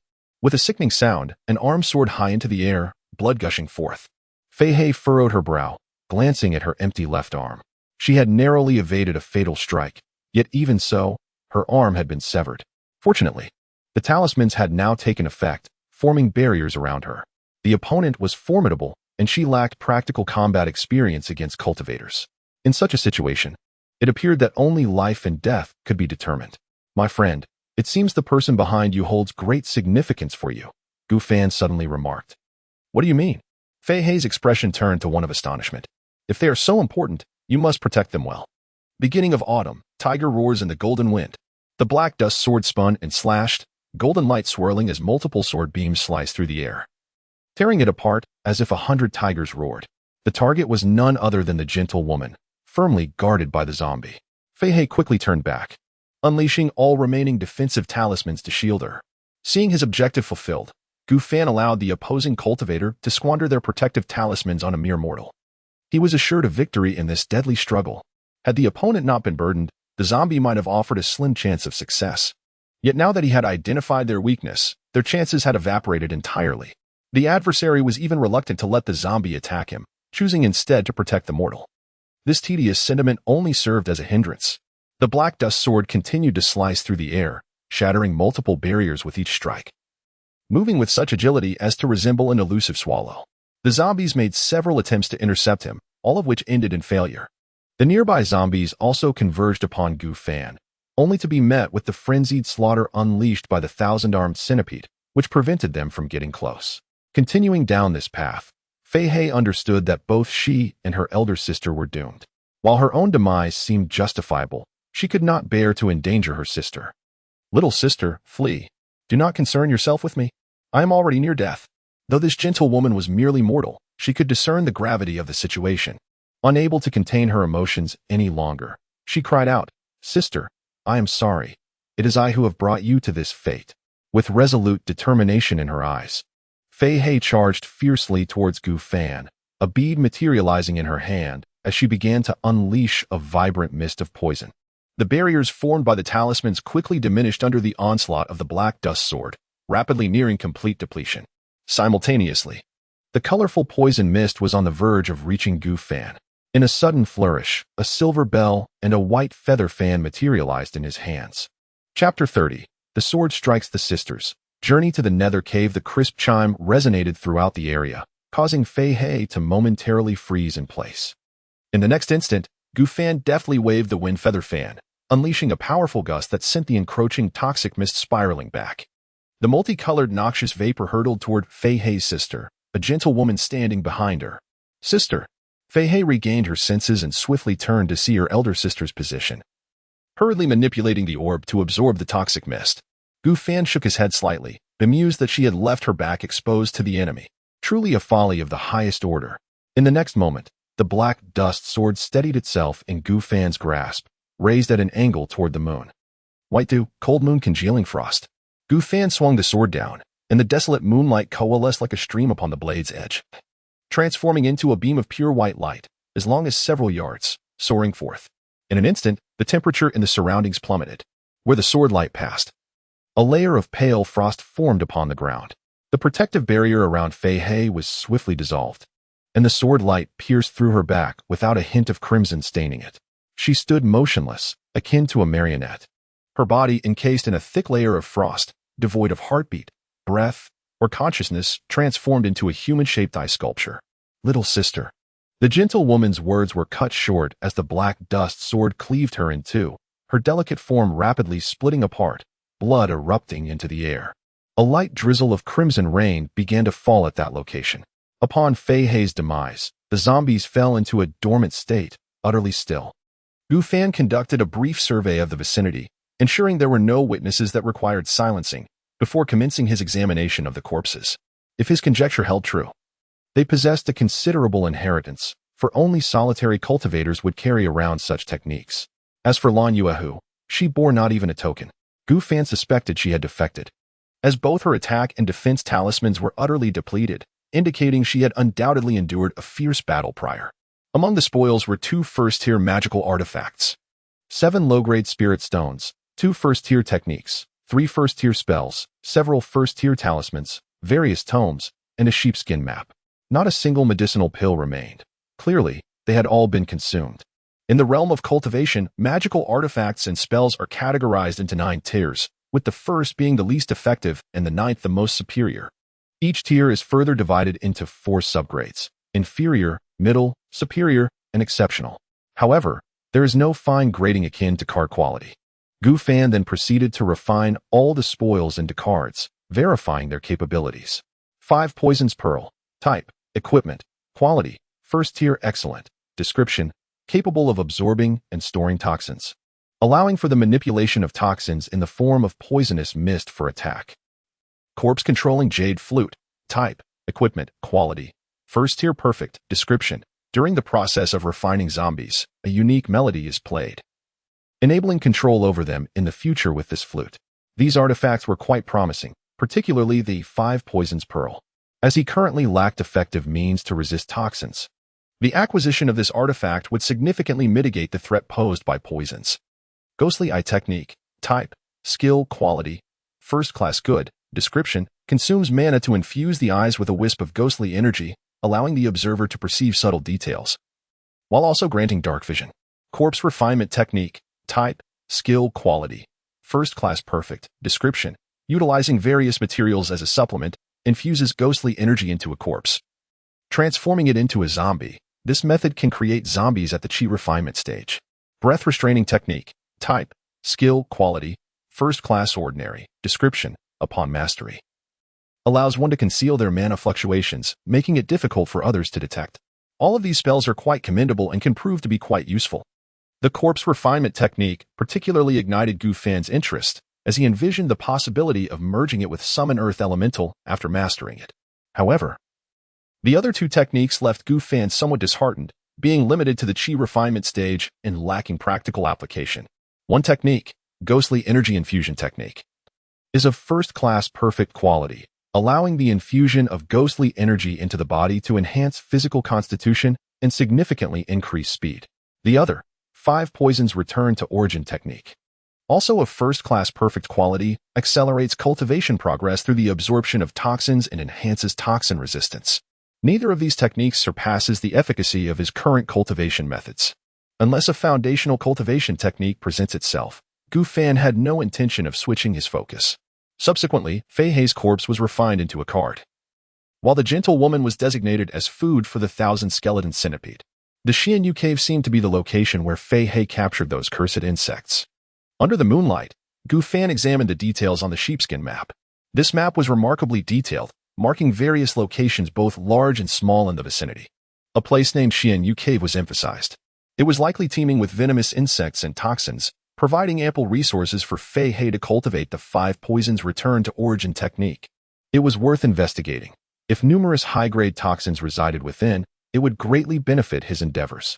With the Blood Jade Pot and the new Qi refinement stage zombie at his disposal, Gu Fan felt confident in his ability to confront them. As long as they were not foundational cultivators, the zombies could be refined into cards or stored within a storage ring, as they were classified as inanimate. However, this posed no issue, as without the control of Diin, they would remain motionless, more akin to puppets than true zombies. After collecting his spoils and erasing all traces, Gu Fan equipped the Ghostly Eye technique into his card slot and set forth towards the location of the ghostly cave, traversing under the moonlight. He would not squander the opportunity to grow stronger. Had he been complacent, he would have perished long ago in the Taoist temple during his traversal. 2 hours later, he arrived at the designated location. Following the map's guidance, he stood before a cave situated amidst a rugged mountain range, devoid of vegetation and marked by jagged rocks. Not even a beast could be seen. Gu Fan's eyes glimmered with ghostly light as he meticulously examined the cave's entrance, ultimately uncovering several small traps, presumably set by Fei Hei. With a swift motion of his hand, a earth elemental emerged from the ground, dismantling the traps and clearing the path ahead. Now he possesses 3 slots, with Artificial Spiritual Root and Pure Heart, Clean Qi technique, firmly occupying 2 of them. The spiritual root is self-explanatory, while the technique not only aids in cultivation but also continues to operate during combat, replenishing spiritual energy, which is undeniably powerful. The remaining slot is primarily reserved for the rapid acquisition of skills. Gu Fan did not rush in. Instead, he allowed the earth element to scout ahead. Meanwhile, he began to study Ghostly Eye technique and Breath Concealment technique. After half an hour, the duration of the earth element expired and it vanished automatically. Only then did Gu Fan proceed into the cave, gripping the 5 Poisons Pearl in one hand and the Black Dust Sword in the other. The interior of the cave was dim, elongated, and suffused with a noxious miasma. Fortunately, the 5 Poisons Pearl provided protection against toxins. Otherwise, Gu Fan felt he might not have been able to venture further. The closer he got to the depths, the more venomous creatures he encountered, and the denser the poisonous barrier became. Suddenly, a feral roar echoed from the depths of the cave. Chapter 31. Mission accomplished. Shop unlocked. Gu Fan paused momentarily, confirming that the sounds originated from a distance before proceeding. The roars did not resemble any beast he had encountered before, yet they exuded an undeniable strength. Otherwise, they would have been vanquished long ago. The ability to thrive in such depth suggested a high resistance to toxins, necessitating cautious engagement. Soon, Gu Fan arrived at an area shrouded in ominous, purplish miasma. The ground was adorned with numerous purple flowers, resembling irises, while several purple-shelled scorpions scuttled about. Summoning an earth elemental, he began to gauge the strength of this swarm of scorpions. With a single punch, the earth elemental crushed a significant number, causing the remainder to scatter in terror. They likely lacked even the power of the first layer of Qi refinement but were presumed to possess venom. Following this, Gu Fan refined the scorpions and flowers into cards for inspection. All were unranked cards, poisonous yet insufficiently toxic. It appeared that the true treasures lay deeper within. Stowing the cards, he commanded the earth elemental to advance, trailing behind it. As he ventured further into the depths, various hues of toxic miasma presented themselves to Gu Fan's eyes, yet none posed significant hindrances. This place was undoubtedly a treasure trove for those adept in the art of poison, teeming with toxic substances, miasma, and medicinal herbs, even exhibiting regenerative properties. Gu Fan collected numerous corpses of venomous insects and some poisonous herbs, gathering ample materials for the ghostly essence corpse refining technique. However, despite his long journey, he had yet to procure any first-tier cards. Coupled with the absence of a first-grade Gu insect on Feihe, Gu Fan speculated that perhaps the chi-refining toxins and first-grade herbs were guarded by some formidable entity, explaining why Feihe had failed to acquire them. After pondering this, Gu Fan felt that there might be records within her relics. He promptly halted, swiftly flipping through the tomes contained within the artifacts. Indeed, he discovered accounts regarding this cave. It turned out that at the deepest point resided a black serpent, a formidable guardian at the 8th layer of chi refinement, boasting exceptional resistance to toxins and considerable strength. This territory was its domain, housing numerous poisonous creatures and medicinal herbs, seemingly also safeguarding some secret treasure, possibly a foundational marvel. Upon comprehending this, Gu Fan fell into contemplation. Engaging directly with an 8th-layer black serpent seemed perilous, necessitating alternative strategies. Given the current explosive power at his disposal, there existed a chance to cause a collapse in the area. While causing a collapse was trivial, failing to seize the spoils would render his efforts futile. The most prudent approach remained utilizing the blood jade vessel to deal with the opponent. However, obtaining blood presented a significant challenge. His current methods proved somewhat inadequate, yet not insurmountable. After a brief period of reflection, Gu Fan continued deeper into the abyss. In the distance, he discerned a thick, ink-like black miasma. Undoubtedly the lair of the black serpent. He retrieved the mist compass, embedding a substantial portion of mid-grade spirit stones within it. At the periphery of the black miasma, a white fog began to manifest slowly. Subsequently, he produced a zombie and the controlling corpse jade flute, placing the black dust sword nearby. After a cursory glance at the score for the control of corpses, Gu Fan placed the control of corpses jade flute to his lips and began to play. Before his time travel, he had also learned to play the flute, instructed by his grandfather. However, since his grandfather's passing, he had not practiced. To find himself playing again under such circumstances was unexpected, evoking a sense of nostalgia akin to yesteryears.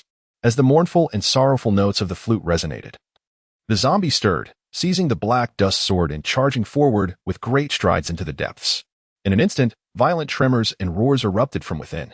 Several stones plummeted from above, striking Gu Fan's head and shoulders. He remained oblivious, solely focused on his flute playing. Before long, the black dust sword returned, its surface smeared with dark blood. The commotion from the depths gradually subsided. Gu Fan ceased his playing, retracted the jade flute, and refined the blood on the black dust sword into a card, subsequently merging it with the blood contract. Card fusion in progress. 1. 5. The dispatched zombie had likely perished beyond recovery. Gu Fan paid it no mind, for the zombie had no further potential for enhancement. Its current utility was satisfactory. The resilient zombie, combined with the black dust sword, was capable of inflicting wounds, drawing blood, and that was sufficient. He then employed the white mist illusion array to buy time, preventing the black flood dragon from immediately seeking him out, allowing him to synthesize the card. Card fusion complete. Now, it was time to pronounce the death sentence on the black flood dragon. Gu Fan raised his hand and tossed the blood contract into the blood jade vessel. Blood mist surged violently from the vessel's opening, coalescing into a menacing blood demon. Compared to the last encounter, the blood demon appeared to have gained additional arms and legs. In an instant, the blood demon vanished from sight, delving deeper to hunt the black flood dragon. Moments later, the blood demon returned, its aura considerably strengthened, before transforming into blood mist and re-entering the blood jade vessel. Observing this, Gu Fan activated the spirit stone to dissolve the mist array, clutching the 5 poisons pearl as he stepped toward the depths. The first sight that greeted him was an abundance of black mushrooms, resembling a fungal carpet, with numerous small orifices continuously exuding toxic vapors. Gu Fan reached out and refined a few, discovering that they possessed a first-tier inferior quality, named black poison mushroom. Moreover, he estimated there to be over 50 of these mushrooms, ample for his task of decomposition. In addition to the black poison mushrooms, the ground was also overrun with peculiar poisonous grasses, their leaves a dark purple-black, with serrated edges. Above them were some blood-red spiritual fungi, incessantly secreting a viscous liquid that dripped downward. This was indeed a bountiful harvest. Gu Fan briefly surveyed the area, concluding that the total number of these poisonous herbs exceeded 100. Besides using them for his task, he would have plenty left over. Simultaneously, he noticed the remnants of battle, numerous fissures and fragments of the zombie's body, including eyes, kneecaps, and a decayed tenth of a skull, all largely reduced to putrid detritus, utterly obliterated by the Black Flood Dragon. Among the remains of venomous creatures, one can observe a considerable number, likely perishing during the recent struggle between the zombie and the Black Serpent, succumbing to an unknown area of effect. Those that remain alive have likely sought refuge. Gu Fan directed his gaze towards the depths of the cavern, where a small pool formed by the obsidian waters cradled an enormous lotus flower. Its entirety was shrouded in darkness, tinged with hints of crimson, and it emitted a faint, ethereal glow. The massive petals resembled the gaping maw of a demon, while from the center, the seed pod incessantly released clouds of spores. Gu Fan compared it to the blood-flesh seed, and confirmed it was indeed a miraculous object for Foundation establishment. However, he refrained from hastily seizing it and instead began to refine the herbs and the venomous creatures, allocating a portion for task completion. He recalled certain scenarios and felt a twinge of concern that taking the lotus might trigger a collapse of the cavern. Task completed. Level 1 shop unlocked. Chapter 32. The Sinister Shop, Dragon Bloodline. Upon noticing the system notification, Gu Fan opened the panel to explore the shop. The shop displayed only a single page, showcasing 10 distinct first-tier cards. At the top, a countdown read, Shop refresh time, 364 days. A year for a refresh? That seems rather lengthy. I wonder if I can use card dust to reduce the time. You may spend 10,000 card dust to refresh the shop immediately. Glancing at his current card dust balance of 3,562, he noted that he had plenty of poisonous herbs to decompose, which should yield over 10,000 dust in total. He then began to scrutinize the cards available for purchase in the shop. Summon Succubus, quantity 1. Desert Eagle, quantity 1. Dragon Bloodline, quantity 1. Seed of Life, quantity 1. Basic Meditation Technique, quantity 1. Mysterious Feed, quantity 20. Life Potion, quantity 20. Energy Potion, quantity 10. Disguise Mask, quantity 1. Random Teleportation Scroll, quantity 1. How exorbitant. This was Gu Fan's immediate reaction after reviewing the available cards.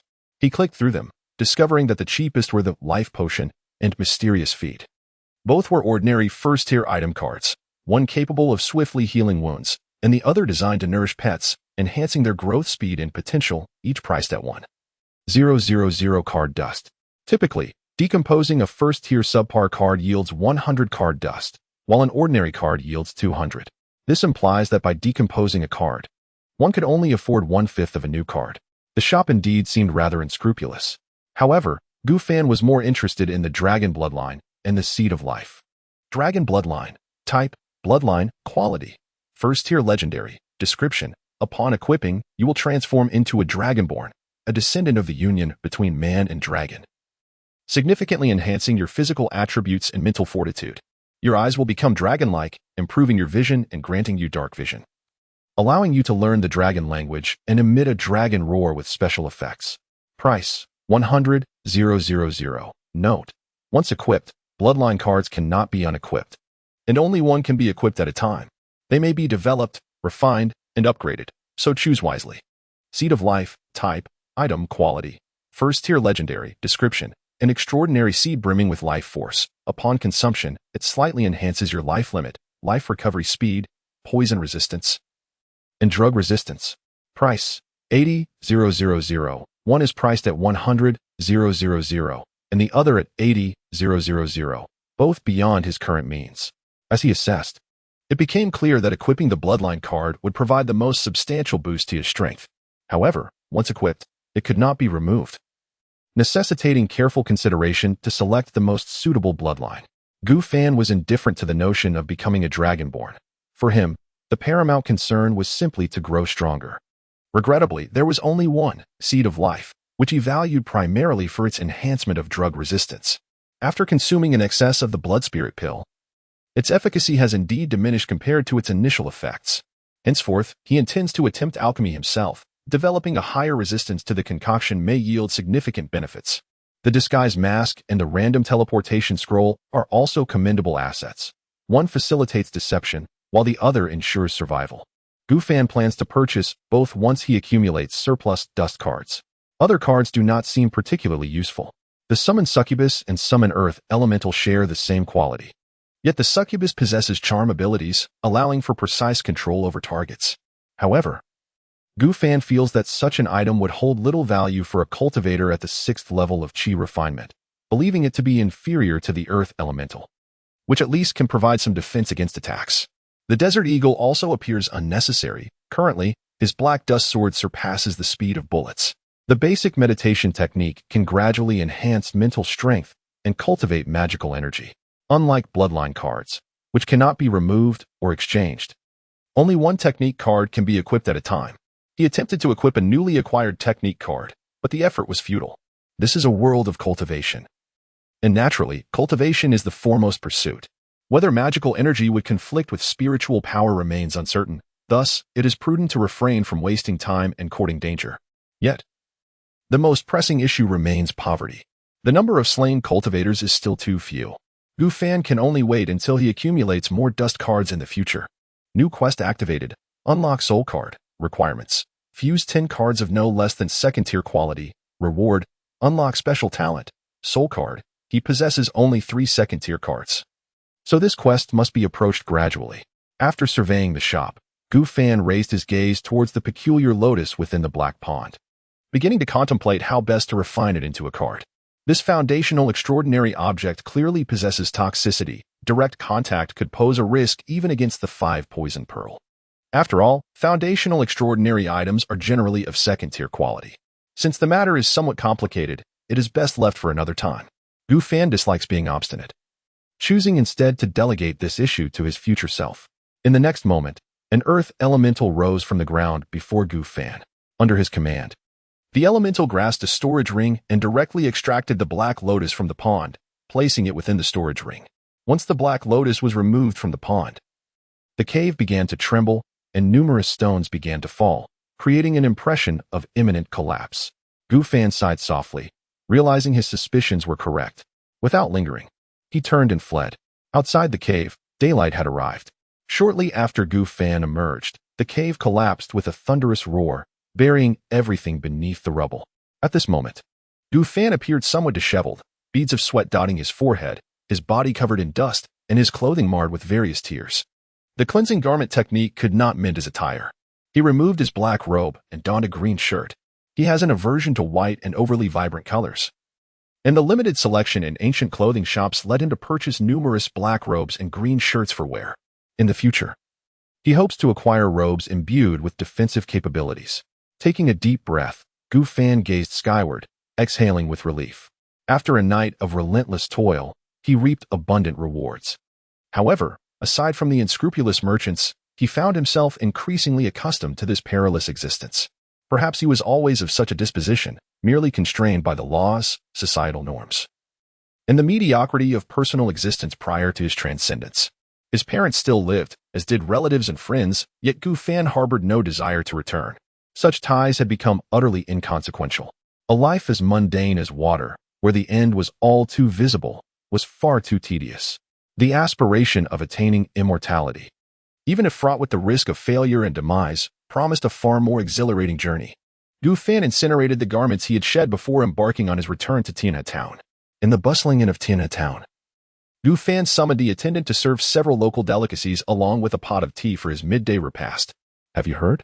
Yesterday, the group from the Shaha Martial Arts School provoked a formidable swordsman who, with a single stroke, dispatched over 10 of them. This swordsman, strikingly handsome and resembling a celestial being, donned flowing white garments, arriving to rescue a young maiden in distress. Chapter 33. The Celestial Encounter Beneath the River. As Gufan dined, he attentively listened to the idle chatter of the other patrons. When he heard mention of the Swordstrike Sand Tiger Martial Arts School, he initially thought they were speaking of him. However, as the descriptions unfolded, it became evident they were referring to Lin Yong without a doubt. Did he also engage in such matters? What a troublesome predicament for the Sand Tiger Martial Arts School. Continually provoking those they ought not to. The diners continued their discourse, recounting a tale of valiant heroism. Yet, this white-clad swordsman must have only just arrived, for otherwise he would have already gained notoriety. Indeed, it was said that the white-clad swordsman had only arrived the previous day, intending to indulge in revelry with friends, but unexpectedly encountered the martial artists of the Sand Tiger School, who were publicly humiliating a virtuous woman. Upon intervening, he was met with insults, prompting him to draw his sword, its radiance akin to a soaring dragon, swiftly dispatching the assailants. Excellent. Truly gratifying. A fitting downfall for the Sand Tiger Martial Arts School, notorious for its misdeeds. I have also heard that the woman saved by the white-clad swordsman is a descendant of the Sioux family of the Heavenly River. The Sioux family? The one rumored to have witnessed the birth of the Heavenly River? Had they not been exterminated by the Sand Tiger School long ago? Ah, but you are unaware. She is indeed of the Sioux lineage, born of the family head and a widow in secret. She was not included in the family registry, and thus escaped detection during the massacre, allowing her to survive to this day. I see. Upon finishing his meal, Gu Fan poured himself a cup of clear tea and sipped it slowly, preparing to rest in his quarters. The diners shifted to other trivial matters. Suddenly, a youth clad in white entered the inn, strikingly unusual in appearance, followed by a woman in yellow. Gu Fan drained his cup and turned his gaze towards the approaching Lin Yong, directly inquiring, "Do you require my assistance?" Lin Yong nodded, smiling as he replied, "Gu brother, you truly possess an uncanny intuition. It is not suitable to speak here. Shall we relocate?" "Very well." Gu Fan rose to follow Lin Yong out of the inn, leaving behind a group of astonished patrons. He had a faint sense that Lin Yong had encountered something extraordinary. Lin Yong seemed to possess remarkable fortune during their travels together. Gu Fan had gleaned some understanding of this. He resolved to ascertain the nature of the matter before drawing any conclusions. Heavenly River. This locale is renowned as a prominent attraction of Heavenly River Town, drawing numerous visitors eager to explore its beauty. The area is expansive, with azure waters that plunge into depths unseen. A few small boats drift leisurely across the lake, their surfaces sparkling under the sun's rays, creating a spectacular view. Lin Yong had rented a small boat to accommodate the three of them. Inside the vessel, Gu Fan sat on one side, while Lin Yong faced him, the woman in yellow leaning against Lin Yong. She possessed a delicate beauty, with slender brows and soft lips, yet her demeanor bore signs of anxiety, her eyes frequently scanning the surroundings as if to confirm the proximity of other boats. She would then glance at Lin Yong, seeking solace in his presence. "Speak up. What is it that necessitates my involvement?" Gu Fan broke the silence, having inferred that the matter likely pertained to practitioners of the arts, thus explaining the urgency of seeking him out. Reflecting on the earlier conversations during their meal, he suspected this issue was connected to the Heavenly River. Lin Yong turned to the woman in yellow and spoke gently, "Miss Su Wan, Brother Gu is a trustworthy man and possesses remarkable qualities.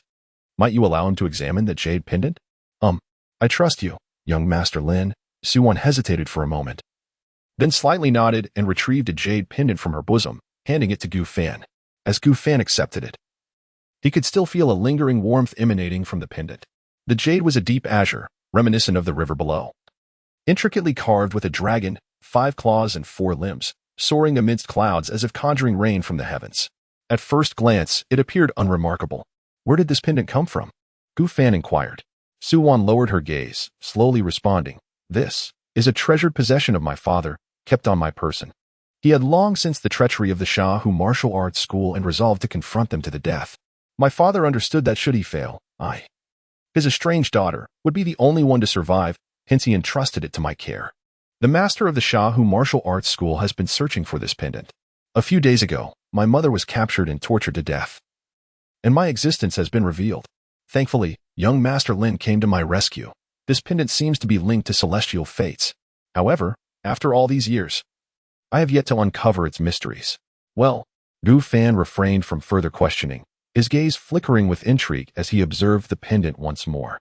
Though it exuded no palpable energy, the dragon etched upon it appeared animated, shifting its position incessantly.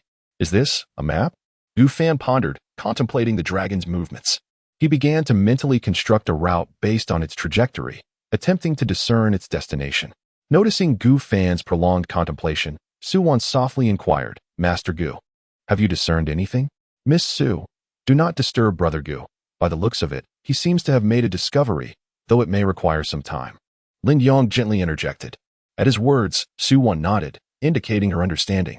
After a fragrant moment, Gu Fan finally ceased his examination of the pendant and slowly raised his head. He realized that the location indicated by the pendant was precisely beneath their feet, the Celestial River. There lay a concealed space beneath, accessible only by following the pendant's unique trajectory, suggesting the presence of a formation. Could it be that a dragon resides within this celestial river? Gu Fan mused. After all, there was a black serpent within the Xianyu cave. Thus, the existence of a dragon beneath this river was not entirely implausible. One would assume that dragons possess foundational cultivation. Yet he could not ascertain the level of the dragon race in this realm. Given Lin Yong's fortune, this should not bode ill. Perhaps it heralded a unique inheritance. Simultaneously, Lin Yong's ability to count such a friend among his acquaintances reaffirmed Gu Fan's confidence. Though Lin Yong was fortunate, his luck was not perpetual. Brother Gu, you must have discerned something, correct? Lin Yong asked. Indeed, Gu Fan nodded. Really? Su Wan could hardly contain her excitement. Abruptly rising and accidentally colliding with the ceiling of the cabin. Wincing from the pain, she sat back down, rubbing her head with her hand. Gu Fan shook his head and explained, this jade pendant contains a map that marks a concealed space within the heavenly river. Su Wan exclaimed, I cannot swim. What am I to do? Gu Fan tossed the jade pendant back to Su Wan, stating indifferently, that is your concern now.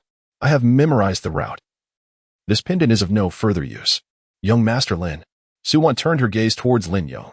Lin Yong slightly shook his head. I apologize. I am fine on my own, but bringing others into deep waters may prove challenging. Su Wan sighed deeply. Alas, it seems this celestial opportunity is truly beyond my reach. I do not ask for much. If the celestial fortune belongs to you two gentlemen, I merely wish that you could assist me in vanquishing the Shahu Martial Arts Hall. I possess a method to take you down, but it will require some of your blood. Gu Fan murmured. Chapter 34. Confidential conversation. Is it truly so, young Master Gu? Su Wan's expression was one of skepticism, her disbelief evident. Indeed, Gu Fan replied with a smile. Since this opportunity has presented itself, it is worth investigating. If it proves unfeasible, we can always resort to selling our possessions to acquire a random teleportation scroll to escape. As for the matter of deep diving, it is not a significant issue. There exists a basic spell known as water breathing, which allows the target to breathe underwater. In bringing Su Wan along, he had his own considerations. What if this inheritance required a bloodline activation or could only be passed down to those of a corresponding lineage? Should she obtain the inheritance, she might turn against him, becoming a potential threat. Thus, he planned to forge a blood contract card in advance, as long as she did not immediately establish her foundation. A blood demon would likely find a way to eliminate her. This served as a precaution. After a moment's hesitation, Su Wan resolutely nodded. Very well. If you can indeed assist me, a mere drop of blood is a trivial matter. However, this place seems unsuitable, and there are no appropriate vessels for storage. Not to worry. Use these, Gu Fan said, drawing a bowl and a dagger from his storage ring. Young master, are you perhaps a celestial being? Su Wan stammered, momentarily at a loss for words, her astonishment palpable. Gu Fan replied nonchalantly, I am no celestial being, merely a practitioner of the path, unworthy of mention. Nay, young Master Gu. Master Gu, no wonder you discern the mysteries within the jade pendant. I apologize for my earlier offenses. Su Wan quickly took the dagger and bowl, biting her lip before making a swift incision on her wrist. Blood gushed forth, filling the bowl to nearly overflowing. You needn't draw so much. A mere fingertip would suffice, Gu Fan remarked calmly, though Su Wan's face was pale with horror and confusion. She handed the dagger and bowl back to Gu Fan, then began to staunch her bleeding. She had thought she needed to fill the bowl entirely with blood. But it seemed the flow was relentless, likely due to a deep cut. Her earlier action had been rather reckless. Miss Su, allow me, Lin Yong, observing her frantic state, could no longer bear to watch and stepped in to assist. He first applied pressure to her acupoints to stop the bleeding, then dressed her wound with precious medicinal herbs. Throughout this process, Su Wan gazed at Lin Yong with rapt attention, her eyes sparkling and her cheeks faintly flushed. Meanwhile, Gu Fan seized the opportunity, unnoticed by either of them, to refine a drop of Su Wan's blood into a card, merging it with the blood contract. The remaining blood he stored in his ring. He had intended to provide her with a healing pill to ensure her survival. However, Lin Yong's intervention had conveniently spared him that necessity. Su Wan seemed rather pleased with the situation. Was Lin Yong truly not some sort of enchantress? Aside from practitioners like Blue Moon Serpent, ordinary women would soon succumb to his charm. Nevertheless, it was of no concern to him. Lin Yong maintained a respectable distance from women. He had also utilized a spirit testing talisman on Lin Yong, confirming he possessed spiritual roots, though he remained uncertain of their nature. The spirit testing talisman can only discern whether a target possesses a spiritual root. Any further details remain elusive. Lin Yong, having finished bandaging his arm, stated earnestly, "Miss Su, it is healed now and should no longer cause you pain." At this moment, Su Wan returned to her senses and gently moved her injured limb, murmuring, "Thank you. Young Master Lin, I am no longer significantly harmed." "That is good. Please refrain from being so reckless in the future," Lin replied. "Indeed, young Master Lin." She acknowledged. Gu Fan then retrieved a talisman and a bundle of rope, stating nonchalantly, "Since all is well, we may set off." "Senior Gu, so soon? Shouldn't we prepare something?" inquired Su Wan. Gu Fan nodded and explained at a leisurely pace, "There is nothing much to prepare. I can utilize this talisman to delve deep, and then we shall bind ourselves together with this rope before entering the water." This talisman was a spirit testing talisman, intended to ascertain whether Su Wan possessed a spiritual root. If she did, it could not be dismissed that she might be a disguised cultivator. She could also potentially serve as bait. One must not rule out the possibility of being lured below and then harmed. Should she possess a spiritual root, Gu Fan would refrain from entering the water, and Su Wan's blood contract would be cast into the blood jade vessel. Su Wan glanced at the talisman and rope, her lips curling into a smile as she exclaimed, "Excellent. I shall follow Senior Gu's arrangements." "Oh, but if we truly discover a treasure, to whom will it belong?" Gu Fan suddenly inquired. Su Wan was taken aback, uncertain how to respond. After a moment, she slowly replied, "If there is a treasure that pleases the senior, please take it. The same goes for young Master Lin. I possess no capabilities in cultivation, merely seeking strength to avenge my family's blood feud." Gu Fan remained silent, noting that this young woman had a clear understanding of her situation. She recognized that she could take nothing with her at present, hence desired nothing. However, Gu Fan felt puzzled. Why was this illegitimate daughter so fixated on revenge? Simultaneously, the Shahu Martial Arts School must harbor some knowledge, for they would not seek this jade pendant without reason. It seemed prudent to visit the Shahu Martial Arts School before plunging into the depths. Thus, Gu Fan's talisman faded from his grasp. Su Wan lacked a spiritual root, being merely immortal. "Senior Gu, is this sufficient?" "I feel no change," Su Wan remarked, curiously examining her body. Gu Fan turned to Lin Yong. "After we enter the water, the effects will naturally manifest. However, prior to that, I shall make a visit to the Shahu Martial Arts School. What do you think?" Lin Yong nodded. The master of the Shahu Martial Arts School is also aware of the jade pendant's significance and may possess information unknown to us. It would be ideal to gather intelligence from him.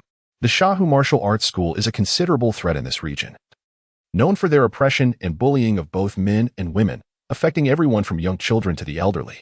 They even disregard the authorities at times, occasionally clashing with soldiers, demonstrating their lawlessness. The school boasts numerous members and experts, with its master being a skilled innate-level practitioner, making them untouchable. Gu Fan remarked quietly, "That is not entirely accurate. We have already drawn their ire." Lin Yong raised an eyebrow, remarking, "It appears that the Shahu Martial Arts School is indeed courting its own demise." "Brother Gu, when shall we take action?" "Tonight, as darkness falls." "Very well, I shall accompany you. Together we shall rid Tianhe town of this menace." In mere moments, the two had sealed the fate of the Shahu Martial Arts School. Su Wan, her face a mask of astonishment, felt her eyes flicker and her limbs grow restless, fidgeting uncontrollably. Had she misheard? These two intended to annihilate the Shahu Martial Arts School, which housed over 1,000 individuals. No, with Brother Gu's presence, there should be no cause for concern. Young Master Lin is truly an extraordinary individual, possessing not only remarkable martial prowess and striking beauty, but also the ability to forge connections with immortal beings. If only she had encountered him sooner. Alas, it is now far too late. Chapter 35, Night Raid on the Sand Tiger Martial Arts School. The night was shrouded in darkness, with clouds obscuring the moon and the stars dimmed. Not far from the Sand Tiger Martial Arts School, Gu Fan and Lin Yong strode purposefully towards their destination.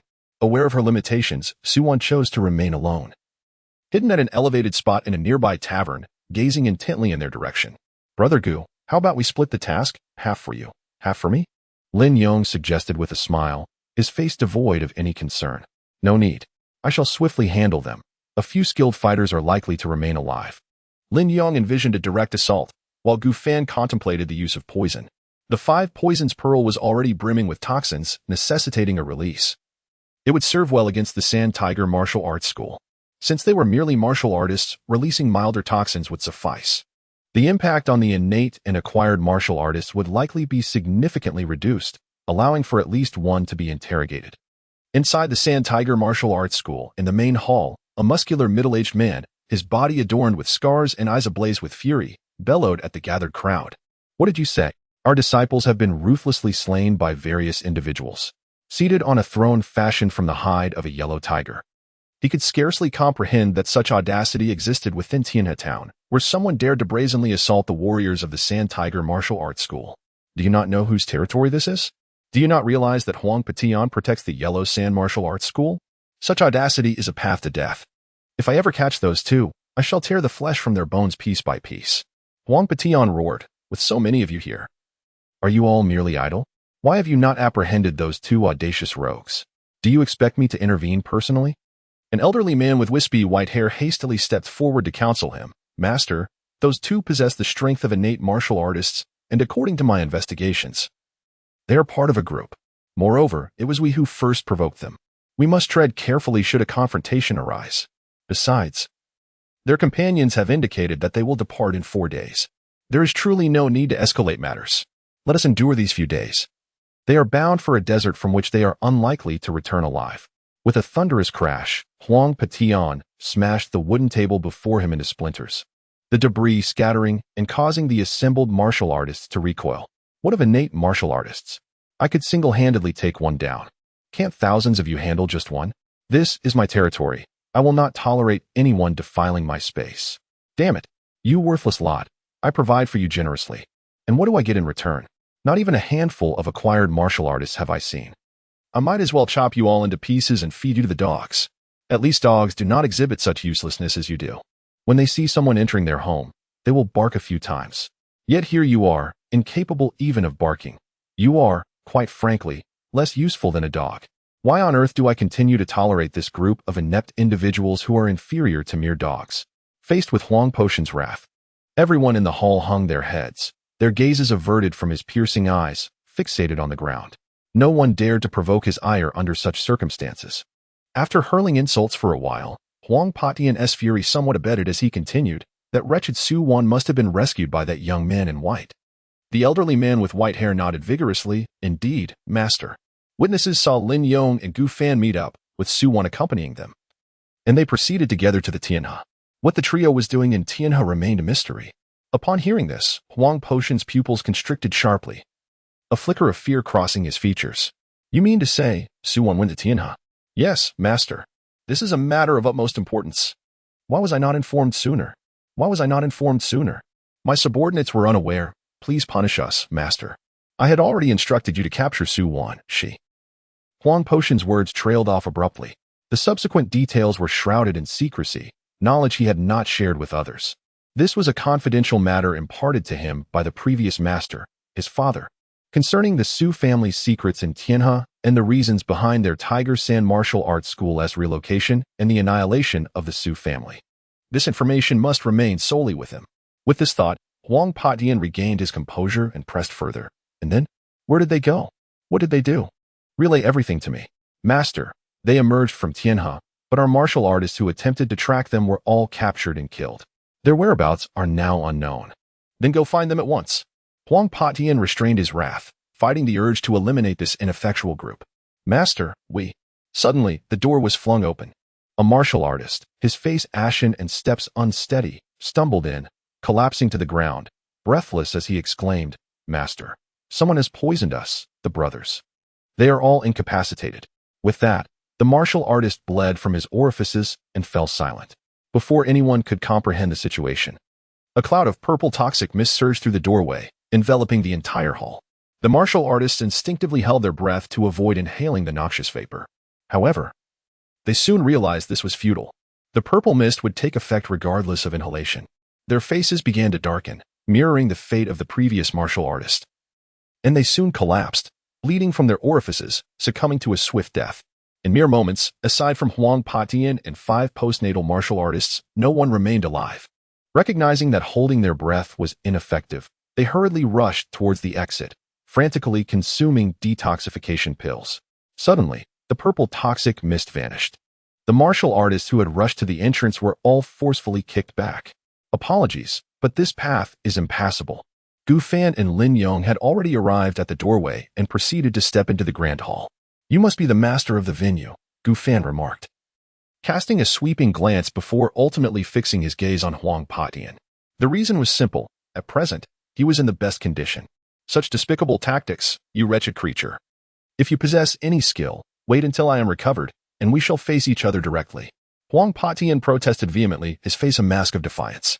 Ah. You exhibit quite the spirit. It seems you won't perish just yet.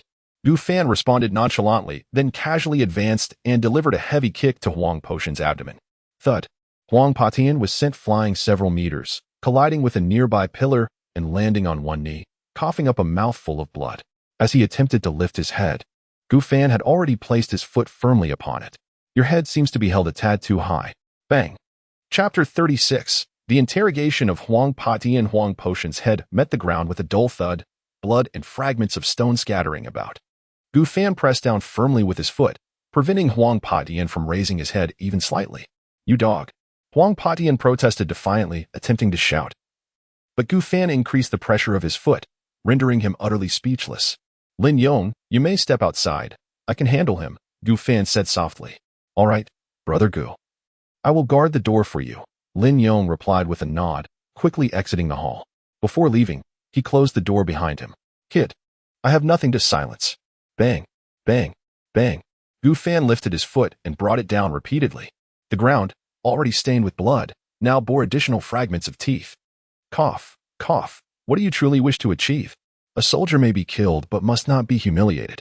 Gu Fan finally relented, halting his foot, allowing Huang Patian a moment to breathe. In that moment, Huang Patian appeared utterly wretched, his teeth shattered, his face drenched in blood, a ghastly sight. Had he not been a congenital martial artist, he would have long since succumbed.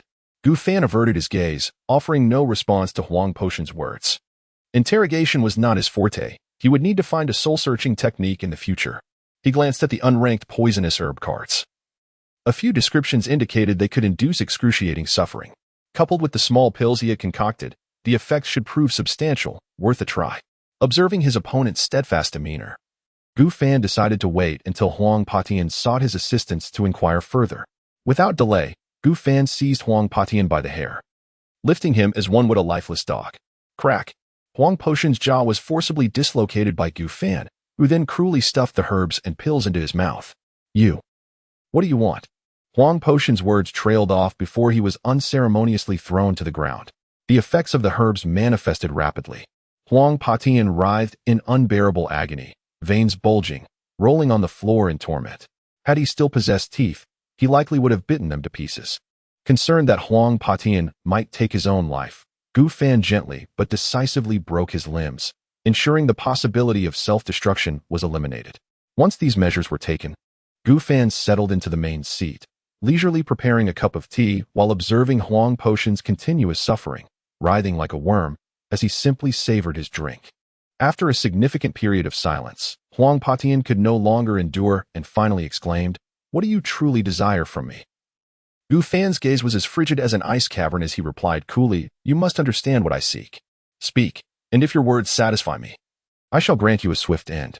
If you remain silent, this torment will likely persist for 3 days and nights, and you may endure it at your leisure. During that time, I will not allow you to die. I shall provide you sustenance and continue administering the herbs until I am satisfied. Rest assured, I have ample time to take this slowly with you." Huang Patian, writhing like a worm, felt a flicker of desperation in his eyes. He comprehended that escape from this fate was impossible. His captor had left him no avenue for survival. In the current situation, he finds himself quite familiar, having endured it many times before. However, in the past, he was the one inflicting torment upon others. Now, the roles have been reversed. The drug indeed possesses a tyrannical potency, yet Huang Patian is a man of metal. It is simply inconceivable for him to acquiesce to such a fate. Bah! What is this minor pain in comparison? If you were to kneel before me and bow your head several times. Perhaps I might divulge some information." Gu Fan shook his head. The fact that his adversary still possessed the spirit to utter such words suggested that the dosage was insufficient. He then rose and administered another dose of the drug to Huang Patian. Indeed, Huang Potion's eyes rolled back, his body convulsed violently, and he was rendered mute. An hour later, Gu Fan emerged from the chamber. Among the numerous corpses that lay behind him, one figure stood out conspicuously. His eyes remained open in death, his skin peeling away, revealing swollen, raw flesh beneath, infested with insects that feasted upon him, a clear testament to the inhuman torture he had endured. Ultimately, Huang Patian divulged everything. After relentless questioning and various forms of torment, Gu Fan confirmed the veracity of the information before allowing his opponent to succumb to death. In stark contrast to what Su Wan had described regarding celestial destinies, Huang Patian sought the jade pendant to break the curse afflicting their bloodline. Their clan was plagued by a bizarre affliction. Upon reaching the age of 40, their bodies would erupt in sores, oozing pus, and within a few days, they would perish, leaving no one to see their days come to a natural end. This malady was intertwined with the origins of the Tianhe River. 2 centuries ago, during a devastating drought that lasted for 9 months, the people resorted to cannibalism as they neared starvation. In this town, when the inhabitants were on the brink of despair, the largest clan, the Tianyin clan, conducted a blood sacrifice to beseech the heavens for rain. Ultimately, after offering the lives of 1,000 individuals, a miracle occurred. A divine dragon descended from the sky, transforming into the present-day Tianhe River. Some members of the Tianyin clan, dissatisfied with this act, departed and adopted the surname Huang. Shortly after the arrival of the Tianhe River, the Tianyin clan also changed their name to Su. During this process, the clan leader was bestowed with a jade pendant by the divine dragon, said to be reserved for a fated individual in the future. The clansmen who left Tianhe town were initially well, yet shortly thereafter, they all began to exhibit this strange affliction, living in constant fear. They concluded that all of this was related to the divine dragon and that jade pendant. Furthermore, some speculated that the severe drought was also connected to the dragon. Thus, after amassing sufficient strength, the Huang family returned with the Shaha Martial Arts Academy and eradicated the Su family. Now, the Huang family has been single-handedly vanquished by him, leaving the Tianyin clan with but one survivor, Su Wan. "Brother Gu, have you gleaned any information?" Lin Yong inquired as he approached Gu Fan upon his exit. Gu Fan shook his head, a bit, yet it proves of little use. Lin Yong, unfazed, offered consolation. "No matter. It is of no concern if you did not extract anything. After all, ridding the world of evil is ultimately a commendable deed." Ridding the world of evil? Gu Fan felt a sense of melancholy within. His actions today bore no relation to the eradication of evil. They were solely for the acquisition of information. Moreover, in the absence of the Shaha Martial Arts Academy, there would surely be other martial establishments. Maleficence would not diminish, it merely changed hands. Such is the nature of this world. Had it not been for Lin Yong, Su Wan too would have faced thorough interrogation, corroborating the words of Huang Patian. He could sense that beneath the milky river lay something extraordinary. Blood rituals, water, curses, divine dragons, jade pendants, formations. These images flickered through Gu Fan's mind. Though fraught with peril, there existed opportunities as well. Gu Fan's gaze turned resolutely forward. Under the cloak of night, the ground was strewn with the fallen warriors he had poisoned, their bodies nearly blanketing every inch, resembling mere weeds or ants. For mortals devoid of spiritual roots, even a desperate gamble was beyond their reach, rendering them no different from swine or dogs. "Let us proceed. We shall explore what lies beneath the Milky River," Gu Fan stated calmly. "Indeed, Brother Gu. I too am curious about what secrets the depths may hold," came the reply. "Who knows?" Gu Fan gestured behind him, conjuring a flame with the fire ignition technique. Igniting the Great Hall, the flames spread relentlessly, ultimately consuming the Shahu Martial Arts Hall entirely. Meanwhile, from a nearby tavern, Su Wan witnessed the unfolding scene. Her palm clenched tightly, nails digging into her flesh, droplets of blood falling. "The Huang family has perished, perhaps No, it remains unchanged. Nothing has transformed." Su Wan shook her head, her gaze fixed on the inferno, her eyes dimmed with sorrow. Chapter 37. Beneath the Milky Way, the eerie trial of the Milky Way. This place is notorious for its poor security. Although there is no curfew, few ordinary people dare to venture out at night. Gu Fan and his companions rented a small boat and paddled to the center of the river, where they paused. A gentle night breeze swept across the water, bringing a slight chill. Following Gu Fan's instructions, both companions secured ropes around their waists, preparing for a deep dive. "You must stay close to me," Gu Fan cautioned, offering additional safety tips before signaling for them to jump into the water together. As they stood at the edge of the boat, Gu Fan commanded, "Jump." With a splash, all three plunged into the frigid depths. Gu Fan quickly cast the water breath technique on himself and Su Wan. The river water was shockingly cold, sending shivers down their spines.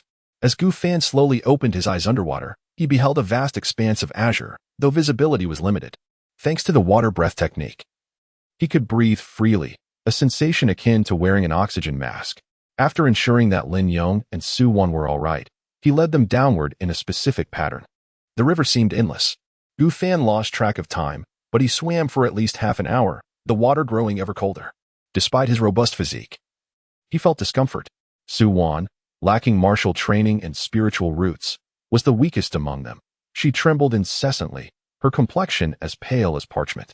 Had it not been for Lin Yong's constant support, she might have succumbed to unconsciousness. Fortunately, after a brief period, a brilliant light suddenly illuminated the water ahead, exuding a force that drew them in.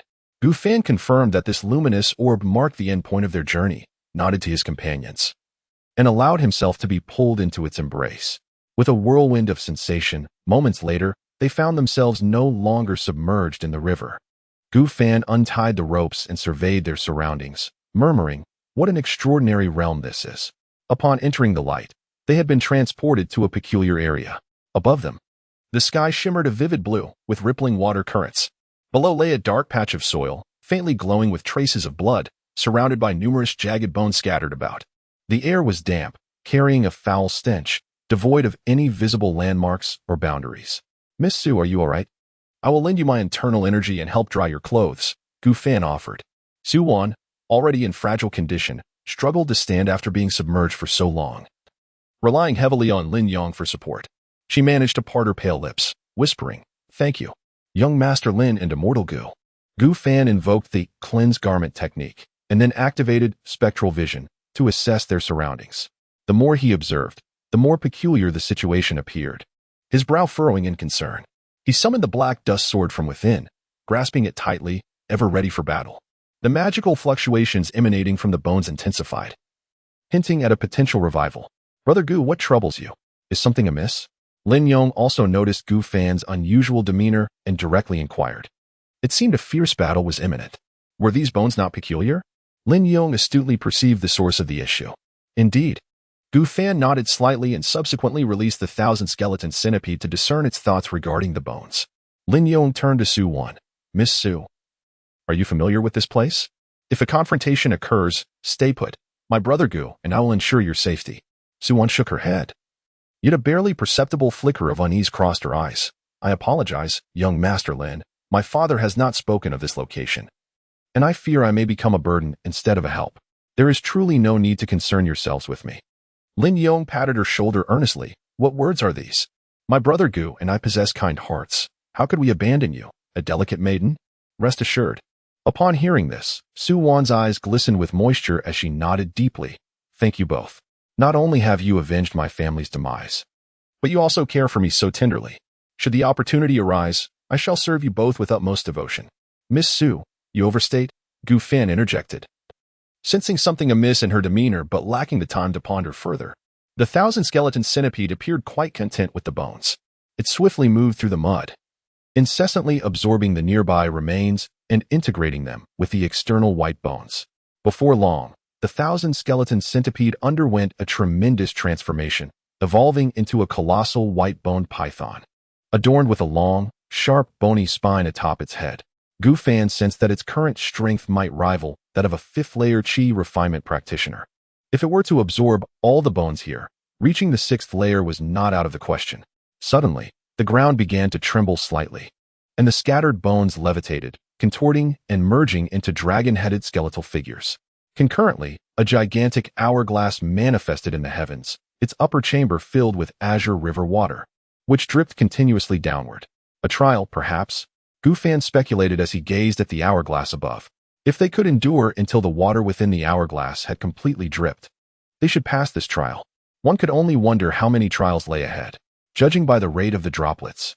This challenge would likely require them to last around a quarter of an hour, which was not overly daunting. The skeletal dragon-headed figures gave him the impression of being around second-layer chi refinement, albeit in greater numbers. Against such creatures devoid of flesh, existing solely as skeletons, the 5 poisons pearl would be of little use. However, it seemed the 1,000-skeleton centipede would suffice. Hissed the 1,000-skeleton centipede, which had been accommodating the bones, emitted a displeased sound. It had been thoroughly engrossed in its task when, unexpectedly, the bones ascended, leaving it bereft of its prize. In the next moment, the multitude of dragon-headed skeletons suspended in the air suddenly plummeted, surging toward them like a tide. Brother Gu, shall we each take a side this time? I entrust your protection to me. Agreed. Gu Fan and Lin Yong exchanged glances, directing their attention to the dragon-headed skeletons on either side, while Su Wan remained motionless between them. On Gu Fan's side, the 1,000-skeleton centipede was already in a frenzy of destruction. Before the skeletal dragon-headed beings, it was akin to a tiger amidst a flock of sheep. With each flick of its tail and every surge forward, it shattered swathes of foes, leaving bones scattered across the ground. The 1,000-skeleton centipede continuously absorbed the fallen bones, growing stronger and swifter with each battle, requiring no assistance from Gu Fan. Delighted by this development, Gu Fan remained mindful of conserving his strength and magic, uncertain of what challenges lay ahead. Thus, he vigilantly observed Su Wan and Lin Yong's circumstances while occasionally wielding his sword to dispatch a few stray skeletal dragon heads. Meanwhile, Lin Yong gripped the hilt of his sword, silently awaiting the approach of the skeletal dragon-headed creatures. Once they ventured within 100 paces, he unsheathed his blade with fervor, unleashing a cascade of brilliant swordlight. The hue of the blade mirrored the remnants of a sunset, weaving through the air in a dazzling display, swiftly slicing through the advancing skeletal foes. In mere moments, numerous skeletal dragon heads were cleaved into segments, crashing to the ground in disarray. These creatures posed no significant threat to the 2 warriors. As time progressed, with only 1/10 of the hourglass's water remaining, an unexpected transformation occurred. All the skeletal dragon-headed beings ascended once more, beginning to disassemble, coalesce, and amalgamate into one another.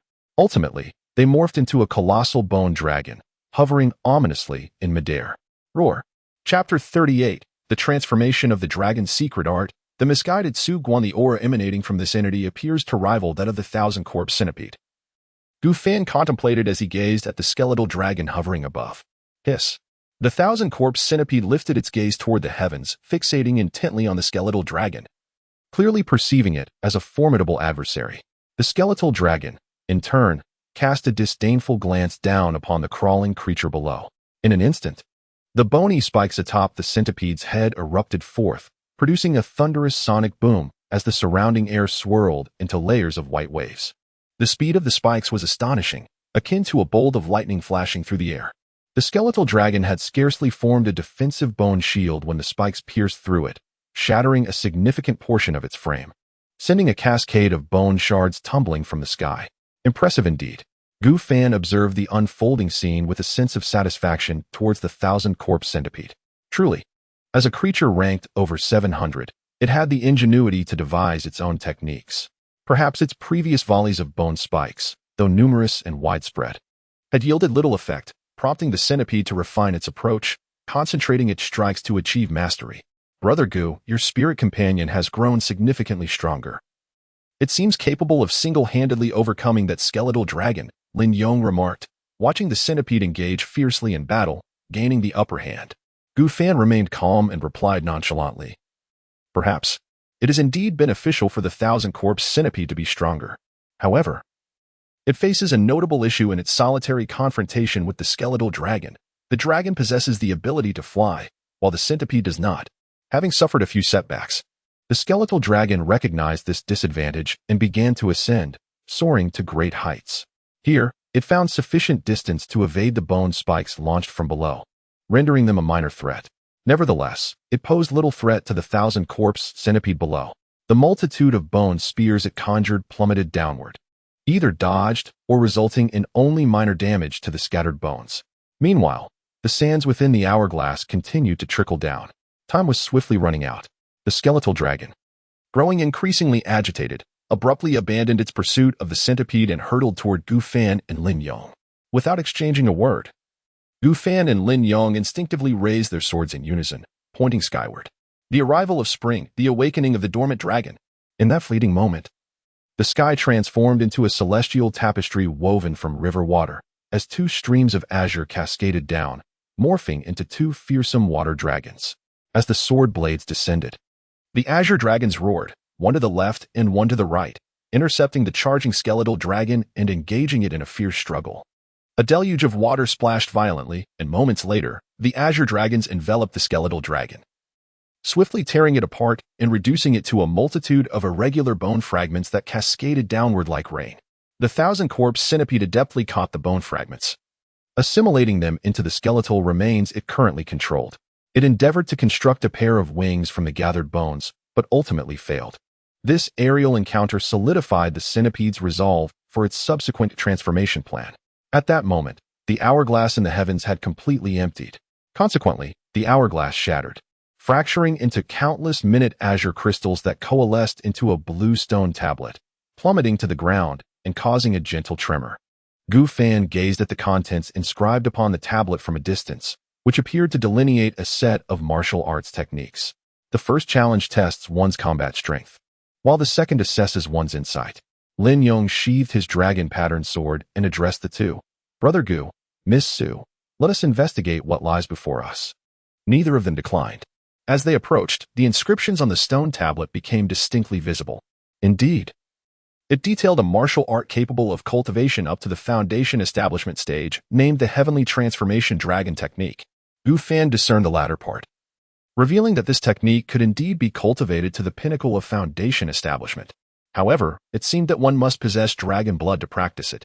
Regardless, Gu Fan resolved to transcribe the contents, intending to refine it into a card.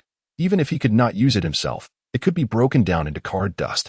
Lin Yong glanced at the stone tablet's inscription, quickly turned away, and bowed to the others. It appears we are to learn the technique inscribed here, but I have prior commitments and must leave it in your hands. Upon hearing this, Gu Fan felt a chill in his heart. Lin Yong would not learn it, and Su Wan, lacking spiritual roots, could not cultivate it. If she could not practice, he feared he would be trapped here indefinitely. Subsequently, Gu Fan produced paper and ink, began transcribing the contents, and tucked it into his robe to refine into a card. Meanwhile, Su Wan intently studied the inscriptions, softly murmuring as if to memorize them. After a lengthy period, she began to meditate and cultivate according to the tablet's instructions, drawing in the surrounding spiritual energy into her body. What was happening? Gu Fan noticed this scene. Su Wan had not been detected by the spirit root testing talisman, yet she was now capable of cultivation. The talisman was not faulty, suggesting that Su Wan possessed some unique method to conceal her spiritual roots from scrutiny. This woman was indeed extraordinary. One could only wonder what schemes she had in mind. She likely had some understanding of this place as well. Heavenly Transformation Dragon Technique, Fragment, Type, Martial Art Card, Quality, Ordinary, Second Tier, Description, when equipped. It will automatically absorb the surrounding spiritual energy, integrating it into the spiritual roots to enhance one's cultivation. This card requires one to possess water spiritual roots and dragon blood of the water attribute to be equipped. This technique enhances the water dragon bloodline, manifesting certain draconic characteristics in the body, and upon reaching foundation establishment, one can transform into a dragon form. During this process, one's spirit and soul will increasingly align with that of a dragon. When encountering a more powerful water dragon, one will instinctively submit and obey its commands and arrangements. This technique is flawed, allowing cultivation only up to the pinnacle of foundation establishment. Something felt amiss. This technique was exceedingly questionable, bordering on treacherous. Practicing it would essentially render one a servant of the pure-blood dragon clan. Not to mention that he currently lacked any dragon blood, even if he possessed it. He would never entertain the notion of practicing such a perilous technique. Gu Fan observed Su Wan, who was engrossed in her meditation. For the moment, he had no intention of harming her, for she was the only one capable of practicing the Heavenly Transformation Dragon Technique. It seemed that both the Tianhe Su family and the Huang family possessed dragon blood within their veins. The peculiar affliction afflicting the Huang family was likely connected to their dragon lineage, perhaps due to their distance from this place. The longevity of dragons should surpass that of humans. Was that divine dragon still alive? Was it presently watching them from the shadows? 2 centuries ago, what truly transpired here? Was the so-called divine dragon a genuine dragon, or merely a practitioner who had mastered the great transformation of the dragon technique? Gu Fan's mind was beset with numerous questions. Su-Wan undoubtedly possessed some knowledge, yet this was not the moment to confront her. If they could not escape and were to perish in this place, he would have no choice but to resort to purchasing a random teleportation scroll and gamble on fate. As time incessantly flowed, Su-Wan's absorption of spiritual energy accelerated, with the essence of this realm fervently converging towards her. The stone tablet continuously emitted azure stars that integrated seamlessly into her being. First layer of Qi refinement. Second layer of Qi refinement. Third layer of Qi refinement. Before an hour had elapsed, Su-Wan had transformed from a mere mortal into a practitioner at the third layer of Qi refinement. Subsequently, the stone tablet morphed into a colossal stone door, adorned with a dragon's head, agape as if yearning to consume something. As Su-Wan opened her eyes, halting her meditative practice, she slowly rose, her appearance undergoing significant transformation. Her eyes shifted from their original dark brown to a mesmerizing deep blue with slit pupils, while her brows and cheeks bore a few scales. Her long black hair now flowed like azure waters, and two pointed protrusions crowned her head, imbuing her with an aura of formidable presence. Gu Fan had also readied himself, prepared to cast her blood contract into the blood jade vase should the situation turn dire. Su-Wan regarded Gu Fan and Lin Yong, her lips curving into a smile laced with regret as she bowed, speaking softly. I apologize, esteemed Taoist Gu and young Master Lin. This technique is one that only I can cultivate, and any treasures that may follow will be entirely yours. Gu Fan gazed at the significantly altered Su-Wan, unfazed by her change in address, and inquired, Miss Su, it seems you are concealing something from us. Might you enlighten us regarding the events here? We are, after all, in the same boat. Upon hearing this, the smile on Su-Wan's face diminished considerably, her delicate brows knitting in confusion as she responded, Taoist Gu. What do you mean by that? Everything I know, I have shared with you without reservation. Do you doubt my sincerity? With a deep sigh, her expression turned somber as she slowly closed her eyes, adopting a posture of submission, her voice quavering. Taoist Gu, you have avenged my blood feud. If you do not trust me, I am willing to submit to your judgment, offering no resistance, even to the point of death, without uttering a single word of dissent. Sensing the atmosphere becoming increasingly tense, Lin Yong hastily intervened. All right, Brother Gu was merely expressing curiosity. There is no need for you to adopt such a stance that puts him in an awkward position. If there is something you do not understand, simply say so. Brother Gu will have his own considerations, so do not make it difficult for him. Su-Wan was momentarily taken aback. Such blatant favoritism was too conspicuous. There was no intention of assistance whatsoever.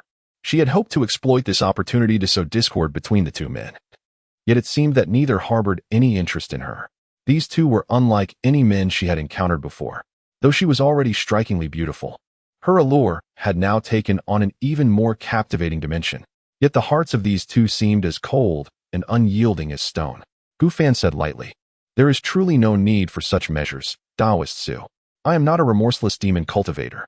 In light of this, please proceed with the next trial. With that, Gu Fan gestured toward the stone door, inviting Su-Wan to continue. I shall give it a try, though I cannot guarantee that I will be able to open it. Su-Wan replied, her heart racing as she approached the stone door. She began to examine her surroundings, searching for any hidden mechanisms. This behavior did not alleviate Gu Fan's suspicions, rather, it deepened them. There was certainly something amiss with Su-Wan. Using them as pawns to fulfill her own schemes was indeed clever. Regardless of the circumstances, once she departed from this place, her blood contract would be cast into the blood jade vessel. Gu Fan's gaze darkened as he observed Su-Wan, who had been performing for quite some time. He raised his hand and pointed toward the dragon's mouth, commanding, Enough. Place your hand inside that opening. Oh, very well, Taoist Gu, Su-Wan replied, nodding as she swiftly inserted her left arm into the dragon's mouth. Suddenly, the stone dragon's head snapped shut, clamping tightly onto Su-Wan's left arm. Blood spurted forth, being drawn in, as crimson patterns began to etch themselves onto the stone door. Help! Taoist Gu! Young Master Lin! Su-Wan cried out in desperation, her face a mask of panic as she struggled to free her arm from the dragon's mouth. Tears welled in her eyes, rolling down her cheeks, rendering her a pitiful sight. Chapter 39, The Reward Chamber? Blood Sacrifice Altar. Gu Fan stood motionless, coldly observing the scene before him. This third trial appeared to demand a blood offering. Could it be that the purity of one's bloodline was being tested? Lin Yong wished to assist, but found himself at a loss. Knowing that forcibly interfering would be futile, he certainly could not sever her hand. Judging by the appearance of the stone door, perhaps a brief period of absorption would suffice. If all else failed, perhaps administering a restorative potion would be an alternative. Miss Su had also embarked on the path of cultivation. Although her injuries appeared severe, her complexion remained relatively stable, suggesting that there was no immediate cause for alarm. Thus, the two men quietly observed as Su Wan was continually drained of blood by the stone door, crying out in desperation, yet offering no tangible assistance. Before long, the patterns upon the stone door were fully etched in blood, depicting a dragon akin to that on a jade pendant, albeit imbued with a more imposing and sinister aura. Once the blood had been fully absorbed, the stone dragon had opened its massive maw. Su Wan, struggling against the force, finally withdrew her hand, only to be propelled backward by inertia. She landed heavily on the ground, her garments torn in several places and sullied by dirt. Fortunately, she seemed physically unharmed. After all, she was a practitioner of the third layer of qi refinement. Gu Fan and Lin Yong had previously possessed an opportunity to assist her. Gu Fan needed no further prompting, while Lin Yong had also sensed the unfolding events. Noticing that no one came to her aid, Su Wan gritted her teeth and stood up unaided, muttering to herself about the two wretched men.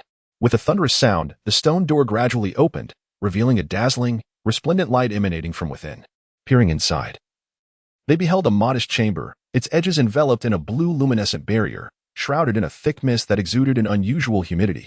5 pillars of coral stood tall within, each supporting a distinct item: a magical sword, jade slips, elixirs, a dragon scale robe, and talismans, arranged in succession.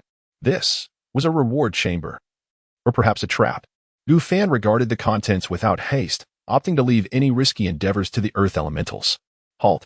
No one enter just yet, Gu Fan suddenly commanded. Su Wan, who had been eagerly stepping forward, abruptly froze in her tracks. Soon after, 2 earth elementals rose from the ground, their surfaces adorned with crimson markings, likely due to the peculiarities of this place. The elementals strode confidently into the stone chamber, utilizing their robust stone arms to retrieve all 5 items and emerge once more. Lin Yong, why not give this sort of try? Gu Fan turned to the side to address his companion. Since the stone door had opened, Lin Yong's gaze had remained fixated upon the sword. Thank you, Brother Gu. Without a hint of reluctance, Lin Yong stepped forward to the earth elemental, grasping the sword's hilt and brandishing it through the air. After a brief moment, Lin Yong ceased his movements, shaking his head as he remarked, Brother Gu, this is indeed a fine sword, but it requires spiritual energy to unleash its true potential. In its current state, it pales in comparison to this dragon pattern sword. You would be better suited to wield it. With that, Lin Yong offered the magical sword back to Gu Fan. Gu Fan instructed Lin Yong to wield the magic sword, firstly to ascertain whether these items contained any hidden threats, and secondly to acknowledge the considerable assistance Lin had provided, particularly through the Calm Heart spell and the 4 Seasons Sword Classic. Although Gu Fan was not one to express gratitude easily, Lin Yong undoubtedly represented a worthwhile investment. With numerous fortuitous encounters, a spiritual root, and guidance from a senior, it was likely that his spiritual aptitude was commendable. Upon arriving in Linxian City, Lin Yong was poised to soar to great heights, and it would not be long before he surpassed Gu Fan himself. His commendable character would surely offer him protection, alleviating the need for Gu Fan to intervene directly, thus allowing him more time for research. Gu Fan had his own plans, contemplating the possibility of leveraging Lin Yong's connections to gain entry into a sect, with future aspirations to delve into the realms of spiritual botany and alchemy. Among the relics of Li Tianming, there were numerous records pertaining to these fields. Cultivating spiritual plants not only provided various resources but also yielded spiritual stones, which could be decomposed to obtain card dust, an endeavor perfectly suited to Gu Fan's needs. The art of alchemy was equally significant, complementing the cultivation of spiritual plants, self-grown and self-refined. Many elixirs were essential commodities. A magic sword was of little consequence, especially when compared to his ever-evolving Black Dust sword. If Lin Yong chose not to keep it, Gu Fan would gladly accept the offering. As for Su Wan, she was of little worth in his eyes. The fact that he had yet to eliminate her was already a considerable act of mercy. Suddenly, the stone door slammed shut with a resounding noise, transforming before their eyes. In an instant, a stone altar emerged, etched with intricate and obscure patterns. faintly radiating a cerulean glow. Its design suggested a purpose for blood sacrifice. Friend Gu, can we? Suwon lowered her gaze. Her eyes filled with hope, seemingly on the verge of making a request. However, before she could utter a word, Gu Fan swiftly denied her. Very well.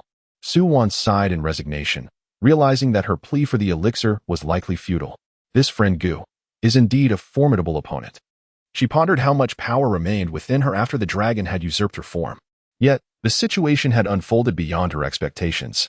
2 centuries prior, this place had suffered a severe drought, prompting a benevolent dragon cultivator to descend and bring rain. However, the Tianyin clan was dissatisfied, and their chieftain contacted a malevolent practitioner. A fierce battle ensued between the evil practitioner and the dragon, resulting in the dragon's victory, albeit at a great cost, leaving it gravely wounded. The chieftain then deceived the dragon, luring it into a formation for blood sacrifice. Consequently, all clan members acquired the dragon's bloodline, along with a curse.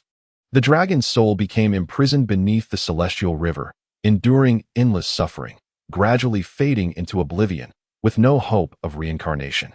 This jade pendant was a trap, a bait cast by the dragon. It sought resurrection and aimed to usurp the bodies of the Tianyin clan. Long ago, Suwon had lost hope in her kin and in the town of Tianhe, particularly after she had been introduced to the world of cultivation through her friend Fei He. She discovered her own spiritual root was woefully inadequate, a 5-element root, making it exceedingly difficult to break through the first layer of qi refinement. Due to her bloodline, she would not be detected by the spiritual root examination talismans.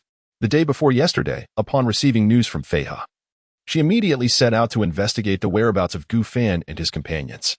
She was also aware that Lin Yong had deliberately allowed the Shahu martial arts school to discover his presence, orchestrating a splendid drama.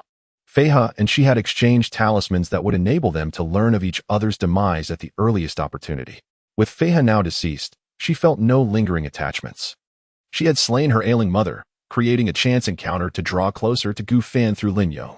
It was dark here, oppressively so.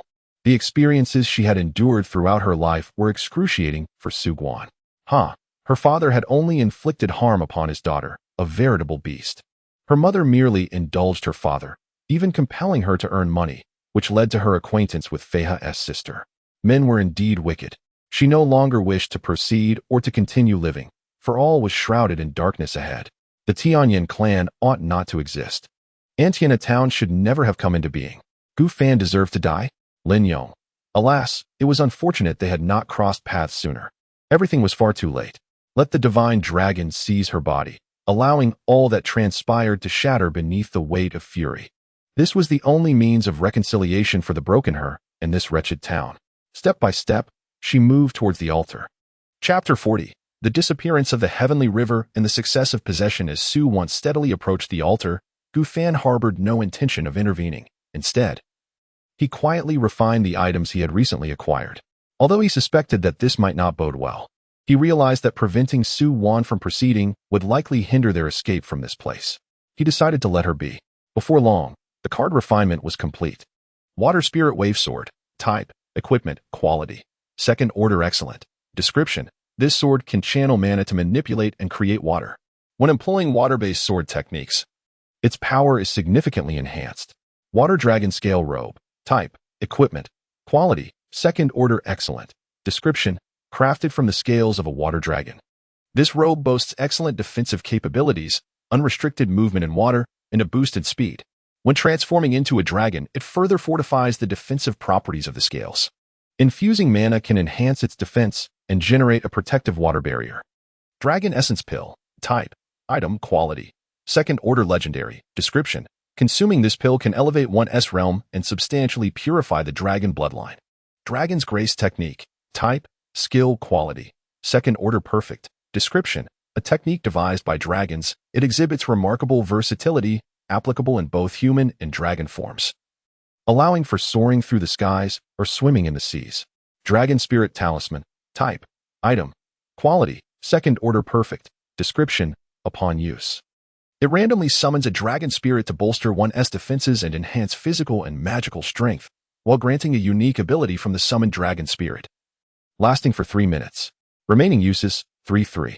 Upon reviewing the descriptions on the cards, Gu Fan could not suppress a secret delight. Each item was exceptional and would significantly enhance his current capabilities.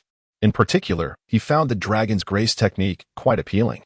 The so-called Divine Dragon was undoubtedly foundational. Perhaps these items were indeed left for him by the Divine Dragon. The altar, too, seemed intended for resurrection or possession purposes. In his view, the odds of this were considerable. Brother Gu, should we stop Miss Su? She doesn't seem quite right. Lin Yong expressed his concern, glancing anxiously at the altar. At this moment, Su Wan had reached the altar and began to methodically tear away her flesh, a sight both horrifying and surreal. Yet, Su Wan appeared remarkably composed. As though the flesh she was removing did not belong to her, her expression devoid of emotion, resembling a marionette. Gu Fan shook his head. There is no need. Azure droplets cascaded from above, as a barrier of magical energy manifested around the altar. The fabric of this realm began to subtly collapse, resonating with the echoes of dragon roars. Su Wan's flesh was entirely torn away, merging into the altar, transforming into a blood figure. The vivid sight of blood oozing from raw flesh, a pulsating heart, dangling intestines, bones, and various internal organs was unmistakably grotesque. Yet even so, Su Wan did not cease her actions. One by one, she tore away her organs, starting with her kidneys, then her liver, until at last, she reached her heart. Only after offering her entire body as a sacrificial tribute did she finally come to a halt. With a thunderous roar, the heavens collapsed entirely, and the Azure River transformed into a torrential flood that cascaded down, pouring into the altar.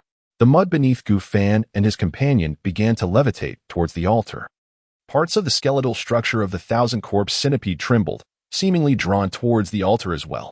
Observing this, Gu Fan decisively retracted the thousand-corpse centipede into the capture sphere.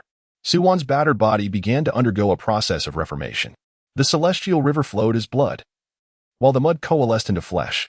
A spectral dragon soul faintly manifested behind her, merging into her being. The fabric of this realm was utterly shattered. The location where Gu Fan and his companion now stood had transformed into a vast pit, the ground beneath them now comprised of dark, rocky terrain. Above them, a familiar sight emerged, the original celestial river. However, the waters that once filled it had completely vanished.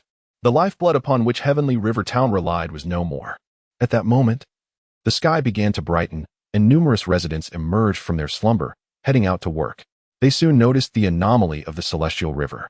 In an instant, chaos enveloped Heavenly River Town as throngs of people rushed towards the river to ascertain the truth. The river is gone. How are we to survive? They lamented. With the celestial river, rain frequently graced this land. The outside world is parched and desperate for water. What shall we do now? They cried. How could the celestial river simply vanish? Who could be responsible for this? Witnessing the disappearance of the river, most residents fell into a state of panic, utterly lost as to what to do next. Water was an invaluable resource in this area. Without the celestial river, countless lives would inevitably be lost. Miss Shangwan, it seems we must depart early. Chaos is likely to ensue here, and we cannot remain for long. Shangwan Ning also approached the riverbank, accompanied by an elderly man with dark skin and a face lined with wrinkles. This man, whom she had hired at a high price, was named Wu Da, a guide who had previously survived the nether abyss Sand Sea. Shangwan Ning gazed into the unfathomable depths of the celestial river, nodded, and spoke. Indeed, old Wu. We must hasten our departure. Significant changes are imminent here. While the fate of others may be inconsequential, two individuals must wait. Without them, the chance of traversing the nether abyss Sand Sea would be exceedingly slim. Wu Da replied, Very well, I shall heed your commands, Miss Shangwan. However, I fear that those supplies you procured may attract unwanted attention. Shangwan Ning lightly brushed her hair back, saying, True.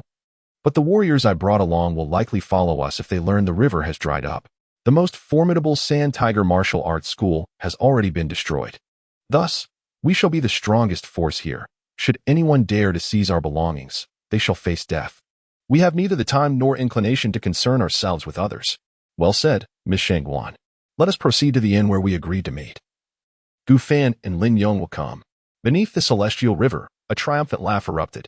At long last, success had been achieved. After 2 long centuries, the soul was nearly shattered. At this moment, Su Wan had utterly transformed into a dragon being, her entire form adorned with azure scales. 2 formidable horns rising majestically from her head, and a tail trailing behind her. No, She was no longer Su Wan. At this instant, she had been usurped. Her spirit dissipated, rendered irrevocably lifeless. The dragon who had taken over her was named Aoyu. However, Aoyu's elation was short-lived as he soon discerned an anomaly. Where had his dragon bones vanished to? What had become of his treasured artifacts, elixirs, and talismans? Moreover, he could no longer sense them. Why did this body possess only 5 spiritual roots? How had she managed to pass the first trial? Furthermore, where was his subordinate, the black poison flood dragon? Was it not safely hidden in the nether abyss? When had it been slain? Chapter 41. Slaying Aoyu upon witnessing the unfolding scene. Gu Fan promptly cast the blood contract into the blood jade pot. In an instant, the blood demon leaped forth, its blood blade coalescing as it swiftly lunged toward the bewildered Aoyu. With a sudden assault, Aoyu had no time to ponder the situation. He summoned his magical energy, conjuring ethereal dragon phantoms that danced beneath his feet, enabling him to narrowly evade the blood demon's lethal strike. How could there possibly be a foundation-building vengeful spirit here? Although he had once been a perfected foundation-building cultivator, his current state, following the usurpation of his body, left him with merely the soul of a foundation cultivator, while the reconstruction of his body had faltered, reducing him to the 9th layer of chi refinement. Faced with a vengeful spirit that he would have easily dispatched in the past, he could only retreat in utter disarray. A fierce slash of crimson light arced through the air. In a momentary lapse, Aoyu failed to dodge, receiving a grievous cut at his waist, blood gushing forth. Cursed be this fate. Aoyu silently cursed. Were it not for various circumstances, he would never find himself in such a desperate plight. At present, the utmost priority was to reclaim the dragon Yuan Dan.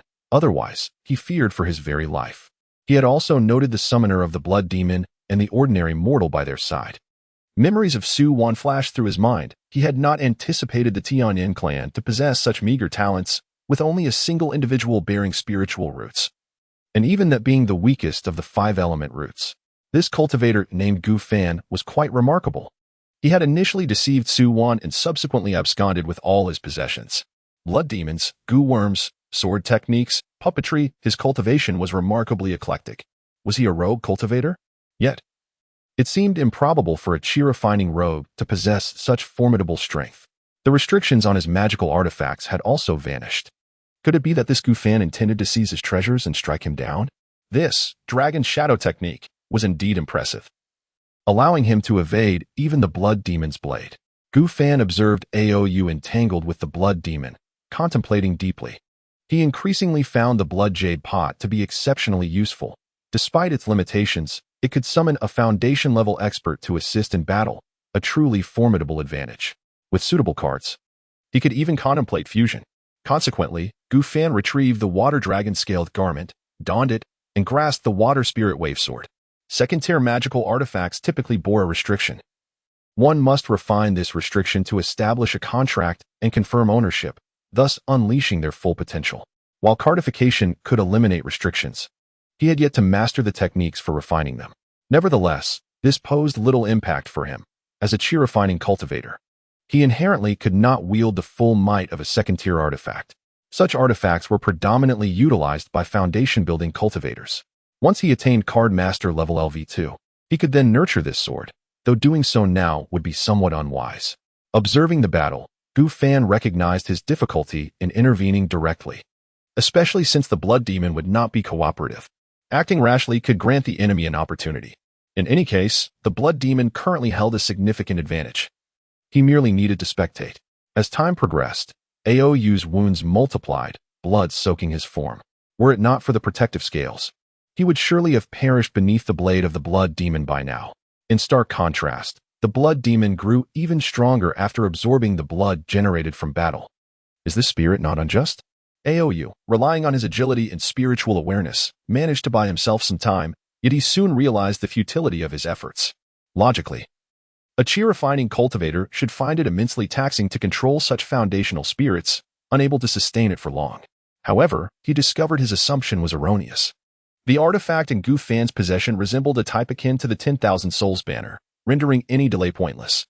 It appeared that he had no choice but to summon his dragon form in a desperate bid. Aware that he lacked dragon bones, Aoyu understood that forcibly transforming would inevitably deplete his vitality and damage his foundation. Yet, with his life hanging by a thread, he could not afford to hesitate. With a thunderous roar, A powerful surge of energy erupted from Aou, radiating outward in tangible waves, sweeping in all directions. The heavens dimmed, suddenly cloaked in dark clouds. As torrential rain began to pour, Aou transformed into a magnificent dragon, stretching nearly 100 meters, adorned with shimmering blue scales. The blood demon observed this spectacle, extending its blood blade high, aiming directly at Aou, and struck down. The curtain of rain was torn apart, and a resounding boom echoed through the air. The seemingly impervious scales were shredded, and searing dragon blood gushed forth, mingling with the falling raindrops. In the next instant, the rain coalesced, forming chains that wrapped around the blood demon like constricting serpents, impeding its movement. The blood demon shimmered with brilliant light, unleashing a multitude of blood blades that shattered the water chains binding it. Yet, those severed chains were formed anew, once again restraining the blood demon's movements in an unending cycle. Finally, Aou seized the opportunity to confront Gu Fan, although gravely injured. Dealing with a mere chi-refining cultivator was still within his grasp. Suddenly, the rain above Gu Fan condensed into sharp spikes, descending with a fierce whoosh. Gu Fan infused his power into the water spirit wave sword, a brilliant azure aura swirling around the blade. In an instant, the incoming water spikes redirected, hurtling towards Aou. Gu Fan, you wretched fiend! Aou seethed, witnessing his adversary clad in his attire, wielding his sword, and turning it against him. His fury ignited to its peak. Even in death, he would drag his foe down with him. Aou unleashed his agile dragon technique, multiple phantoms swirling around him as he accelerated towards Gu Fan, reminiscent of a celestial deity descending, exuding immense pressure. Meanwhile, the blood demon, hindered by the water chains, struggled to catch up and intercept him. With a crisp ringing of a sword, Lin Yong, crackling with electric arcs, charged forward, leaping into the air to strike at the wound inflicted by the blood demon. Aou paid little heed to this insignificant chi-refining insect. Lin Yong's dragon-patterned sword pierced the wound but was halted by muscle tissue, failing to inflict any substantial damage, merely a trivial annoyance. Thank you, Brother Gu, Aou acknowledged. Lin Yong relinquished the dragon-patterned sword, raising his hand to catch the incoming black dust sword, his aura turning chillingly frigid. Great cold, year's end, all return. The rainwater in Lin Yong's vicinity instantaneously froze, while pure white cold radiance enveloped the black dust sword, as if it sought to freeze everything in its vicinity. Time itself seemed to halt for a brief moment. The black dust sword struck with a mournful ferocity. Aou's body suddenly came to a standstill, entirely cloaked in pristine frost and snow, and Lin Yong found himself in a similar state. The blood demon pursued relentlessly, wielding its blade in a frenzy, swiftly shattering Aou's form, sending vast shards of crimson ice scattering. Immediately, Gu Fan manipulated the rainwater, transforming it into a gossamer veil, descending to Lin Yong, and employing the ignition technique to thaw him. Moments later, the blood demon reduced Aou to mere remnants, devouring every last trace, leaving behind only a cerulean orb. Chapter 42. Departure to the Abyssal Sands. After devouring Aou, the blood demon plunged into the blood jade pot. Gu Fan noticed that following this battle, the blood demon had ascended to a second-tier excellence, and its description no longer indicated a state of weakness. It seemed that the blood demon had fully regained its former glory, and it remained to be seen whether it would grow even stronger by consuming the blood of powerful beings. Simultaneously, with Aou's demise, the rain ceased. The sun hung high in the sky, temperatures rising. Antiana town became somewhat sweltering. While thawing Lin Yong, Gu Fan refined the orb that Aou had dropped into a card. Water Dragon's Orb. Type: Special. Quality: Second-tier excellence. Description: a foundational marvel, capable of fusing with water attribute spiritual roots to acquire unique abilities. Upon establishing a foundation, this marvel will completely merge with the spiritual root, transforming into a Dao foundation. Gu Fan felt that this foundational marvel, once fused, could potentially grant abilities such as water manipulation and transformation into a dragon, which was rather commendable. However, his current spiritual root lacked the water attribute, rendering it unusable for him. Perhaps it would be prudent to reserve it for a secondary spiritual root. This haul was quite substantial, yielding a total of 6 second-tier cards. The combat prowess of the thousand-armed centipede had been augmented, reaching the level of 6th layer chi refinement, proving to be a valuable ally. Thank you, Gu Xiong. Lin Yong uttered faintly, his breath weak. With Gu Fan's assistance, the frost on Lin Yong had dissipated, yet he appeared exceedingly frail, his skin devoid of color. trembling as if a gust of wind might topple him. Great Cold, Year-End Reunion, was the final move of the first season sword manual, akin to a mutual destruction. Its power was formidable, inflicting 1,000 points of damage upon the enemy while sacrificing 800 of one's own. Without Gu Fan's aid, Lin Yong would have likely perished. Gu Fan gazed upwards, speaking softly, "It's all right. We should hasten our departure. Such a commotion will surely incite turmoil in Tianhe town, and Shangguan Ning will likely set out early." Gu Xiong, my legs have turned to jelly. I fear I may not be able to employ lightness skill, Lin Yong said weakly. Gu Fan furrowed his brow. Then I shall carry you out. All right. I appreciate your kindness, Gu Xiong. Please, come aboard. Lin Yong was light, almost frigid. At the inn, Shangguan Ning wielded a bloodied soft sword. With blood splattered on her cheeks and garments, standing guard at the entrance alongside several martial artists. Surrounding them lay a multitude of corpses. Those foolish enough to attempt to seize valuables. Miss, could that be Lin Shaoxiang and Gu Gongzi? One sword-wielding martial artist pointed towards the approaching figures. Gu Fan, carrying Lin Yong, swiftly approached, moving as swiftly as a flowing dragon. The crowd was suddenly curious about their activities, pondering why Lin Shaoxiang appeared so weakened. Upon confirming the identities of the newcomers, Shangguan Ning nodded, flicking the blood from her sword, and called out, "All right, release the camels. We shall set off." She had exchanged the horses for camels, which were far more suitable for the desert. Thus, Shangguan Ning and the martial artists guarded the camels and their supplies, slaying the encroaching throngs as they pressed onward towards the abyssal sands. 2 hours later, at last, Shangguan Ning and his companions managed to extricate themselves from the reckless residents of Tianhe town, officially stepping into the depths of the abyssal sand sea. The temperature in the desert soared to extreme heights, with the quicksand faintly tinged with crimson. The air warped and distorted in the heat waves, while the ochre sand dunes undulated like tongues of flame, stretching towards the horizon. Occasionally, a gust of wind would sweep through, carrying a scorching vortex of sand that lashed against their skin. Now it was midday, and the temperature had reached an unbearable level. Everyone was inevitably drenched in sweat, beginning to yearn for water. Lin Yong had somewhat recovered, his complexion noticeably improved. "Isn't it unbearably hot? I hope the path ahead won't be the same. And I'm afraid our water supply won't suffice." Some warriors began to voice their discontent. However, the old guide, Yuta, shook his head, constantly checking the compass and map to ensure the team remained on the correct path. If it were merely the heat, it would be manageable. There are some tribes in this desert where we can replenish our water supply, so we must conserve our resources. This is just the beginning. What lies ahead is perilous. Beasts may suddenly emerge from the sands to prey upon us. If we are fortunate, we might escape. If not, we could be devoured. This desert is a man-eater. Out of the 40 or so of us, if 5 or 6 survive, it would be a blessing from the heavens. Upon hearing this, the previously boisterous warriors fell silent.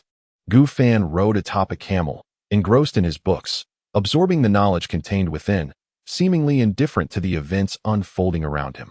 He continued to study the relics of Li Tianming, focusing on alchemy and agricultural records in preparation for the future. To refine pills, one ideally required a fire affinity. While farming necessitated an earth affinity, fortunately, he possessed both. He was also rapidly mastering newly acquired spells through the manipulation of cards, excluding the Dian Transformation Dragon technique. He intended to refrain from practicing if he could not eliminate the negative aspects of any fusion. Yet, he hesitated over what to use for the fusion. There was no rush. He had no intention of transitioning his cultivation until he reached the 9th level of Qi refinement. After all, the Qi absorption technique could facilitate the transition of most cultivation methods. It could also fuse seamlessly with the Tranquil Heart and Pure Qi technique, which possessed similar properties. Moreover, the refined mana obtained would be pure, making it easier to break through to the foundation establishment stage. The Dragon Origin Pill also had the efficacy to transcend realms, and he planned to consume it when he reached the 5th or 8th level of Qi refinement. The expedition continued to navigate through the sandy expanse, gradually approaching nightfall. Under Shangguan Ning's guidance, the group selected a flat, wind-sheltered area to set up camp. Unlike the scorching heat of the day, the nights were frigid. They gathered around a campfire to fend off the cold, but their fuel was limited, preventing them from warming themselves for long. Even the robust warriors began to show signs of discomfort in these conditions. Gu Fan remained unaffected, continuing his studies. Dressed in a cloak, he wore the water dragon scale garment, which had the ability to regulate temperature. Meanwhile, Shangguan Ning conferred with Yuta regarding their itinerary, the nearby tribes, their customs, taboos, and other critical matters requiring attention. Lin Yong was practicing his swordplay, a daily ritual he adhered to unwaveringly, even in moments of frailty. His movements were somewhat subdued, and he refrained from seeking a partner for practice. Gu Fan was engrossed in contemplating the integration of the second tier. After all, progress on the task was imperative. Perhaps he could utilize the Water Dragon Scale Garment as the foundation and merge it with the Dragon Spirit Talisman. This could yield an exceptional piece of magical attire. With this thought in mind, Gu Fan proceeded to execute the operation. Do you wish to consume 300 card dust for the fusion? Fusion commencing at 1. Suddenly, a chilling sensation enveloped Gu Fan, causing his body to tremble slightly. The magical garment would likely take until the following morning to fully dissolve. Until then, he would have to endure. Crack. Abruptly, a shattering sound emanated from the backpack behind Gu Fan. The creature within the mysterious egg was on the verge of breaking free. Chapter 43. The hatching of a pet. Gu Fan carefully extracted the egg from the basket on his back, noticing a prominent crack that began to extend across its surface. Soon, multiple fissures appeared, causing the shell to shatter extensively. A fluffy head emerged, adorned with lustrous black fur, pointed ears, and a round face. A delicate silver crescent moon was etched upon its forehead, while its eyes gleamed in a spiraling silver hue. It bore a resemblance to a cat, yet possessed an undeniable charm surpassing that of its feline counterpart. Meow, the little creature, curiously gazed at Gu Fan and emitted a couple of calls, then began to voraciously consume the remnants of its shell, confirming its connection to cats. Gu Fan leaned down to observe the little beast as it feasted, softly asking, "Can you understand me?" Meow. The creature nodded, hastily finishing the last of the shell before wiping its mouth with a paw. "Very well, show me everything you can do." Meow. Immediately, the small creature's body dissolved into a swirling mass of black mist, gracefully encircling Gu Fan. Ah, mist transformation is indeed an impressive ability. Do you possess any others? Meow. The creature reverted from its mist form, landing smoothly on the ground as the silver crescent on its forehead began to glow. Several strands of moonlight suddenly flowed into Gu Fan's body, imparting a noticeable increase in his magical energy. This seemed to be a restorative ability, potentially with additional effects. He stood and took a few steps, casting the ghostly gaze technique. To his delight, he discovered an enhancement in both his speed and casting rate. This ability proved quite beneficial, albeit with a brief duration of around 1 minute. Gu Fan continued to explore the little beast's other abilities. In addition to mist transformation and lunar manipulation, it possessed 2 unique skills. 1. Blink, a spatial displacement ability covering approximately 20 meters. Though it could not transport others and required about an hour of cooldown after each use. 2. Full Moon. It could launch a silver sphere resembling a full moon as an attack, which would explode upon impact, exhibiting considerable power. All these abilities were quite commendable, with evident potential for growth, promising a bright future ahead. Gu Fan crouched down, gently stroking the creature's head, and affectionately declared, "From now on, you shall be named Cold Moon." Meow. The little beast nodded in agreement, then pointed to its belly, indicating hunger and the need for sustenance. Gu Fan retrieved some dried meat he had casually brought from Tina Town and offered it to the creature. Cold Moon displayed no particular pickiness, devouring the dried meat in just a few bites. Afterward, it gazed up at the moon, and the mark on its forehead shone brightly. As specks of moonlight began to coalesce and flow into its body, Gu Fan sensed the little creature's strength gradually increasing. After adorning it with the soothing bell, he decided to refrain from further interference, curious to see if an increase in affection and loyalty could facilitate the transformation of his pet into a card. The night passed in silence. Gu Fan, unable to sleep due to the cold, dedicated the night to sword practice. Although he had mastered the 4 Seasons sword manual, he remained at an introductory level, aware that achieving proficiency would require considerable effort. Lin Yong, on the other hand, had likely reached an advanced level. Even without utilizing magical energy, the power of his sword techniques could rival Gu Fan's, and with the application of sword intent, he would easily surpass him. For Gu Fan, there was little distinction between the sword and other weapons. The comprehension of sword intent, a metaphysical pursuit, could only be achieved through fate. Meow. The little Cold Moon scampered to his feet, exposing its belly and rolling about, begging for food, its collar bell chiming melodiously. Gu Fan tossed it another piece of jerky. After devouring it, the creature climbed onto Gu Fan's shoulder, pointing towards a direction with its paw, and began to meow. "You mean, down there is a formidable monster?" With the calming bell dawned, Gu Fan could understand some of its meanings. "Meow? It's all right. That is not in the direction we are heading. Meow. Gu Fan discerned that the cold moon possessed quite remarkable perceptive abilities. Not only were its olfactory and visual senses exceptional, but it also seemed to possess some form of spatial awareness. He wondered if it could learn the ghostly eye technique. Although the cold moon lacked magical power, it harbored a unique energy within, perhaps capable of substituting for magical force. In due time, it might be worth exploring. Card fusion completed. Dragon Spirit Scale Robe. Type. Equipment. Quality. Second tier legend. Description. A robe forged from dragon scales, endowed with the protection of the dragon spirit. Once a month. It can activate the dragon spirit's protection, randomly summoning a dragon spirit to shield the wearer, enhancing both physical and magical strength, and granting a unique ability of the summoned dragon spirit, lasting for 3 minutes. It boasts excellent defense and significantly augments the wearer's speed during the transformation into a dragon. It fortifies the scale's defensive capabilities. Infusing magical power can further enhance defense and create a water curtain as a shield. The new robe was successfully fused, with the external scales vanishing entirely. Now, it resembled a flowing blue Taoist robe, adorned with intricately embroidered dragons that appeared almost alive, gently gliding across its surface. Gu Fan donned the robe and wrapped himself in a white cloak before returning to the resting place of Shangwan Ning and the others. The previous night, he had distanced himself slightly from the group to test his pet. The blazing sun hung high in the sky. The team set forth once more. Gu Fan was perched on a camel, engrossed in a book, while the cold moon stood atop the camel's head, vigilantly surveying the surroundings. The camel offered no resistance, obediently complying with the cold moon, akin to a grass fish encountering a great white shark. Gu, your little beast is quite extraordinary. Did you catch it last night?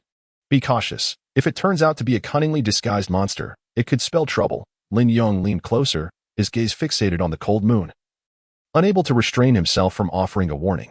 Meow meow. The cold moon expressed its dissatisfaction, unsheathing its claws that glimmered coldly in the sunlight, baring its fangs and locking its gaze onto Lin Yong. Yet, given its current diminutive size, these displays held no threat and instead appeared rather endearing. Lin Yong could hardly suppress a chuckle. It's quite amusing. Meow meow meow. In a fit of anger, the cold moon turned to Gu Fan, seemingly asking if it could take action. Gu Fan closed his book, observing the impending altercation between the man and the cat, and sighed, all right, enough of the antics. Lin Yong, do not provoke the cold moon further. It possesses great utility, enabling us to evade numerous perils. Lin Yong clasped his fists in a gesture of respect, acknowledging. I heed your words, Brother Gu. I must admit, I was indeed impolite earlier. I apologize. Leng Yu retracted her claws, emitting a soft meow. Suddenly, she leaped down, her claws swiftly digging into the sand, soon extracting a venomous serpent several times her size. Without hesitation, she severed the snake's head and began to feast voraciously. Though barely a day old, she had already mastered the art of self-sustenance. After devouring the serpent, she wiped her small face clean with sand, then leaped onto the camel's head. Turning to Gu Fan, she began to meow insistently. Are you suggesting that within the sandy expanse lies something peculiar? Meow? Very well. I understand. I shall go to investigate. With that, Gu Fan casually concocted an excuse to temporarily depart from the group. Chapter 44. Arrival at the Tribe. Water scarcity following the guidance of Leng Yue, Gu Fan hastily approached a stretch of sandy terrain. The moment he stepped onto it, he sensed something was amiss. The temperature beneath his feet was nearly double that of the surrounding areas. His cloth shoes felt as though they might ignite at any moment. Indeed, there was something below. Though it was not alive, it appeared to be dead. Without hesitation, Gu Fan summoned an earth elemental to excavate the sandy ground. Gradually, a massive crimson mineral emerged before him. So it was a mineral. He wondered about its grade, hoping that his efforts would not be in vain. As he placed his hand upon the mineral, he began the process of refinement, protected by his robes, which shielded him from the heat. Before long, the refinement was complete. Fire essence, or type, material, quality, first class excellent, description, a mineral rich in fire elements, suitable for forging. This was acceptable, likely worth some money. Useful for fusion or decomposition. The greatest surprise, however, was Leng Yue's treasure-finding ability. This spirit companion was remarkably versatile. The combination of summon earth elemental and the mineral seemed promising, and he decided to experiment with fusion. Without further ado, Gu Fan returned to the group, as the card fusion was also completed. Summon Lava Giant. Type, skill, quality, first class perfect, Description: once equipped, it can consume energy to summon a lava giant from the earth for a duration of 1 hour, with a maximum summoning limit of 3. 10 days later, at dusk, the sky was painted in shades of crimson. In the distance, a few small fabric bundles could be discerned. Indeed, they were approaching a tribe. The method by which tribes in the Sea of Sand acquired water was primarily through rituals, offering sacrifices in exchange for water. This world truly harbored deities. Unlike mere myths, they resembled the ethereal beings of legend. To Gu Fan, these so-called gods were merely powerful entities, nothing particularly extraordinary. As the group drew near, dozens of black-skinned individuals wielding stone spears rushed towards them, encircling the travelers with shouts in an unfamiliar tongue that Gu Fan could not comprehend. After 10 days of travel, the number of people in the group had dwindled significantly. Only 32 remained. Their fates varied. Some had succumbed to venomous snakes and scorpions, others to strange illnesses, and some had inadvertently strayed from the group. Yuta, the guide, stepped forward to negotiate with the black-skinned individuals in their native language. Miao Lingyue leaped onto Gu Fan's shoulder, indicating the presence of peculiar entities within the tribe. Over this period of growth, it had transformed from the size of a palm to approximately twice that size. Gu Fan gazed inward, taking note of the unique wooden statues. Realizing these were the strange entities Lingyue had mentioned, perhaps there would be an opportunity to refine them into cards and discern their effects. However, he remained uncertain about the presence of formidable individuals within this tribe and deemed it prudent to refrain from acting recklessly. Soon, Yuta had completed negotiations with the group of black-skinned individuals and organized the martial artists accordingly. He, accompanied by several black individuals, led Shangguan Ning, Gu Fan, and Lin Yong into the largest tent. The interior was quite rudimentary. Aside from a single table and a few dilapidated chairs, there was little else. At the head of the table sat a robust black man, his skin adorned with an array of vividly colored beastly tattoos. He was the chieftain of this tribe. Shortly thereafter, the chieftain spoke. "Greetings, distant guests. It has been quite some time since we last welcomed outsiders. I wonder what transaction you seek." The chieftain was articulate in his speech. Shangguan Ning glanced at Yuta, confirming there were no issues, and then stated earnestly, "Chieftain of the Beast Tribe, we wish to exchange pigments for a supply of water. The pigments for tattoos are highly valued by the Beast Tribe. Their tattoos possess special abilities, and those with color yield even greater power." The chieftain's eyes sparkled with delight. "We welcome pigments, but recently, the divine has responded less frequently, and our water supply is scarce. I fear we can only offer 100 pounds for trade." Upon hearing this, Shangguan Ning furrowed her brow and shook her head slightly, expressing her dissatisfaction. "That is far too little. With so many of us, this water will not sustain us until we reach the next tribe." A hint of disdain crossed the chieftain's face. "My dear, what is your name?" "Shangguan Ning," she replied. The chieftain continued, "Miss Shangguan, is it truly necessary for all these people to accompany you? Perhaps you could leave some behind with us. Regardless, some will surely perish on the journey, won't they? The price is negotiable, and we could provide a bit more water in return. It would be a mutually beneficial arrangement." At this juncture, Shangguan Ning understood the implications of his words. He intended to keep some individuals as sacrifices for a ritual. Aside from pigments, human beings were a highly sought-after commodity among all tribes. In such an environment, the likelihood of infant mortality was exceedingly high, making every member of the tribe exceptionally precious. However, rituals typically required living offerings to honor the gods, and humans were the most esteemed sacrifices. Outsiders who failed to comprehend their language would often be captured without hesitation. Realizing this, Shangguan Ning was engulfed in turmoil. Her lips pressed into a straight line as her heart wrestled with the dilemma. She did not wish to betray the warriors who had accompanied her thus far. Yet, she could not deny the chieftain's point. The water would not suffice for their continued journey. If they were to depart under such dire circumstances, some would undoubtedly perish from thirst. This was the most optimistic scenario. It was also possible that they would turn on one another. Whichever choice she made, someone would die because of her. In contrast to Shangguan Ning's inner conflict, Gu Fan remained remarkably composed, occasionally teasing the cold moon resting on his shoulder. Water was of little concern to him. Not only did he possess the magic sword obtained from beneath the heavenly lake, but he also had basic spells that summoned water, should he desire it. He could resolve the water issue directly. However, he pondered why he should expend his magical energy on mere mortals, who had now become inconsequential to him, holding no value whatsoever. If only there were a mystical artifact like the 10,000 Souls banner, we might be able to gather some. Perhaps, in due course, it could be utilized to cultivate fields of flesh, producing rice and meat, among other things. However, those matters lie in the distant future. Miss Shangguan, what are your thoughts? Our time is indeed precious. The clan leader, noticing the prolonged silence, began to exhibit signs of impatience. Allow me to ponder, to deliberate. Is it truly impossible to provide a bit more water? A hint of supplication lingered in Shangguan Ning's tone. Seeing your predicament, I have an alternative. Relinquish that spirit beast to us, and water shall no longer be a concern. He gestured towards the cold moon resting on Gu Fan's shoulder. Such a creature is perfectly suited for a living sacrifice. Are you courting death? Gu Fan retorted coldly. Meow. Chapter 45, The Third Layer of Qi Refinement. The journey's end at Linxian City, the atmosphere abruptly fell into a haunting silence. The chieftain, taken aback, had not anticipated that this seemingly unremarkable guest would be so forthright. His heart raced as a chilling sense of impending doom enveloped him.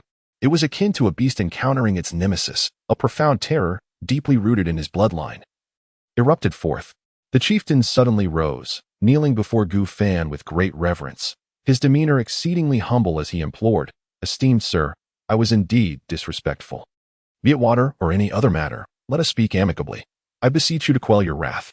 After a moment of contemplation, Gu Fan replied, "In that case, may I have 2 of those wooden stakes you have displayed?" Upon hearing this, the chieftain's expression faltered. "My lord, those sacred woods were bestowed upon us by the divine." I fear that Gu Fan interjected nonchalantly. "What? Are you unwilling? I could take everything you possess. My lord, take whatever you desire. I shall not utter a word of dissent." The imposing chieftain now appeared as meek as a tender bride. Nodding in acquiescence, Gu Fan strode out of the tent to pull up the wooden stakes, leaving behind a group of bewildered individuals. The following day, at dawn, the group set forth once more.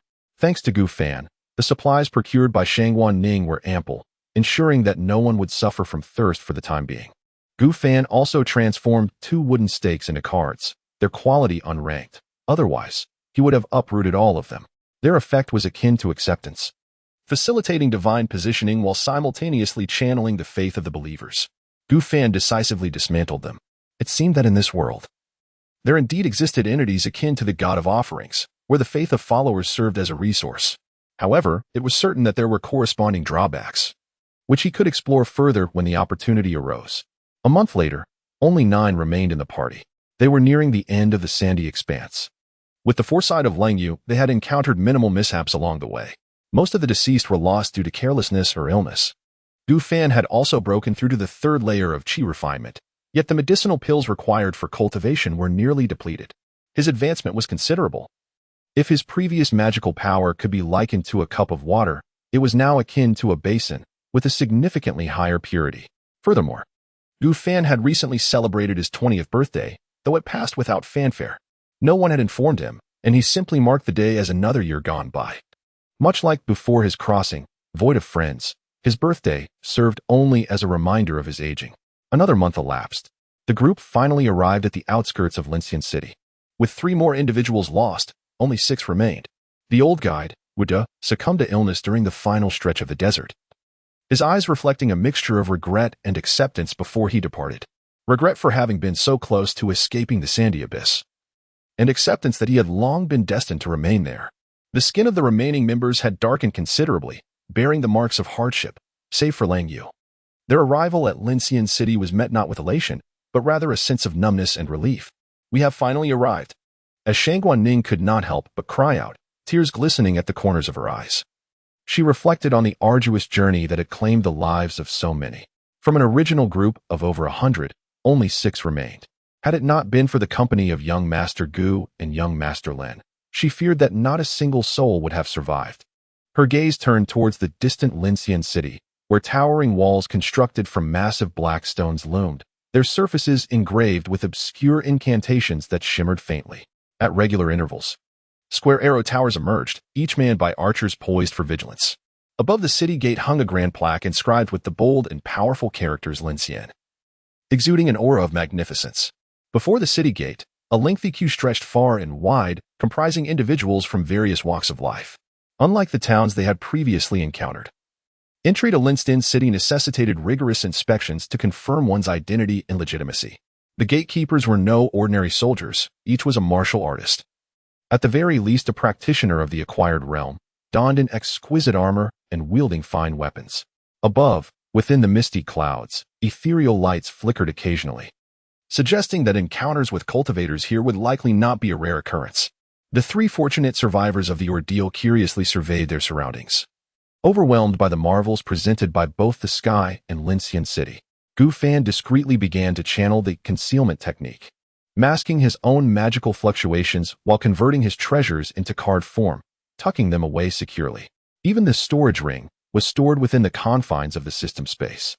Uncertain of the local attitude toward wanderers, he deemed it prudent to remain discreet. In the meantime, the creature known as Ling Yue had grown to the size of a basketball. Gu Fan had attempted to cardify it several times, and to his surprise, he succeeded just a few days prior. Perhaps it was due to the exceptional bond formed when he hatched it from its egg, resulting in a high initial affinity. In contrast, the thousand-skinned centipede seemed to have its affinity locked at a threshold, making any enhancement exceedingly difficult. Moonshadow Fog Beast, Ling Yue, Type, Companion, Quality, First Grade Excellent. Description: a peculiar creature resembling a cat, with a long lifespan and numerous special abilities. Capable of growing stronger with the elevation of its realm or awakening unique skills. It can absorb moonlight to enhance its power, typically reaching up to the 4th tier. Once it recognizes its master, this bond remains unalterable, impervious to brainwashing or manipulation. There exists a probability of awakening the substitute death ability. Its potential for growth surpasses that of the thousand-skinned centipede, and this is under normal circumstances. If nourished with miraculous feed, its future prospects are even more promising. Furthermore, the description indicated a low likelihood of betrayal, allowing for a secure nurturing process. Gu Fan was not keen on raising a creature that could later turn into a formidable foe requiring elimination. That would be an unwise investment. Subsequently, Shang Guanning joined the queue with her companions, distributing the promised rewards to the martial artists ahead of time, even multiplying the amount generously. In the days to come, they would find themselves free from worry regarding their sustenance, regardless of their future endeavors. After a lengthy wait, the sky began to darken before it was finally their turn. Shang Guanning commenced negotiations with the soldiers, producing a token bestowed upon her by her mother. The guard's eyes brightened instantly upon verifying the authenticity of the token. He allowed them passage with minimal scrutiny. Inside the city, a broad avenue unfolded before them, paved with smooth, pristine bluestone, suggesting it was regularly maintained. Flanking the street were numerous shops and stalls, each exhibiting a unique style, encompassing nearly every conceivable establishment. The layout was remarkably orderly, indicating careful planning. The passers-by were well-dressed, and even the beggars appeared relatively respectable. Though their garments were tattered, they bore no foul odor and seemed freshly washed. As Gu Fan observed his surroundings, he felt as though he were traversing an ancient city from a bygone era. After a few steps, Shang Guanning turned to the group with sincerity, stating, "Esteemed friends, I must now proceed to the Shangguan residence. The soldiers have kindly informed me of its location, and we may part ways here. I am grateful for your companionship along the way. For those willing to accompany me, I, Shang Guanning, assure you that while I have food to share, you shall not go hungry." Ultimately, two martial artists were swayed by her words and chose to follow her. Noticing that Gu Fan and Lin Yong showed no inclination to join her, she understood that they were extraordinary individuals and had no reason to accompany her. After bidding farewell to the remaining three, leaving her address, she departed with the two martial artists. The last remaining martial artist also took his leave, heading directly to an inn, seeking rest after such a taxing journey. Only Lin Yong and Gu Fan remained. Gu Fan spoke first. "I have matters to discuss with you. Shall we find a suitable place?" Lin Yong smiled slightly. "Certainly, Brother Gu, but let us not forget our agreement to enjoy a hearty drink together. Let us chat while we drink over there. Then let us go. I am quite curious about the local libations, and it is on you, Brother Gu." Lin Yong added with a playful tone, "Not a problem. Let us be on our way." Chapter 46. The Old Taoist arrives nightfall. In the city of Lincian. At the Peach Blossom Tavern, Gu Fan reserved a private room for a more intimate conversation. They had been drinking for approximately 2 hours, with wine jars filling the entire table. Lin Yong had succumbed to inebriation, snoring beside him with a wine jar cradled in his arms. Gu Fan's face bore a slight flush. Though his mind was somewhat clouded, he remained relatively lucid. Despite his aversion to alcohol, his tolerance had always been commendable, both before and after his transmigration. The matters under discussion with Lin Yong, of course, pertained to sects and cultivation. At the break of dawn, Lin Yong was to meet with an old Taoist. The likelihood of him being recruited into a certain sect was substantial. Gu Fan contemplated his own predicament. At his age, with a poor spiritual root, the prospect of joining a sect seemed exceedingly grim. His aspirations were modest. He sought merely a location abundant in spiritual energy where he could cultivate, farm, and refine elixirs, alone in the wilderness. Unless he could continuously hunt down other cultivators to acquire resources, the hope of establishing a foundation appeared nearly futile. The cultivation techniques were also a significant concern. Setting aside the potential hazards of the heavenly transformation dragon technique, the necessity of possessing a water spiritual root rendered it unattainable for him, even after the fusion. The probability of these conditions changing was slim, and the associated risks may not be alleviated. He found himself lacking in almost every regard. Additionally, he required a marketplace or similar venue for trade. He possessed a modest sum of spiritual stones, 64 low-grade stones, yet was uncertain about their purchasing power. Perhaps he could profit slightly through his fusion abilities. However, without a clear understanding of the status of loose cultivators in this region, he refrained from taking any hasty actions. Gu Fan had also inquired with the tavern attendant regarding information about immortals. He learned that every 5 years, a sect would come to hold a grand ceremony for ascension, selecting children with spiritual roots, typically aged between 3 and 8, to take back to their sects for cultivation. Both he and Lin Yong were well beyond that age limit. Furthermore, the local royal family also practiced cultivation and possessed a lineage of cultivation. Generally, the highest-ranking individual would inherit the throne. It seemed that a female emperor currently reigned. They appeared to also accept some loose cultivators. Gu Fan held little interest in this royal family, suspecting they were merely puppets of the sect. Should he choose to approach them, the restrictions and regulations would likely be numerous and constraining, and acquiring cultivation techniques would not be assured. He decided to await Lin Yong's report before making any decisions. Lin Yong had promised to probe and inquire about the circumstances of loose cultivators. As Gu Fan gazed out the window, he observed the nightscape, his dark, profound eyes reflecting the faint starlight, an eerie void akin to a monster lurking in the abyss, poised to consume the unwary. Ultimately, his resolve was clear. He would ascend by any means necessary. The following morning, Lin Yong awoke and set off directly to a Taoist temple in Linxian City to seek out the old Taoist. Gu Fan remained at the tavern, awaiting news while making various preparations.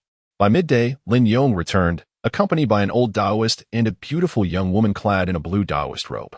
Gu Fan furrowed his brow slightly, feeling some discontent at Lin Yong's decision to bring company. Lin Yong, also known as Xiao Er, brought forth several fine wines and introduced to Gu Fan. Brother Gu, this is Zhang Dongyu, a Taoist from the Wanfa Dao sect, along with his granddaughter, Zhang Xiaoman. He is adept in divination and can discern the heavenly secrets and the destinies of individuals. Senior Zhang has foreseen your existence and has come specifically to meet you. Zhang Dongyu turned his gaze toward Gu Fan, clasping his hands in salute. Dear friend, my sudden visit may have caused some inconvenience, but rest assured, I harbor no ill intentions. I have merely divined that your fate is extraordinary, and you may achieve great things in the future. Hence, I sought to make your acquaintance. Gu Fan felt reluctant to say much, recognizing that the other's cultivation level was likely far superior to his own. He returned the gesture politely. No harm done. Senior Zhang, I have heard of you through Lin Yong. Are you intending to take him as your disciple now? Zhang Dongyu waved his hand dismissively. Not at all. I observed something unique in young Lin and left behind a legacy from an old friend, thus finding him a worthy disciple. I am a practitioner of fate. While my old friend was a swordsman, young Lin possesses an exceptional talent for the sword path, grasping tin sword intents at such a young age. He is destined to inherit my friend's true teachings, the Dian sword art. I am merely an outer sect steward, whereas my old friend was an inner sect golden core elder. Young Lin's future is undoubtedly promising. My granddaughter has reached an age where I can no longer instruct her. I was about to send her to the sect for cultivation. Perhaps it would be best if the three of you traveled together. Gu Fan hesitated before inquiring further. May I ask about your sect's stance toward loose cultivators? Zhang Dongyu replied. To join the Wanfa Dao sect, a loose cultivator requires a guarantor for recommendation. Otherwise, admission is not permitted. I can write a letter of endorsement for you. But one must also pass a test, either possessing strength far exceeding their peers or demonstrating exceptional aptitude, to start as a miscellaneous disciple. This entails engaging in tasks such as spirit herb cultivation, guarding, and mining spirit ore. Progression to the outer sect is possible only after passing the assessments. Gu Fan pondered privately. While the term seemed reasonable, the old Taoist enthusiasm was somewhat excessive. Nevertheless, given the circumstances, he felt compelled to accept.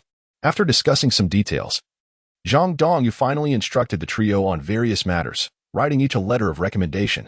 He also provided Lin Yong and Zhang Xiaoman with an additional token. Then bid farewell. I must remain to oversee this city, so I shall not accompany you. Xiaoman, be cautious and avoid trouble. Focus on your cultivation, or I won't be able to protect you. I understand, Grandpa. You need not worry. I will be careful, Zhang Xiaoman replied. Brother Lin, Taoist Gu, let us depart. Subsequently, Zhang Xiaoman produced a talisman, tossing it out the window. The talisman instantly transformed into a colossal paper crane, hovering in midair. Zhang Xiaoman stepped onto it and beckoned the two to join her. Watching the trio ascend into the sky, Zhang Dongyu's lips curled into a sinister smile. Lin Yong truly possesses a natural talent for the sword. That old ghost is about to gain a fortuitous opportunity. Once accomplished, it should bring considerable benefits to me.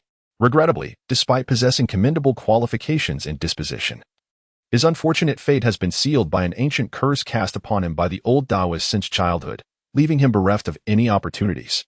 Gu Fan, an individual with a uniquely intricate destiny, presents a future that is entirely inscrutable. Initially, it was presumed that he was merely an ordinary cultivator drawn to Lin Yong, tasked with ensuring his safe arrival in Lingxian City. However, this assumption proves erroneous. Individuals bearing such extraordinary destinies are highly likely to be reincarnated great beings, warranting a concerted effort to form amiable relations. Provided he does not meet an untimely demise, he is likely to achieve remarkable accomplishments. In any case, with my remaining lifespan dwindling, there is little to fear. It is merely a casual move in a leisurely game. Had the individual not been of such a special fate, I would have likely dismissed him with ease and casually cast a curse. In a short span, he would have succumbed to an abrupt death. As for this cultivator named Gu Fan being a spy from another sect, that is an impossibility. At his age and level of cultivation, he cannot penetrate the core circles. Chapter 47. The test of spiritual roots. In the duel amidst the clouds, Gu Fan stood atop a paper crane, its wings fluttering incessantly, flanked by two companions as they gazed into the distance. The speed of their flight was not particularly swift, and the wind buffeted against their bodies.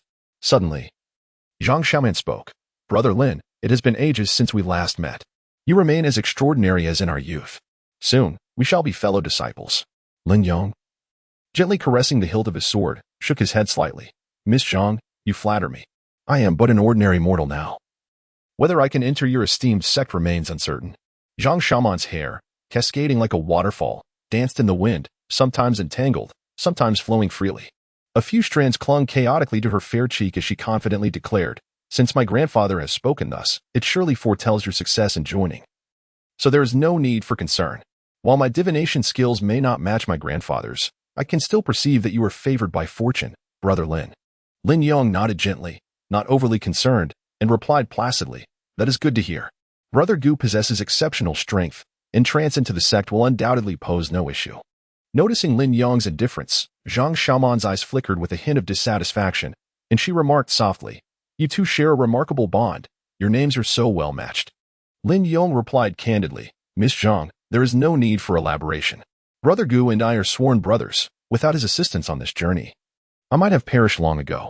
This kindness shall never be forgotten. After hearing this, Zhang Xiaoman fell silent, her cheeks puffing slightly like a hamster's. The Wanfadeo sect was not far from Lingxian City. After approximately 3 hours of flight on the paper crane, they neared their destination. Amidst the mountains, shrouded in mist, majestic halls stood tall upon the peaks, resembling a realm beyond the clouds. Occasionally, celestial cranes soared through the air, their calls harmonizing with the whispers of the pine breeze and the sound of flowing springs, while numerous disciples of the sect flew by on their spiritual tools. Zhang Xiaoman began to introduce the sect to her companions. Wanfadeo's sect ranks 6th among the great sects of the southern wilderness, boasting over 100 foundation establishment cultivators, 13 golden core masters, and 2 nascent soul ancestors in residence. Compared to other sects, only a few lineages stand out. Wanfadeo's sect encompasses nearly 100 distinct lineages of cultivation, such as formations, alchemy, talismans, techniques, fate, and swordsmanship, an arena of diverse schools of thought. Gu Fan gazed intently at the location of Wanfadeo's sect and inquired, May I ask, what paths do the two ancestors follow? And what about the Golden Core Masters? Surely, there must be a greater number of practitioners aligned with their respective lineages. Zhang Xiaoman responded, that is indeed the case. One of the ancestors specializes in painting, while the other practices alchemy. However, Brother Lin and I have already chosen our paths. I am a practitioner of fate, and Brother Lin is a swordsman, each under the guidance of Golden Core Masters. What about you, Brother Gu? Gu Fan replied nonchalantly. I suppose I should choose the agricultural path, as I was originally a humble farmer. By a stroke of serendipity, I embarked on the journey of cultivation. This was indeed his first choice. As for swordsmanship, with his aptitude, it was unlikely anyone would take him under their wing, relegating him to the role of cannon fodder. Such recklessness was ill-advised. It was wiser to cultivate his abilities through farming and fortifying himself over time. His current cultivation level still felt a touch too weak, alone in the world. He risked sudden demise at any moment. Zhang Xiaoman continued, it is not without merit. The agricultural sect also possesses Golden Core Masters. Although they may lack prowess in combat and dueling, they are not impoverished. Acquiring Foundation Establishment pills and advancing to the Foundation Establishment stage is relatively straightforward. Lin Yong, however, was somewhat taken aback. Oh, does Brother Gu not practice the sword path? Who are you? What brings you to the Wanfadezong? Suddenly, a group of patrolling disciples, riding on flying swords, approached with unfriendly expressions, beginning to interrogate them, subtly hinting at potential hostility. Zhang Xiaoman began to explain, producing letters and tokens. After the leader confirmed the identities of the three, he spoke. Very well, in that case, I shall guide you through the Great Formation to meet the Elder. In the testing spirit hall, Gu Fan and his companions were brought to this location. The walls and floor were crafted from a mysterious jade, subtly emanating a glow. And the air was infused with a delicate fragrance. At the center stood a smooth, black stone tablet, devoid of inscriptions, resembling a mirror. At the far end sat an elderly Taoist with white hair. He cast his gaze upon the three and slowly said, please present your letters for my perusal. Upon hearing this, Gu Fan and the others stepped forward, sequentially handing over their letters. The white-haired elder quickly scanned them, nodding in approval. Indeed, each bears Brother Zhang's unique seal that cannot be counterfeit. As per custom, let us first assess your spiritual roots. Simply place your hand on the testing spirit tablet for a moment. Very well, I shall go first. Lin Yong stepped forward and gently pressed his hand against the stone tablet. In a short while, golden and red hues illuminated the tablet. The elder's expression brightened, and he praised, excellent. A dual spiritual root of gold and fire, you have prospects for forming a core. That will suffice. Next, please. Zhang Xiaoman approached to test his spiritual roots, revealing two colors as well, green and blue. The elder's smile widened considerably. Wonderful. Another dual spiritual root, water and wood elements, destined for great achievements. Finally, it was Gu Fan's turn. He was already well aware of the quality of his spiritual roots and felt little concern. The testing spirit tablet suddenly shone with 4 colors, green, red, brown, and gold. The elder's demeanor toward Gu Fan noticeably cooled. For spiritual roots, establishing a foundation will be exceedingly challenging. Young Lin, shortly someone will escort you to Xianjin Peak for apprenticeship. Young Zhang, you too will have someone take you to Tianming Peak. Both of you possess unblemished backgrounds. Young Zhang, being a blood relative of the elder, will easily gain entry to the inner sect. As for you, Gu Fan, your spiritual roots are subpar. You must possess notable skills in areas such as alchemy, spirit herb cultivation, or combat prowess to commence as a common disciple. Very well. I choose combat. Gu Fan replied nonchalantly. However, someone will guide you shortly. With that, the white-haired elder produced a token, infused it with spiritual energy, and began to transmit a message. Soon, 3 Taoists flew to their location, each taking their respective charges away. As they departed, Lin Yong looked back at Gu Fan, clasping his fists. Brother Gu, if you have the time, I shall come to find you for some drinks and sword practice. Very well. Gu Fan replied, not paying it much mind. Their circles and ranks had diverged at this moment, and it seemed unlikely that Lin Yong would seek him out in the future. Upon the peak of Duel, Gu Fan was escorted to a stone arena. Nearby, several similar platforms were visible, where numerous cultivators engaged in sparring and wagers. Shortly thereafter, a Taoist clad in azure robes introduced a Taoist in white robes. The different colors of the Taoist garments signified various ranks. The white robe represented a servant. The blue robe denoted outer disciples. The purple robe indicated inner disciples. The black robe signified true disciples. and the elders adorned unique patterns. These robes were uniformly distributed by the sect, serving as a type of magical artifact, though wearing them was not mandatory. Nonetheless, most opted to don these garments as they were of commendable quality and free, thus conserving spirit stones that would otherwise be spent on attire. The blue-robed Taoist addressed Gu Fan, stating, "If you can withstand the assaults of this sixth-layer Qi refinement disciple for the duration of a single incense stick without dying, you shall be deemed successful. The use of magical artifacts, talismans, or medicinal pills is prohibited. You may only rely on your skills and spells and swordplay." He then offered the use of mundane weapons. The white-robed disciple waved his hand dismissively, indicating he required no weapon. Gu Fan requested an iron sword and inquired, "If by chance I were to inadvertently slay him, would that count as my victory?" The blue-robed Taoist paused, his expression one of astonishment, before responding, "That would indeed be acceptable." Content. Gu Fan unsheathed the iron sword and swung it a few times before sheathing it again, resting his hand upon the hilt. The white-robed disciple, noticing that this third-layer cultivator regarded him with such disdain, felt a surge of anger and taunted, "My friend, such arrogance. Even if you find yourself kneeling and begging for mercy later, I shall not spare you. You are unworthy." Gu Fan replied calmly, his tone resolute as if stating an undeniable truth. Possessing the four-season sword cannon and dragon's movement technique, he was confident that his opponent would have no opportunity to cast spells. At this distance, a single strike would suffice. Chapter 48. Instant Kill. Aoki's health preservation technique. Gu Fan stood face-to-face with the white-robed Taoist on the arena, approximately 10 zhang apart. The blue-robed Taoist retrieved an incense stick from his ring, enveloping it with his magical power, causing it to hover in midair. "Once this incense is ignited, you may commence," he declared. The white-robed Taoist held an air of disdain, raising his hand to form a spell seal. His opponent was merely a loose cultivator, while he himself was a noble disciple of the esteemed Wanfa Dao sect, a position coveted by countless loose cultivators. The techniques and spells he wielded were far beyond what any loose cultivator could aspire to. Moreover, he was at the 6th level of Qi refinement, while his adversary was only at the 3rd level. There was no possibility of defeat. In an instant, a flicker of flame ignited the incense. With a resonant clang, Gu Fan's body crackled with arcs of electricity as he drew his sword, vanishing from his original spot and transforming into a fleeting streak of light. The white-robed Taoist's pupils constricted suddenly. His heart raced as he realized his opponent was far too swift, making it impossible to target him with his spells. "Quick!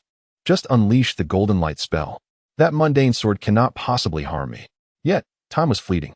A dazzling purple lightning bolt enveloped him, consuming his vision. With a piercing sound, the blade met flesh, echoing a sorrowful lament. Gu Fan reappeared behind the white-robed Taoist, droplets of blood trickling down the sword blade.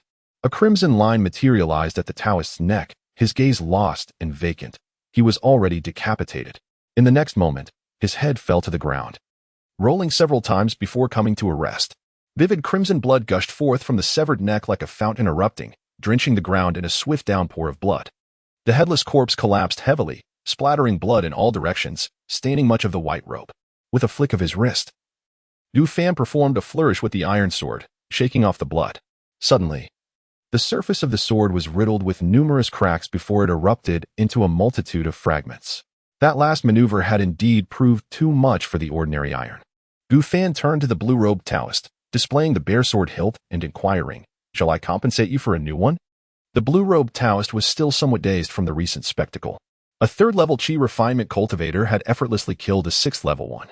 He questioned the reliability of his own vision. This loose cultivator, named Gu Fan, possessed swordsmanship and agility that seemed to belong to the 2nd tier of excellence. Was he truly just a loose cultivator? It appeared rather implausible that he was so formidable. After a brief moment, the blue-robed Taoist replied, "There is no need. Congratulations on becoming a disciple of the sect. Here are the entry resources and your identity token." With that, he handed Gu Fan a storage bag and a white token, explaining, "The storage bag has limited space for your valuable items. It already contains a mid-grade Dao robe, 5 low-grade spirit stones, and a map of the sect. Additionally, it includes 1 bottle each of spirit concentration pills for aiding cultivation, healing pills for recovering from injuries, and replenishing pills for restoring magical energy, all of mid-grade quality. The token requires you to drop your blood to recognize its master, and it will display your contribution points. You can use it at the Merit Hall or the Library Pavilion to exchange for magical artifacts, techniques, or elixirs. as a disciple of menial duties. The sect provides neither contribution points nor spirit stones annually, necessitating self-sufficiency through task completion for resource acquisition. You may peruse the task hall for suitable assignments. In addition, your token includes a gift of 10 contribution points, allowing you to freely select a second-tier or lower cultivation technique or spell from the library. Should you have further inquiries, do not hesitate to consult others, but exercise caution against deception. Nodding in understanding, Gufan utilized his magical power to create a small incision on his finger, allowing a few drops of blood to fall upon the token, establishing a unique connection. Instantly, the surface of the token revealed his visage and identity, as well as the 10 contribution points, which he could choose to conceal or display at will. At this moment, he could be considered a member of the sect, albeit one who was essentially left to fend for himself. With matters settled, Gufan gazed at the sect's map, deciding to first visit the library to select a suitable cultivation technique before exploring the agricultural tasks. Upon arriving at the task hall after selecting his technique from the library, Gufan was eager to examine the available assignments. Having taken the Qingmu Nourishing Technique, a perfect second-tier cultivation method, he emerged from the library after swearing a celestial oath to keep it confidential. Qingmu Nourishing Technique. Type: Cultivation Method. Quality: Perfect second tier. Description: Once cultivated, it automatically absorbs the surrounding spiritual energy, integrating it into the spiritual root to elevate one's realm. This technique requires one to possess a wood attribute spiritual root for practice, providing benefits for physical nourishment and longevity. This technique was rather popular, particularly among agricultural practitioners. Although it may lack versatility in other areas, diligent practice could extend one's lifespan by 5 to 6 years without much difficulty. It also facilitated the foundational establishment, albeit with a lesser quality of integration. For Gufan, this posed no concern, as his spiritual root and the preparatory foundational artifacts were rather subpar. Once he reached the 9th layer of Qi refinement, he planned to transition to this technique and endeavor to break through to the foundational stage. The Hall of Meritorious Deeds was bustling with individuals, predominantly menial disciples like himself, who were similarly resource deficient. A plethora of tasks awaited: slaying beasts, mining, guarding locations, nurturing spirit beasts, and gathering herbs. Before long, Gufan discovered his target: leasing spiritual fields. 410 contribution points. One could lease 5 acres of spiritual fields for a year, with the stipulation of surrendering half of the annual harvest to the sect in exchange for a return of certain contribution points. Should the yield prove inadequate, one might risk losing the privilege to continue leasing. While this arrangement contained its pitfalls, no better options presented themselves. Gufan decisively secured the lease on the spiritual fields, registered his identity, and spent 5 low-grade spirit stones to purchase some spiritual rice seeds. These seeds were easy to cultivate and would mature within 3 months, however. The yield was modest. Once harvested, he could expect to sell them for approximately 10 low-grade spirit stones. After accounting for the requisite half to be surrendered, he would merely earn some contribution points, making it a venture primarily suitable for novices. Gufan had indeed intended it as such. Located on a hillside, the spiritual fields he leased were sufficiently enriched with spiritual energy, and a few fellow menial disciples engaged in agriculture resided nearby. Soon enough, Gufan located the plot he had rented. A quaint wooden cabin sat amidst a stretch of untamed land, awaiting cultivation and renewal. To Gufan's pleasant surprise, his rented plot also boasted a small pond, where fish and shrimp gracefully swam. He murmured softly to himself, "I suppose I shall be here for quite some time." As twilight descended, Gufan resolved to tidy the cabin first, intending to begin the arduous task of clearing the land and sowing these spiritual rice seeds the following day. Though modest in size, the cabin was well equipped, containing all the necessary furnishings. A simple cleaning would suffice for him to settle in. After completing the chores, Gufan summoned Lang Yu. Miao Lang Yu rubbed affectionately against Gufan's leg, reminiscent of a lonely puppy yearning for its master after a long separation. Gufan affectionately patted Lang Yu's head, saying, "All right, I will try to let you out more often." The night passed without incident. On the following day, as dawn broke, a soft knock echoed from the door. Chapter 49. Agricultural Development. It must be a visit from a nearby farmer. Gufan thought as he approached the door and pulled it open. Standing outside was a stout man clad in a white robe, appearing to be in his 50s, holding a melon in his hand. "Greetings, fellow cultivator. I am Su Ho, a humble servant disciple. The spiritual field is to your left. I thought I would come by for a visit." This melon is grown by my own hand. I offer it to you for a taste. Gu Fan accepted the spiritual melon with a gentle smile. I am Gu Fan. Thank you, fellow Taoist Su. As a newcomer, I am unaware of the local customs, and I would appreciate your guidance. Su-ho beamed with a simple smile, revealing his white teeth. You flatter me, fellow Taoist Gu. We are all servant disciples here, and the rules are not particularly stringent. As long as we submit sufficient crops each year, that is all that matters. Unlike the scattered cultivators at the foot of the mountain, who are burdened with an 80% tax on their harvest, not to mention their contributions. However, not all servant disciples are easy to get along with. Many have powerful connections. Your neighbors to the right are a married couple. They tend to be a bit cold, but otherwise, they are generally agreeable and do not enjoy being disturbed. As Su-ho spoke at length, Gu Fan quietly noted the points of caution. He remained somewhat skeptical, for despite Su's seemingly honest and warm demeanor, it could merely be a facade. Well then, fellow Taoist Gu, I shall take my leave. Should you have any questions regarding spiritual cultivation, do not hesitate to ask me. Certainly, Gu Fan nodded. Watching Su-ho depart, he contemplated his future plans, clearing land, cultivating crops, and perhaps raising spiritual fish in a small pond.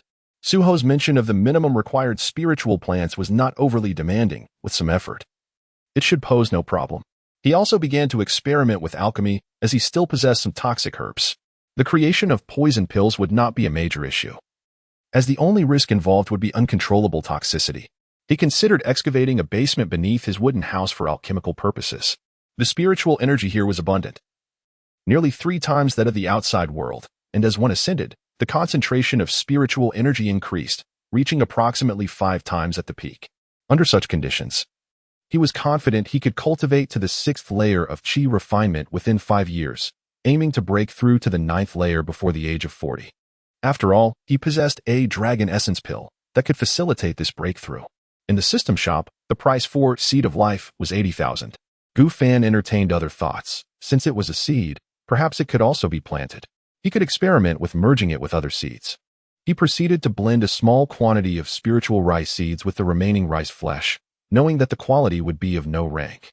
The effects would be similar, aiding in cultivation and slightly enhancing both his magical power and physique. Next, Gu Fan arrived at his spiritual field and summoned 5 earth elementals to clear the land. He then took a stroll nearby to observe what other cultivators were planting, so as to make his own plans. It appeared that most were not cultivating a single crop, but rather 5 or 6 varieties. Aside from directly consumable crops, the majority were medicinal herbs. Upon inquiry, Gu Fan learned that these were primarily materials for crafting spiritual essence pills. The elixirs that facilitate cultivation and breakthroughs have consistently maintained their lofty prices, and the herbs necessary for their refinement are no exception. However, Gu Fan remained grounded, focusing first on cultivating the most fundamental crops. After all, he had never engaged in such activities before. The original owner's memories contained ample information regarding farming, while the remaining knowledge could only be gleaned from the texts left by Li Tianming. Gu Fan could not guarantee his own success in cultivation. With the diligent assistance of the earth element, the barren land was swiftly transformed into well-tilled fields. Following the instructions in the texts and some insights from Su-ho, Gu Fan planted all the spiritual rice seeds. The blended varieties were sown in a specific area to avoid confusion. From that point, he merely needed to ensure proper watering and pest control. Occasionally, small spirit insects would appear to devour the crops. Their shells were as hard as iron, and they were quite agile, necessitating the use of specialized spells for extermination. Generally, farmers would seek the help of cultivators to deal with these spirit insects. Gu Fan felt that as long as the fog of Langyu did not affect the crops, eliminating a few spirit insects would not pose a significant issue. If necessary, he could utilize the 4 Seasons Sword Classic to eradicate them. The technique Rainwater, 1,000 threads moistening things proved effective against most smaller targets. Perhaps he could even eliminate pests for a bit of spiritual currency. In the days that followed, Gu Fan adhered to a steady routine. 2 months later, his spiritual fields yielded a lush growth of spiritual rice, presenting a verdant expanse. Under the blazing sun, the rice ears swayed gently in the breeze, exuding a faint fragrance. Simultaneously, one plot of rice exhibited taller stalks, with a subtle hint of crimson. The small pond had become home to an abundance of spirit fish, both large and small. Lungyu occasionally playfully pawed at the fish. In the open space, Gu Fan moved with an ethereal grace, sweat streaming down his brow as he wielded the black dust sword, the gusts of sword energy howling around him. During this time, he had spent his nights refining elixirs and his days practicing the four-season sword classic and dragon soaring body technique, achieving considerable progress. Mastery was merely a matter of time. The Calm Heart and Pure Chi Sutra also advanced to a higher level under the System S operation. Gu Fan's magical power became increasingly refined, and if this continued, he might even accelerate his breakthrough to the 9th layer of Chi refinement. Daoist Gu, your swordsmanship is truly extraordinary, far surpassing my daughter's, remarked Su Ho. Approaching with 3 large spiritual melons in hand, Gu Fan sheathed the black dust sword, wiped the sweat from his forehead, and inquired, Daoist Su, are you troubled by spirit insects again? Su Ho nodded gravely, smiling as he replied, indeed, Daoist Gu, I wish to borrow your spiritual pet for a moment. These 3 spiritual melons shall serve as compensation. Very well. Gu Fan accepted the spiritual melons and sent Lang Yu, who had been frolicking in the pond, to accompany Su Ho. As he had anticipated, Lang Yu's fogging ability made it exceptionally adept at catching spirit insects. Once captured, it showed no picky appetite, consuming them as sustenance, which proved quite nourishing. Generally, hiring a cultivator to exterminate pests would cost at least 4 or 5 inferior spiritual stones. In contrast, Lang Yu required only 3 inferior spiritual stones and could directly offset the cost with usable spiritual plants. Gu Fan was not concerned about any mishaps with Lang Yu, as it was far more capable of protecting itself than he was. Su Ho gifted a first-grade spiritual melon, each worth at least a low-grade spirit stone in the market, which posed no issue whatsoever. After all, consuming such spiritual plants is beneficial for cultivation and various other aspects. The spiritual plants earned by Lang Yu were primarily consumed by the 2 of them. Any surplus could be carted, alleviating concerns about spoilage. Some were directly exchanged for spirit stones. The 6 spirit stones earned over 2 months were entirely spent on first-grade fish fry and feed. Everything was progressing positively. His relationship with Su Ho had improved significantly, and they often engaged in casual conversations. Su Ho had a daughter, an outer sect disciple with 3 spiritual roots, who practiced the sword path. Almost all his annual earnings were devoted to her cultivation. He was reluctant to consume the spiritual plants he cultivated, hoping to witness his daughter establish her foundation within his lifetime. Gu Fan also gleaned considerable insights through him. For instance, certain mountain peaks periodically hosted lectures on cultivation, talisman drawing, formation arranging, and farming. Most required contribution points for attendance, although some were free. Gu Fan had attended a few of the complimentary sessions, gaining some knowledge. After all, he had never had a master. The only one who had imparted knowledge to him was Lin Yong. Since their last encounter, he had not seen Lin Yong nor heard any news. However, the other circumstances were of little concern to him. Gu Fan gazed at his spiritual field and raised his hand to form a seal. The little cloud and rain technique summoned a gentle rain from above, nourishing the crops in this area. Gu Fan contemplated whether the seeds and fruits obtained from the fused spiritual plants could be further merged upon harvest.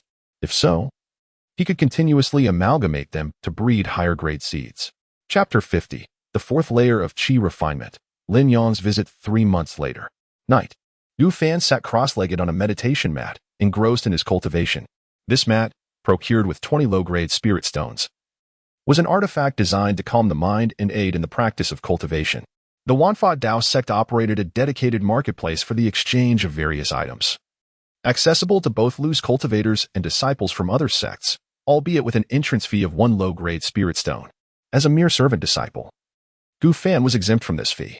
2 months prior, he had successfully harvested his spirit rice, yielding over 500 pounds of spirit grains. At the market rate, 1 low-grade spirit stone could purchase 50 pounds. He decided to keep the entire harvest for himself, both for sustenance and to pay his taxes, while the husks could be utilized to feed fish. As anticipated, the spirit rice he cultivated had improved in quality, enhancing its efficacy by approximately 60%. Furthermore, upon maturation, it could undergo a second fusion, resulting in the acquisition of first-tier spirit rice seeds. The cost of purchasing first-tier spirit rice seeds with spirit stones was exorbitant, exceeding 10 times that of the unranked variety. In addition to spirit rice, he had also sown 3 other types of first-tier medicinal herbs: 7-star grass, jade essence mushroom, and purple spirit flower, all essential for the concoction of spirit essence pills. The growth period for first-tier spirit plants was significantly longer, requiring at least 6 months. Cold Moon often ventured out to assist in pest control, earning a bit of spirit plants and spirit stones. After purchasing the meditation mat, he spent an additional 50 low-grade spirit stones to acquire the formula for spirit essence pills. Presently, he had 24 low-grade spirit stones remaining. The exchange rate between low-grade and mid-grade spirit stones was 1,000, and most were reluctant to make such exchanges. Realistically, he would likely need to add another 100 or 80 low-grade stones to facilitate a trade. Gu Fan aspired to acquire first-tier alchemy skills, which would significantly enhance his chances of successfully refining spirit essence pills. However, even the most affordable first-tier alchemy technique cost over 200 low-grade spirit stones. He was left with a quarter of a mid-grade spirit stone, which he utilized to purchase a reasonably good first-tier alchemy skill. True Fire Alchemy Technique, Type, Skill, Quality, First-tier Perfect, Description, an exceptional alchemy technique encompassing skills in fire control, medicinal fusion, and pill formation. During the refining process, it consumes mana to generate true fire for alchemy, greatly increasing the success rate of first-tier pills. Although his spirit stones were somewhat depleted, he possessed several artifacts that could be sold. First-tier artifacts could be acquired for as little as 10 low-grade spirit stones, while more expensive ones might cost several hundred. Among his possessions, he had a fan, a jade flute, and a Buddhist dust, which could collectively fetch over 100 spirit stones. Wealth, skills, companions, and territory. The primacy of wealth is not without reason. Without funds, how could one aspire to immortality? After a considerable time, Gu Fan exhaled deeply, a glimmer of light flashing in his eyes as he began to stabilize the abundant mana within him. He had made significant progress towards breaking through to the fourth layer of Qi refinement. However, he was out of the medicinal pills that assisted in cultivation. The purchase of the meditation mat was intended to facilitate his seclusion and aid in breaking through his current realm, while daily cultivation required no extra effort. Achieving a breakthrough still necessitated his own control. After acclimatizing to the changes of the fourth layer of Qi refinement, he felt a renewed sense of purpose. Gu Fan left the basement and returned to the wooden cabin, pushing the door open and stepping outside. At this moment, dawn had begun to break, and the cold moon lay by the pond, its round eyes half closed.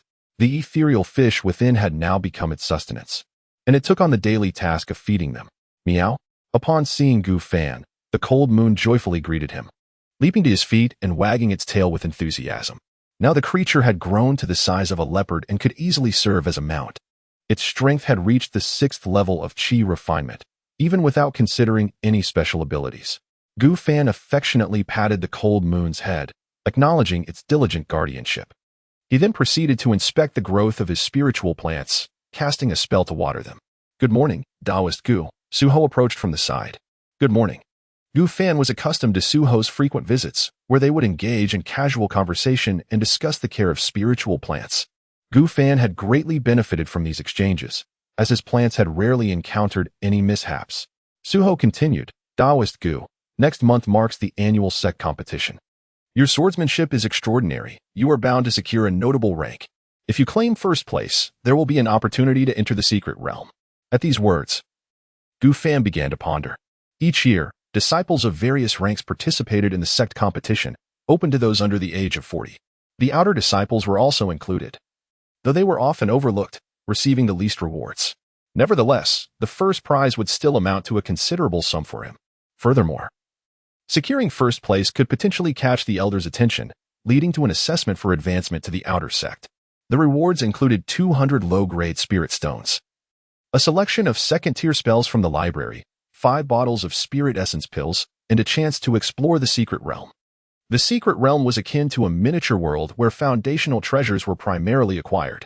Almost all secret realms were tightly controlled by major sects, leaving little chance for loose cultivators to enter. Gu Fan was aware that the market price for foundational treasures started at 10 medium-grade spirit stones, nearly equivalent to the cost of a foundational pill, and they were often scarce. Typically, disciples of the sect opted to venture into secret realms to obtain such treasures, though this approach bore a high mortality rate. Yet, he felt no urgency, for he currently possessed 3 foundational treasures. Gu Fan shook his head. As a mere 4th-level Qi refinement practitioner, it would be difficult for me to achieve any notable rank, and I fear I would only bring embarrassment upon myself. Suho countered, "No, Taoist Gu, you still have a significant chance. This year, the strongest cultivators are only at the 6th level of Qi refinement. I have heard that when you first entered the sect, you swiftly defeated a 6th-level practitioner with an ordinary sword. Moreover, you have established good relations with 2 inner disciples. Here among the agricultural cultivators, no one dares to provoke you. Gu Fan furrowed his brow, realizing he seemed to have garnered quite a reputation. He had initially hesitated, contemplating whether to abstain from participation to conceal himself and maintain a lower profile. However, given the situation, he felt there was no further need for indecision. He resolved to aim for first place. The Four Seasons Sword Classic and Dragon's Dance technique had both reached a significant level of mastery, and the pure heart and clear Qi art was nearing perfection. With the 6th level of Qi refinement, there was truly nothing to fear. Coincidentally, while searching for martial arts techniques, he encountered a 2nd-tier secret art capable of soul-searching. He was quite pleased with this discovery. Techniques of the 3rd tier and above possess what is referred to as intention, which cannot be conveyed through mere words. This intention is stored within jade slips or other containers, functioning as consumables. After engaging in a brief conversation with Su Ho, Gu Fan politely took his leave to procure supplies from the market. He intended to sell any unnecessary magical artifacts and exchange them for a magic sword to nourish the Black Dust Sword. As the night descended like ink, Gu Fan returned from the market after completing his transactions involving magical artifacts, only to find a familiar figure standing before his door. The individual, clad in a purple Taoist robe, was locked in a standoff with the cold moon at the entrance. Sensing someone's approach, he promptly turned around, his eyes filled with joy, exclaiming, "Brother Gu, it has been a long time." The newcomer was none other than Lin Yong. Chapter 51. The 5th Level of Qi Refinement. The sect competition. Long time no see, Taoist Lin. Gu Fan greeted with a polite bow. A brief silence ensued between the two. Soon, Gu Fan broke the quiet. "Since you're here, let us enjoy a cup of tea." With that, he produced a set of tables and chairs, arranging tea and spiritual fruits. Wisps of white mist curled up into the night, as they sat opposite each other under the moonlight. Gu Fan noticed that Lin Yong had already reached the 3rd level of Qi refinement, his aura remarkably pure, radiating a sharpness akin to a divine sword unsheathed. He was not far from the 4th level, and soon Gu Fan would find himself overtaken. Lin Yong gently lifted his teacup and took a delicate sip. "Brother Gu, I have been immersed in cultivation these past days. My master, the esteemed Qi Fengzhenren, has been laying a solid foundation for me and imparting techniques, as well as teachings on swordsmanship and weapon forging. It was only during my master's recent retreat that I could leave Xinjian Peak. Among cultivators, after establishing their foundation, they could adopt a Taoist title as a form of address." Gu Fan nodded slightly, savoring the spiritual tea. "That is commendable, and your path will surely unfold smoothly, with achievements surpassing mine. However, why pursue the path of weapon forging?" Lin Yong set down his teacup and began to explain, "Brother Gu, this relates to the technique I am learning, the Dian sword art. This method is a top-tier 4th-grade technique, capable of being cultivated to the Yuanying stage, emphasizing a clear sword heart and embodying the sword itself. In advanced stages, one need not rely on external tools, for one's own self becomes the mightiest sword. My master has guided me in weapon forging to apply its principles in forging my own essence. Besides, I do have a fondness for crafting fine swords, so it is not entirely tedious." The more Gu Fan listened, the more he sensed an unsettling resemblance between this technique and the Tianyin transformation dragon art. One aims to transform into a dragon, while the other seeks to become a sword. It seemed plausible that both were merely methods to cultivate livestock for higher beings, to be fattened and then slaughtered. Lin Yong's master likely harbored ulterior motives. Yet, Gu Fan had no intention of offering warnings or hindrances. After all, the other party was a golden core cultivator, capable of extinguishing his life with a mere flick of a finger. If Lin Yong were to meet his demise, then so be it. No one was beyond mortality. The old Taoist named Zhang Dongyu was probably an ally, perhaps a source of some benefit. Gu Fan understood that the so-called fortuitous encounters in this world were mostly bait, intended to lure the unwary. Lin Yong was likely just another hapless fish ensnared. As Lin Yong spoke, he produced a sword box from the ring on his finger and placed it on the table. "Brother Gu, this is the first magic sword I forged, named Purple Lightning, a superior grade of the 1st tier, and I wish to present it to you. Please do not decline. You are likely to participate in the sect competition, and it would be wise to keep your original magic sword concealed. Please use this one instead." Very well. Gu Fan accepted the sword box without hesitation. Although Lin Yong did not specify the sword, Gu Fan understood that he referred to the Black Dust Sword. It seemed Lin Yong had recognized the sword's exceptional nature. Gu Fan began to reflect upon himself. He had grown too complacent during this time, and his vigilance had indeed waned. This was not a favorable situation. Lin Yong continued. Moreover, the four-season sword classic that I imparted to Brother Gu has also achieved meaning under our Master's guidance, now reaching the pinnacle of the 4th tier. In the future, should I attain the state of return to truth, I shall share a portion of this meaning with you to complete it. Gu Fan pondered silently. Realizing that this so-called meaning must indeed be derived from cultivating a technique to the state of return to truth. The incomplete technique, it seems, could never reach such heights. Yet, Lin Yong's generosity towards himself felt somewhat excessive and left him perplexed. Gu Fan drained his cup of tea and spoke. Taoist Lin, you owe me nothing. Lin Yong fell into silence, strands of hair gently swaying in the breeze, his handsome visage sharply defined in the moonlight, resembling a jade crown. With his lips slightly pressed together, after a long pause, as the tea in the cup grew cold, he finally said, Brother Gu, I ask for nothing. I merely consider you a friend. From the moment I met you, I knew we were kindred spirits. I, Lin Yong, am not ordinary, and you, Gu Fan, are not mundane. If I were to perish, it would suffice if you remember me with incense. Gu Fan's gaze lowered. And this time it was he who fell into silence, as it appeared Lin Yong had come to a realization of sorts. After a considerable interval, he responded, all right. Lin Yong's lips curled into a smile as he produced a jar of wine, exclaiming, well then, since we rarely reunite, let us indulge a little. This jar of spirit wine was set aside especially for this occasion. With that, he grasped the jar's mouth, his fingers delicate and elongated, their joints distinct, glimmering softly in the moonlight. As the seal was broken, a rich and fragrant aroma of wine wafted through the air, spreading freely across the night sky. From just the scent, Gu Fan sensed the extraordinary quality of this wine, recognizing its benefits for cultivation. Lin Yong then retrieved 2 large bowls, filling them with wine, placing one before Gu Fan while lifting the other for himself. Brother Gu, cheers. The crisp sound of their bowls colliding echoed in the night. The wine was potent, yet exquisite. After just one bowl, Gu Fan felt invigorated, as though it equated to a month's worth of cultivation. As they enjoyed the wine, the two quickly finished the entire jar. Lin Yong's complexion flushed, and after they practiced swordsmanship together for a while, he expressed his astonishment at Gu Fan's progress. Candidly stating, Brother Gu, if you were to practice swordsmanship, you would undoubtedly surpass me. As the night grew late, Lin Yong took his leave, bidding farewell with take care. Gu Fan watched his departing figure, an inexplicable sense of melancholy washing over him. He had never truly regarded Lin Yong as a friend. However, this fleeting sadness dissipated almost instantly. Gu Fan promptly returned to his residence, meditating to refine the medicinal properties of the spirit wine, feeling his internal energy surge rapidly. He even sensed that he might break through to the 5th layer of Qi refinement before the sect's grand competition. A month later, on a clear morning, Gu Fan donned a white Taoist robe, stepped outside, and executed the Dragon S dance technique, soaring through the air towards the battle peak to participate in the sect's grand competition. He had no intention of utilizing the garments and sword obtained from beneath the heavenly lake. The presence of second-tier artifacts on him would be too conspicuous, drawing undue attention and the envy that comes with possessing treasures.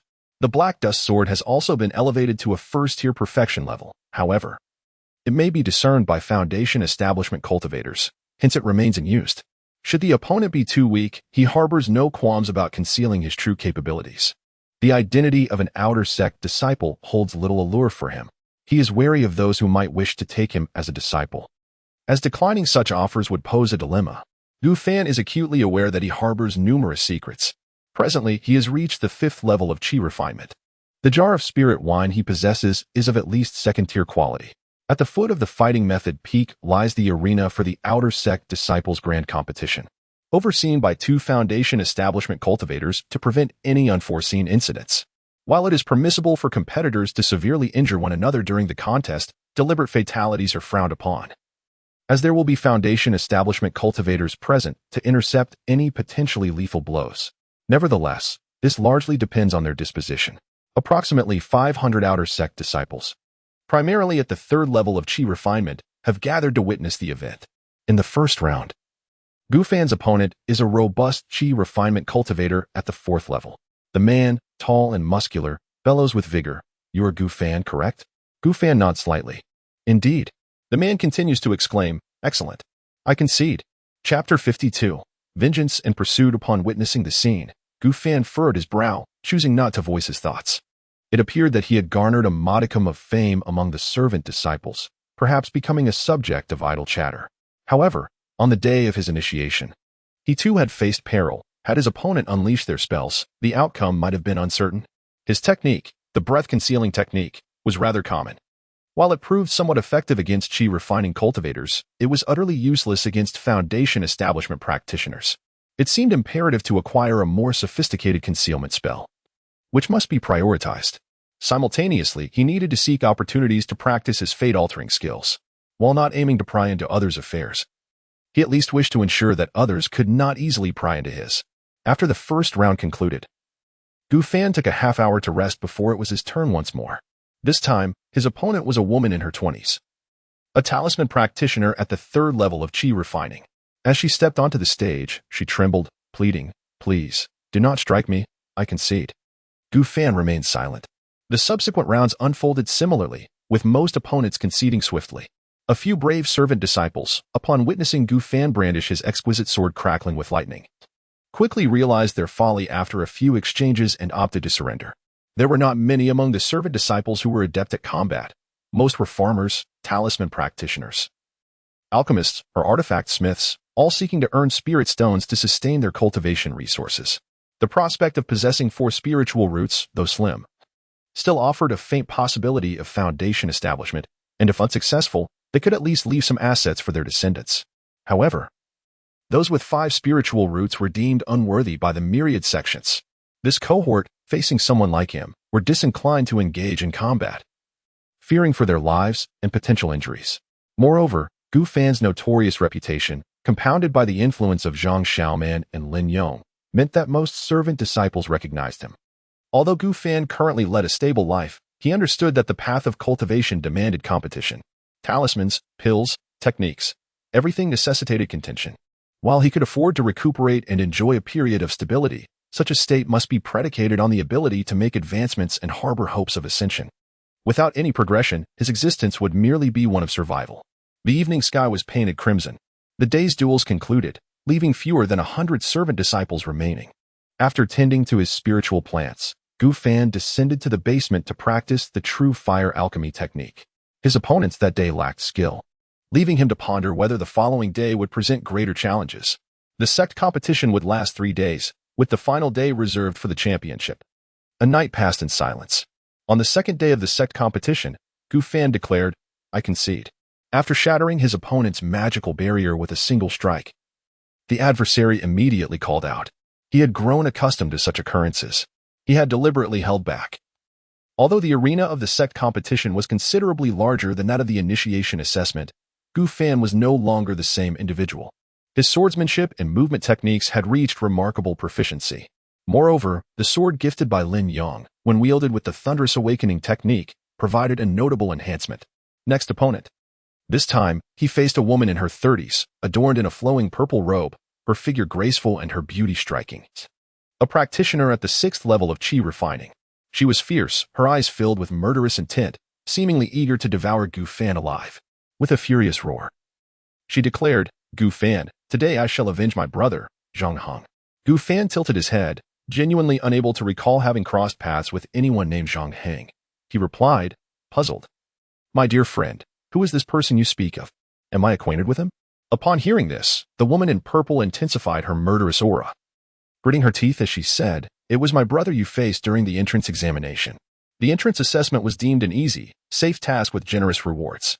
Yet, unexpectedly, Gu Fan had seized the opportunity to strike down her brother while he was off guard. From that day forth, she dedicated herself to rigorous training in magic, solely to avenge her sibling. Gu Fan, who had chosen the path of a farmer and devoted himself to tilling the land, was certainly no match for her. Gu Fan responded nonchalantly, "I see. I truly apologize. Had you not informed me, I would have remained unaware of who he was. By the way, are there any other cultivators in your family?" The woman in purple, her murderous intent palpable, nearly bit her tongue in rage as she enunciated each word. "There are none. I have been inseparable from my brother since childhood. Even if I cannot kill you today, I shall render you powerless." Gu Fan shook his head dismissively, unconcerned, as he prepared to engage in combat and swiftly eliminate her. Having observed the situation the previous day, Gu Fan discerned that the two foundation-building cultivators were generally reluctant to act unless offered sufficient benefits. It was evident they had not received any such perks, reinforcing Gu Fan's confidence that there would be no hindrance in his pursuit of her demise. In the realm of cultivation, it was understood that eliminating one person often necessitated the extermination of their entire family to prevent future retribution. Gu Fan had no interest in leaving himself vulnerable to potential threats, no matter how minuscule they may be. It was time to adopt a more serious approach. He had not yet exerted his full strength against the preceding cultivators. Taking lives yielded no tangible rewards, as the belongings and corpses of the deceased would be reclaimed by the sect. He had no desire to foster enmity, yet since animosity had already been established, he felt unencumbered by such considerations. The duel commenced. The woman in purple wore a solemn expression, hastily retrieving over a dozen talismans from her storage pouch. She aimed to envelop herself in a multitude of magical shields to defend against Gu Fan's sword. If she could successfully cast the second-tier spell she had painstakingly practiced, she would be filled with confidence. Suddenly, a flash of purple lightning erupted on the arena. The woman's hand, clutching the talismans, was abruptly severed amidst a spray of warm blood and stained talismans before she could activate them, leaving her utterly unprepared. Within the arena, Gu Fan's extraordinary speed provided him with a significant advantage, especially under circumstances where defensive spells and shields could not be preemptively cast. Moreover, there were scarcely any first-tier magical artifacts capable of providing automatic protection. The robes themselves often had exploitable gaps that one could evade. The woman in purple barely managed to utter a single word. In an instant, Gu Fan deftly flicked his wrist, driving the purple lightning sword into the temple of the woman clad in purple, piercing deep into her brain. A gruesome eruption of red and white ensued. The blade crackled with arcs of electricity, and in that fateful moment, her mind succumbed to a numbing void, rendering her incapable of thought. However, she would no longer need to think. With a swift motion, Gu Fan exerted a slight force, severing half of her head, along with blood and various tissues, which gruesomely splattered onto the ground. Gu Fan's expression remained impassive as he leaped down from the arena, awaiting his next opponent. This horrifying scene left the other participants in stunned silence, provoking thoughts of their own survival should they face Gu Fan. Consequently, the speed at which Gu Fan's subsequent opponents surrendered increased dramatically. Some relinquished before even stepping onto the stage, while others turned and fled, unable to meet his gaze. Thus, the second day passed, leaving only 8 remaining disciples. That night, upon returning to the vicinity of his rented spirit field, Gu Fan suddenly halted and called out, "Come forth. I know you have been following me all this way.